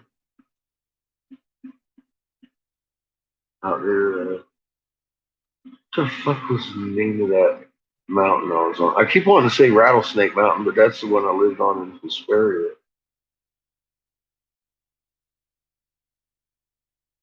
It was right across the valley from fucking Cold Mountain. I know that. Can't remember. We called it Broke Mountain. Brokeback Mountain.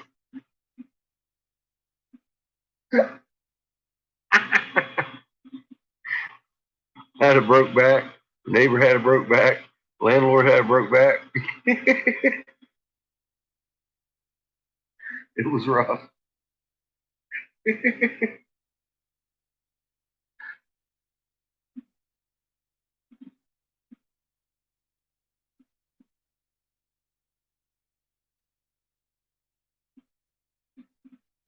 I don't know. I can tell you this much. Cold Mountain stood off kind of on its own off here to the left of the range. And I was on the mountain across from it. I don't know. I don't remember the name of the mountain that we were on. My landlord's name was Dean Bella. He was a jazz musician from New York City. He bought himself a trailer out there. One of the trees fell through his trailer. Motherfucker didn't have no luck if he didn't have bad luck. Yeah, that's enough of that goddamn barking dog. I got a headache for that tonight. We'll have a yelling contest. I will be louder than her. She just looks at you like,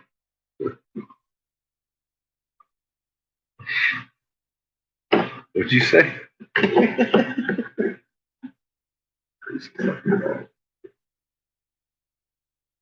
Both of them. Both of them. I'm glad Chico's bark isn't nowhere near as loud as hers.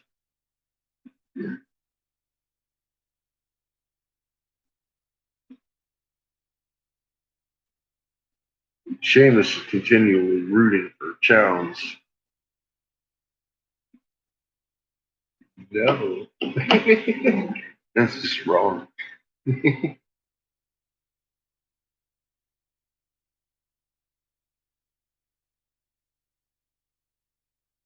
Yeah, I wasn't really caring what mountain I was. I didn't even think about it. I'll tell you this much: when I thought about it, I lived on a mountain in the winter. That's, you ever try to get up a mountain in a little Nissan? I even had chains at one point. That shit was laughing at me, like, hey, funny. I've had to park it at the bottom of that motherfucking mountain and trek it up that motherfucker a couple of times. So, yeah, very interesting life up there.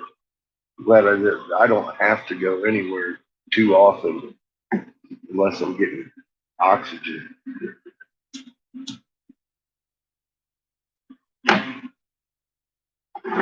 My oxygen place wouldn't deliver up my fucking windy ass road either.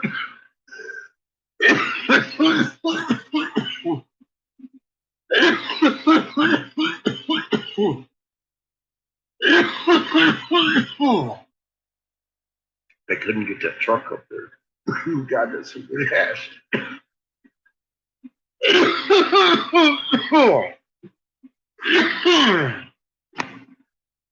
Wow. Mandarin orange.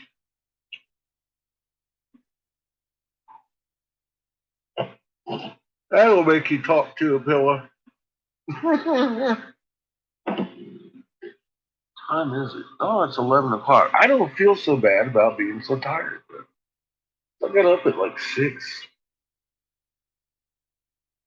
Went back to bed. Got about 9:30. I filled my kiln. I did all kinds of shit. Then I went and took a nap. A little short one. Yeah, I could do another nap. Nice long one right now, I think.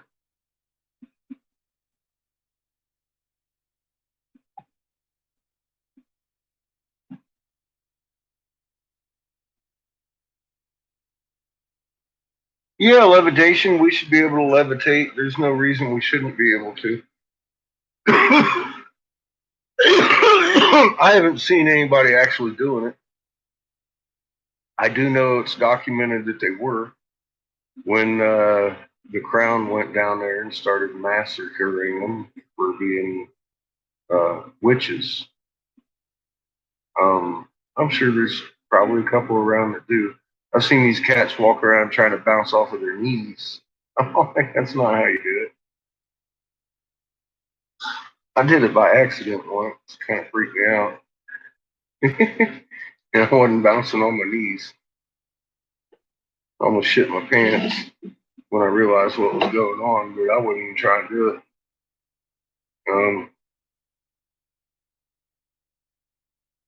Totally makes sense, but we're magnets. All we gotta do is just rise above and change that polarity and control the force of it. Boom. You can fly.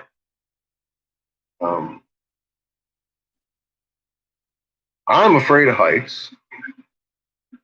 So I'm not real excited about that prospect personally. Because I know I'll fucking. I told you what would happen if I was driving this planet, right? We would have done run into the moon a few times. Yeah,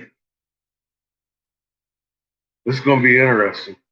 It's gonna be interesting. It's time for us to get over our fears of who we are, and relearn how to be human.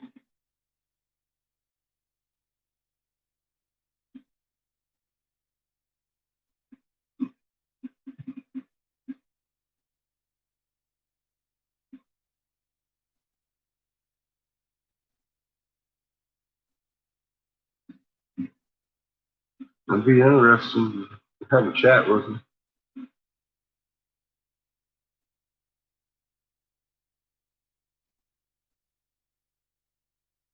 I don't know who Chris Angel is. I'm not up on these.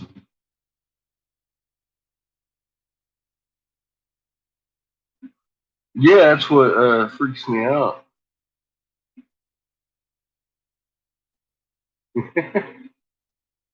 I know. I don't want to float. I'm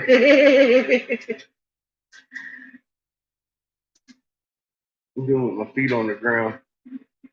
If I get we'll just do what we gotta do. If I gotta fly, I gotta fly. Yeah, we're all gonna. Yeah, it's not gonna have much choice over it, are we? Are you too bad? You're gonna cause trouble with me. Child, she said. He's upset that I'm taking his girlfriend's attention. He's been trying to impregnate her kneecap all week, and she's been in heat. And he's just way too short.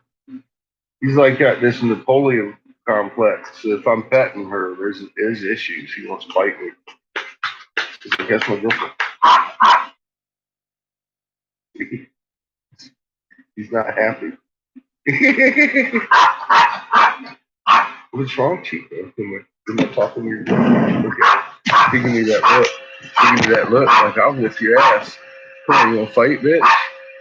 Look, I'm gonna spank her butt. I'm gonna spank her butt, Chico.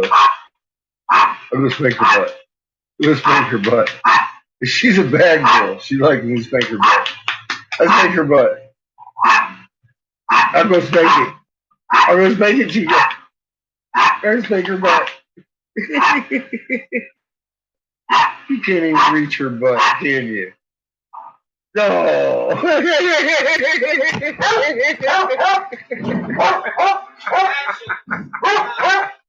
He's jealous. He's bad. See, he's on her leg now. He's like, that's my girl.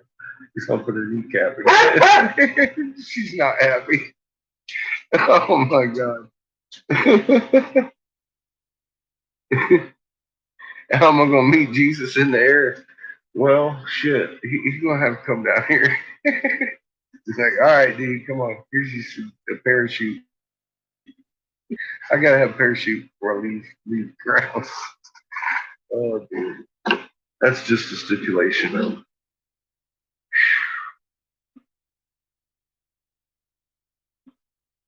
There's going to be a bunch of us floating around. You understand? Remain calm. Keep your hands by your side.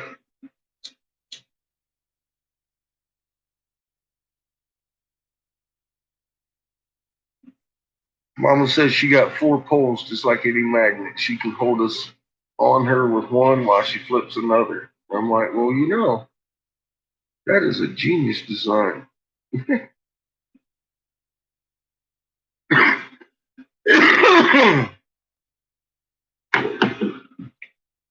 And he who designed her designed us with the same magnet. We got 4 poles on ours too. We just didn't know it until Scientific Lee popped out that barrel cell and said, look, we got 4 poles. And I was like, that's what they were depicting in Egypt. Those aren't lilies.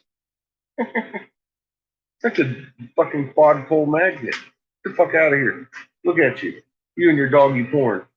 You're trying to hump her over here. Patches, there ain't nobody out there. Don't even try to fake it. You ain't getting on my bed and having your doggy porns. That's right. You got your own bed. Crazy dog.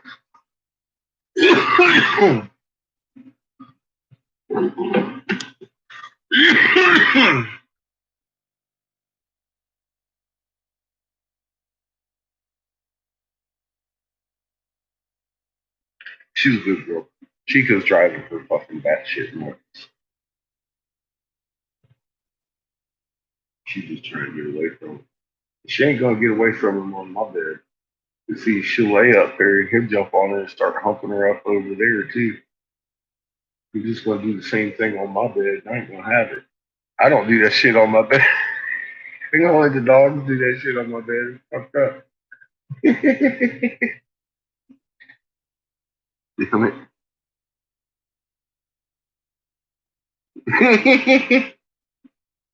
They've been doing this for the last week. She's been in full blown heat, and he is just. He can only get her kneecap. It's about. When they're laying on the couch, it's fucking hilarious. He'll grab a hold of her tail, start getting him some tail.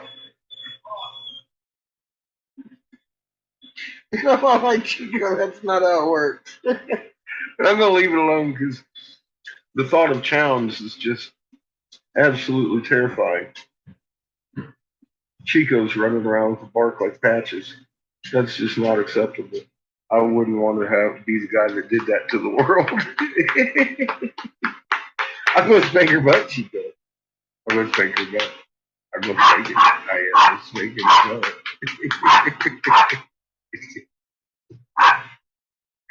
What are you, man? Are you mad? Here, look. No, it's okay. I still love you. You don't care. You're mad.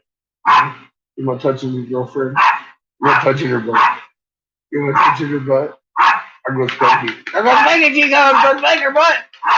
Like, get out of here. Go lay down.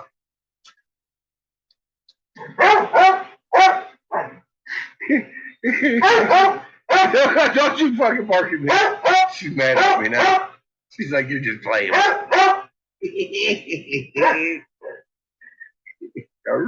love you too. I can't help it. You should eat him. You should just eat him.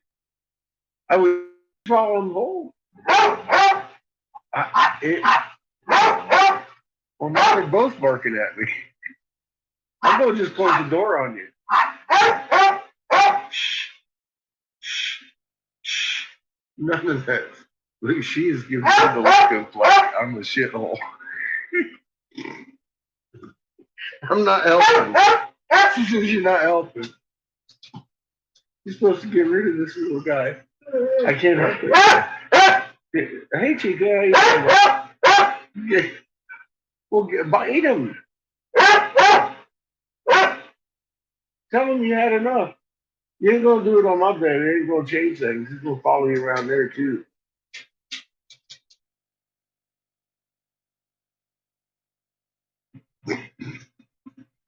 That'll be for the next 2 or 3 days now.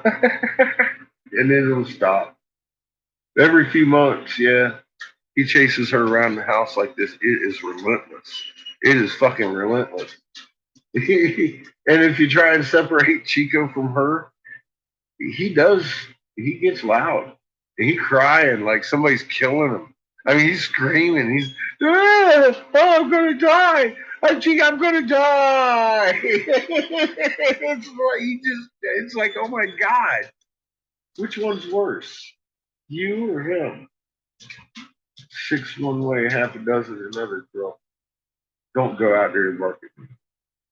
Here she goes. She's gonna bark at. She's gonna blame me for what he did. Crazy. Howling at the flipping moon.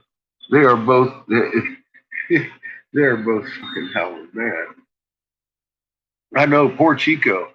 He gets to the state where he's literally just standing there panting with his lipstick out. He can't move. He's all like, I'm like, Chico, you need to go eat something.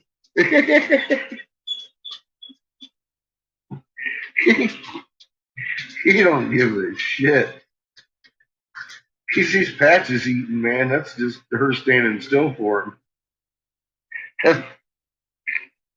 It's crazy. These two are nuts. No, what? What? You don't have to whine at me. Just come over here and sit. Be cool, dog. Be cool. Come over here and sit, and he won't bother you. See? Come sit. Sit. Sit, dog. There you go. That's a good boy.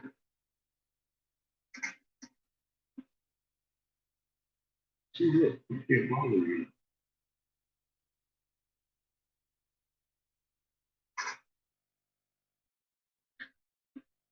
Ah, you off my bed. You go. See, he also wants to pee on everything to mark his. Get out of my room. To mark his territory, and he's convinced I'm his competition. So he wants to pee on my everything. Look at he is. He ain't leaving it alone. He's down here. You can barely see his ear bone. You know, he's right there. He's, he's right here, he's staring at his girlfriend, making sure nobody's violating her. Get out of here! You ain't helping nothing over here. I can't help you. That's it. You hush. You hush, cheeky Eco. You're too small. You want to fight? I'm gonna shake stuff at you. I'm gonna freak you out. I'll throw my shoe at you. It's bigger than you are. There's a good girl. There's a good girl sitting there. See? He can't bother you over here. Go lay down, Chico.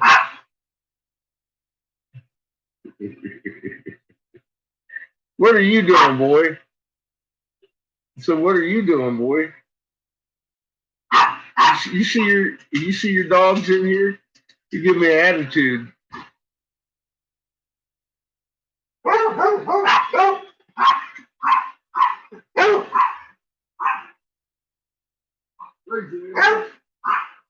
Crazy.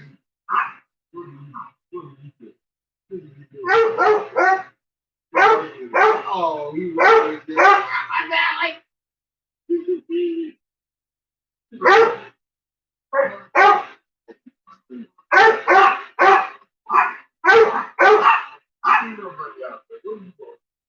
Sit. I've had enough.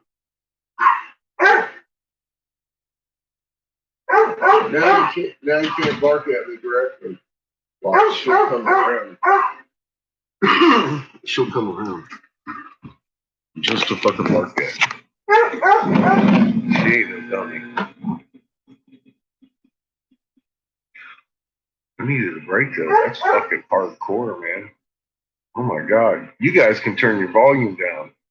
She don't have no volume button. She's just right there in my face talking about rah, and like some kind of bunny rabbit barking and whining and crying all the time. Crazy dog. So damn. I lost my place today. We did that. We were giants or three. I want to make sure. I'm gonna save this one to the watch later list because I got the wrong one today. We re-listened to what we listened to earlier. And I was like, oh well, I got lost. Okay.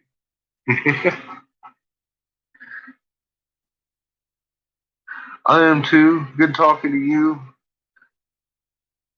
And I'll try to blow some more glass tomorrow. I can't promise. I just had 3 molars took out a couple days ago. So dealing with the forehead pain there. So, all right, I need to get some sleep. I think that might help my headache. Have a good night now. Keep those magnets calm.